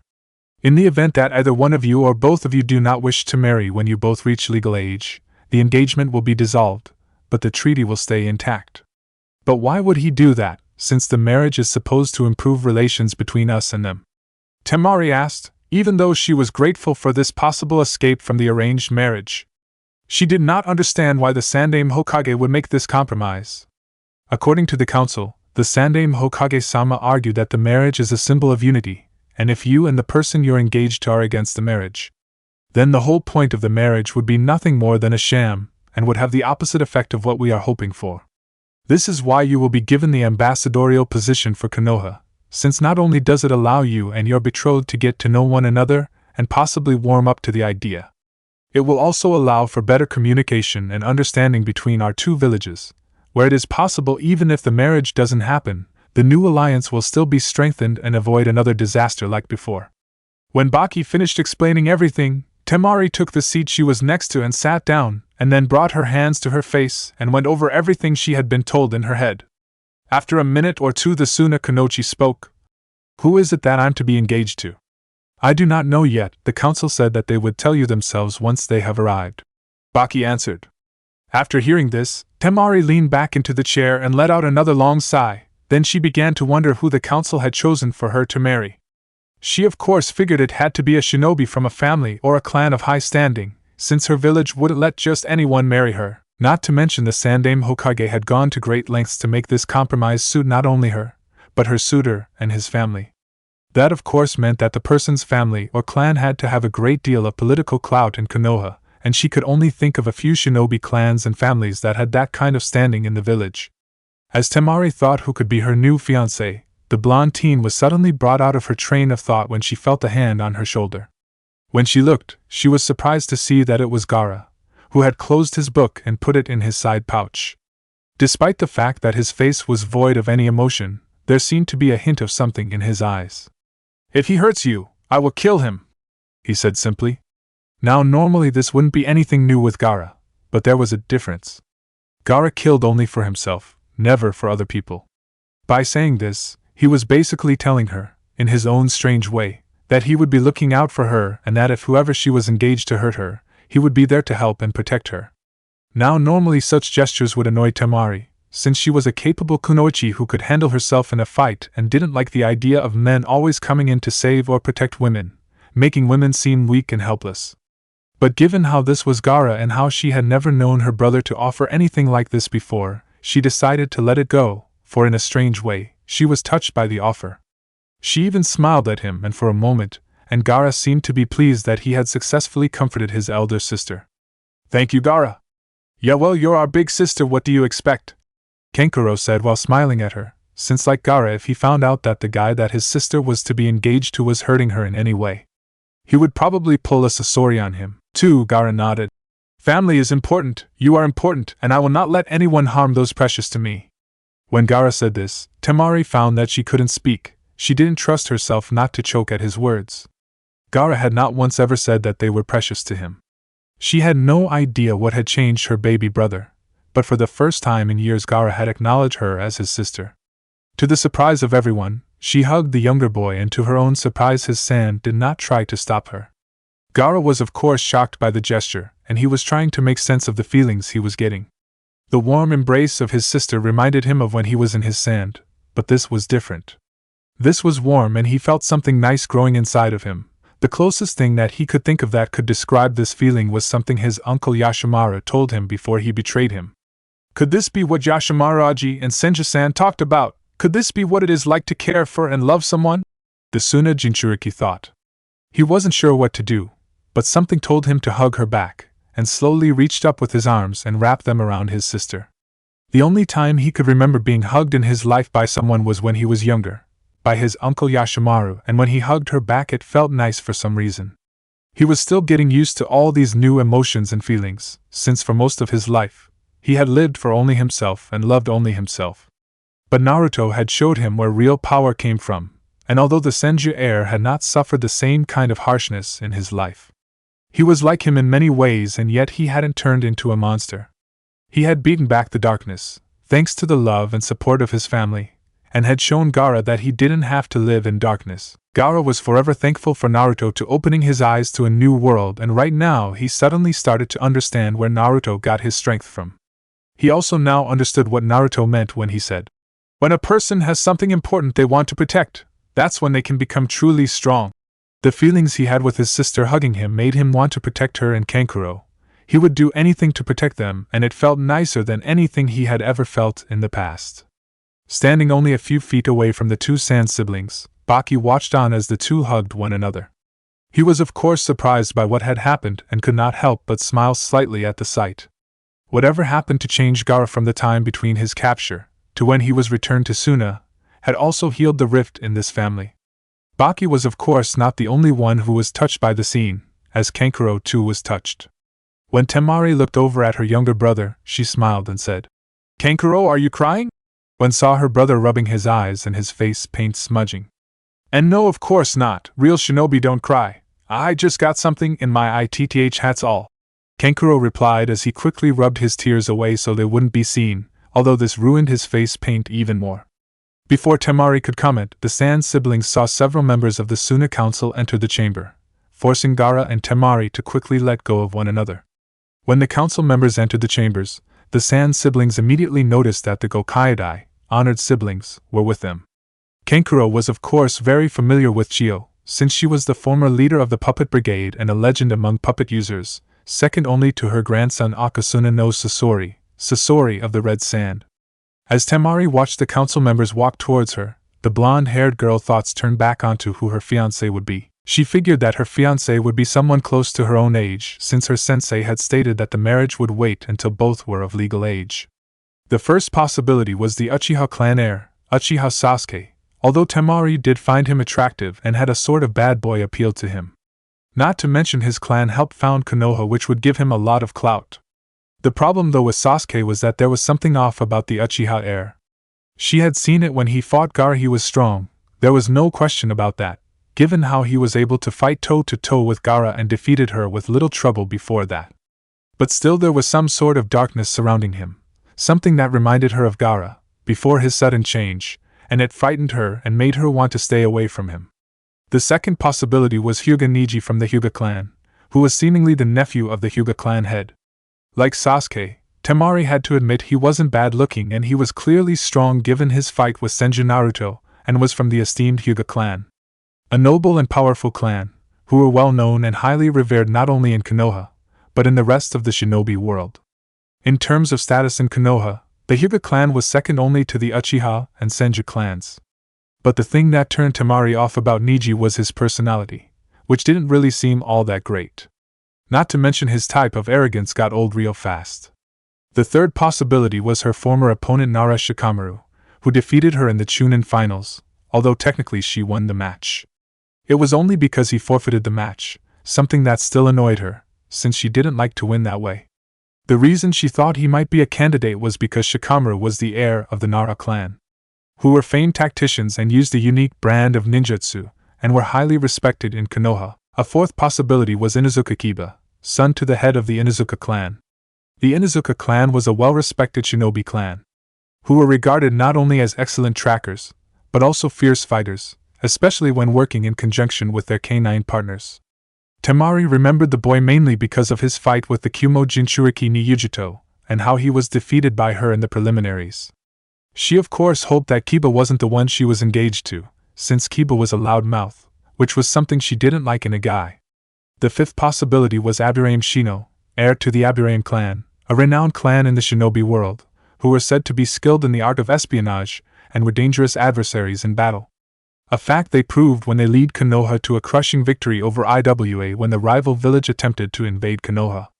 They even dealt a devastating blow to the Kamizura clan, who founded Iwa and led the Iwa force in their invasion, where they lost many of their members and fell into decline. Shino had also proven himself to be a capable shinobi when he fought her brother to a draw, where both of them were left unable to continue fighting. But despite his skill and his high standing, Temari was serious, hoping he wasn't her fiancé. The reason being that she had heard the stories of how the Aburame clan let bugs live inside them, and she was grossed out by the mere idea of it. The sixth possibility was Akimichi Choji, heir to the Akimichi clan head. Although not as revered as other shinobi clans, the Akimichi were a respected clan from Konoha, who were well known for their long-standing relationship with both the Nara and the Yamanaka clans, where they would form the famed Ino, Shika, Cho trios, making them into formidable teams in battle. Other than that, Temari didn't really know much else about Choji. She had seen his battle with the Otonin Dosu and was far from impressed by him and how quickly he lost. She was also hoping he wasn't her fiancé, since she would prefer a guy who was a bit fitter or at least had a little less weight. The seventh possibility was a person she didn't know, since there were still plenty of other shinobi in Konoha who came from well-respected shinobi clans and families. The eighth and final possibility, which was also her least favorite thought, was Senju Naruto, who she had fought and lost to in the Chunin exam finals. Naruto definitely had the status and lineage since he was heir to the Senju clan, who many regarded as the strongest shinobi clan in the world during their time and were revered in Konoha.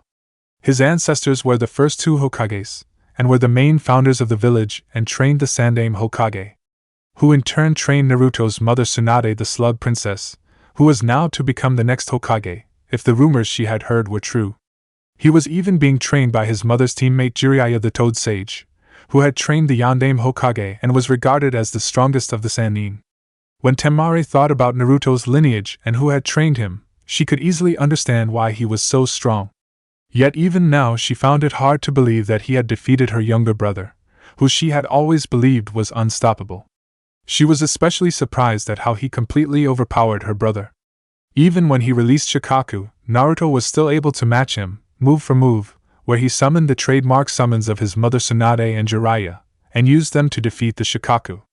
Despite the fact that she found Naruto to be attractive, physically wise, the main problem the Suna Kunoichi had with the spiky-haired blonde was how he got right in her face and pissed her off. Especially with that annoying nickname he called her. She was also angry over how easily Naruto had defeated her in the Chunin exam finals in front of everyone and had talked down to her. It was as if she wasn't even a challenge to him. But these were only some of the reasons why she didn't like the blonde boy, which was why she was seriously hoping that he wasn't her would-be fiancé. Not to mention the fact that she didn't know how her brother would react to such news, since after the battle, Gaara had sworn vengeance on blonde-haired Senju. Yet before they left Konoha, Gaara seemed to be almost on friendly terms with her fellow blonde, as if they had reached some sort of understanding. But whenever asked by her or Kankuro, Gaara would refuse to answer. Eventually, Temari was broken from her train of thought when she heard one of the council members speaking to her. "Good afternoon, Temari-san," spoke one of the senior council members as he faced the daughter of their late leader. "Good afternoon, honored council members," Temari replied respectfully. "Since you are here, would we be correct in assuming that your sensei Baki has finished explaining the matters of your engagement to you?" one of the female council members asked. "Yes, and with respect, honored council members, I would like to skip the pleasantries and get to the heart of the matter, which is to know the identity of the person I am supposed to be engaged to," the young girl asked as she used the word engaged reluctantly. "Of course, my dear," replied Ebizo with a small smile. "The person we hope you will one day wed is Senju Naruto, heir to the Senju clan and son of the soon-to-be Godame Hokage, Senju Tsunade." When Temari heard this, it took every ounce of her willpower to not scream in frustration. "Fuck, fuck, fuck, fuck, fuck. Why out of all the people in Konoha did it have to be him? Hell, even the Hyuga prick Niji or that lazy arse Nara would have been better than that smart mouth." When Gaara and the others heard that Naruto was Temari's fiancé, both Gaara and his sensei raised their left eyebrows, while Kankuro had to fight hard not to laugh. He knew how much the blonde Konohanin pissed off his older sister, and was already beginning to pity Naruto, knowing how his sister would probably make his life with her a living hell. Either not noticing or ignoring Temari's displeasure of their choice, Ebizo continued to speak. "Ignoring the boy's lineage, we believe that Senju Naruto is the perfect candidate to be your fiancé, due to his great skill and abilities as well as his bloodline limit Mokutan. The council also believes, given how you are both the children of our village's respected leaders, it will help heal some of the wounds of previous events. Not to mention both of you are highly skilled shinobi in your own right." When Ebizo finished, Temari had to bite down hard on her own tongue, so to keep from yelling out.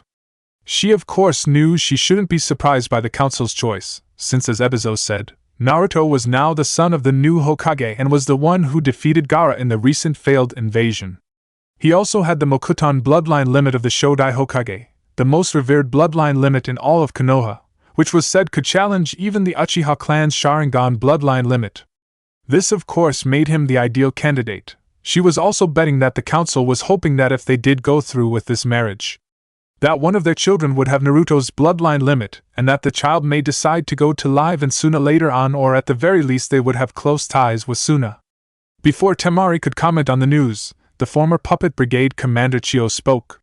"Also, we thought you should know, given that the boy is the last surviving male heir to his clan with no other living relatives other than his mother, who is past the childbearing age. Konoha has enacted the Clan Restoration Act on him." "What law is that?" Temari asked, as she had never heard of such a law and guessed it was one privy to Konoha. "It's a unique law that the boy's ancestor, the Shodai Hokage, created, where in the event that a clan with a unique bloodline limit, that is vital to Konoha's defense, is on the verge of dying out with only one male heir remaining, the boy is required to either marry multiple times or impregnate multiple women so to secure the bloodline's limit's continuation." "Wait. Are you saying that they're giving him a harem?" Temari asked in outrage at the thought of her being part of it. "To put it bluntly, yes," Chio answered simply. "Lucky bastard," Kankuro thought, as Naruto was basically living every guy's wet dream. "Although from what we've heard," Chio continued, "the boy and his mother are violently against the idea and tried refuse it, but were eventually forced to accept it, since the law requires that he either marries multiple women, or he impregnates women of the council elders, choosing through other means, once he is of age." When Temari heard this, her anger and outrage lessened, although it didn't mean she had to like it. The only good thing about this whole situation was that once she and Naruto were of age, they could cancel the whole marriage thing without incident. Once the council members had finished, they bid good day to Temari and left the chambers. After the council members had left, Temari sat back down in frustration so to digest the whole situation. Seeing his sister like this, Kankuro decided to get his younger brother's opinion on the matter, since he had kept quiet, as usual, throughout the entire affair. He was also curious of Gaara's opinion on the possibility that the Senju heir may one day become their brother-in-law. So Gaara, what's your take on all this? I approve, Gaara replied in a dead tone. What? Temari asked him in surprise, as she had half expected her brother be furious at the suggestion. He's a good choice, Gaara said in the same dead tone. But, after what he did? Temari asked him. She honestly didn't get this at all. Of all of them, Gaara shouldn't even like the boy after he defeated him, and she remembered Gaara swearing revenge against the blonde. But after being released from Konoha, he had been a changed person, and for him to actually accept all this didn't make any sense to her. Not to mention that there was a chance he would marry not only her but multiple other girls. Gaara? Kankuro asked the younger in confusion. He's a good person, Gaara simply said.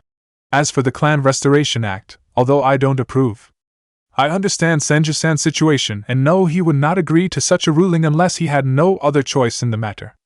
Once he had finished, the red-headed genin took his book out again and began to walk away from his sensei and his siblings, leaving them just as confused as before. But before he could leave, Kankuro suddenly spoke up. Gaara, I don't get it. I remember you saying you would kill the guy the next time you saw him. But when we left Konoha, you acted like you were friends. I thought you hated him? For a minute or two, Gaara did not respond to his elder brother's question and continued to read his book. But eventually he spoke without looking from it. I did at the beginning, but during my imprisonment in Konoha he came to visit me every day to talk. What did you talk about? Baki asked with some concern, fearing that Gaara may have said something that would put their village in danger. We talked about many things. We talked about our past, our villages, what we had in common and what he did not have in common. We talk about what we liked and what we disliked. We spend hours just talking about anything that came to mind. And that's all you did? He didn't ask about any of our secrets or weakness? The boy's sensei asked. No, Gaara replied in a dead tone. He was not interested in anything like that. He said he only wanted to get to know me and to understand why I had so much hatred for others. That's all he did, just talk to you about different stuff and why you acted the way you did? Asked Temari in disbelief. Yes, he opened my eyes and made me realize how foolish I was being. He showed me where true strength comes from. He even gave me this book as a gift to read, saying that it inspired him in many ways. I owe him a great debt, Gaara answered. As he did indeed feel that he owed Naruto greatly, not only for making him see that he did not need to be a monster, but also for being the first person to truly be willing to try and understand him, and to just talk and listen to him as a person. He was even the first person to give him a gift, and to say that he wanted to be his friend, something Gaara had always believed he could never have, until recently at least. Did you talk about anything else? Baki asked. Yes, although what he told me was given in confidence, and I will not betray his trust, Gaara replied, after which he excused himself from everyone and left the chambers to read his book in peace. When Gaara left, his teacher and siblings were left even more bewildered than they were before, as they weren't sure how to make of all this. They simply couldn't believe that by just talking and listening to Gaara, Naruto had somehow helped Gaara regain his humanity.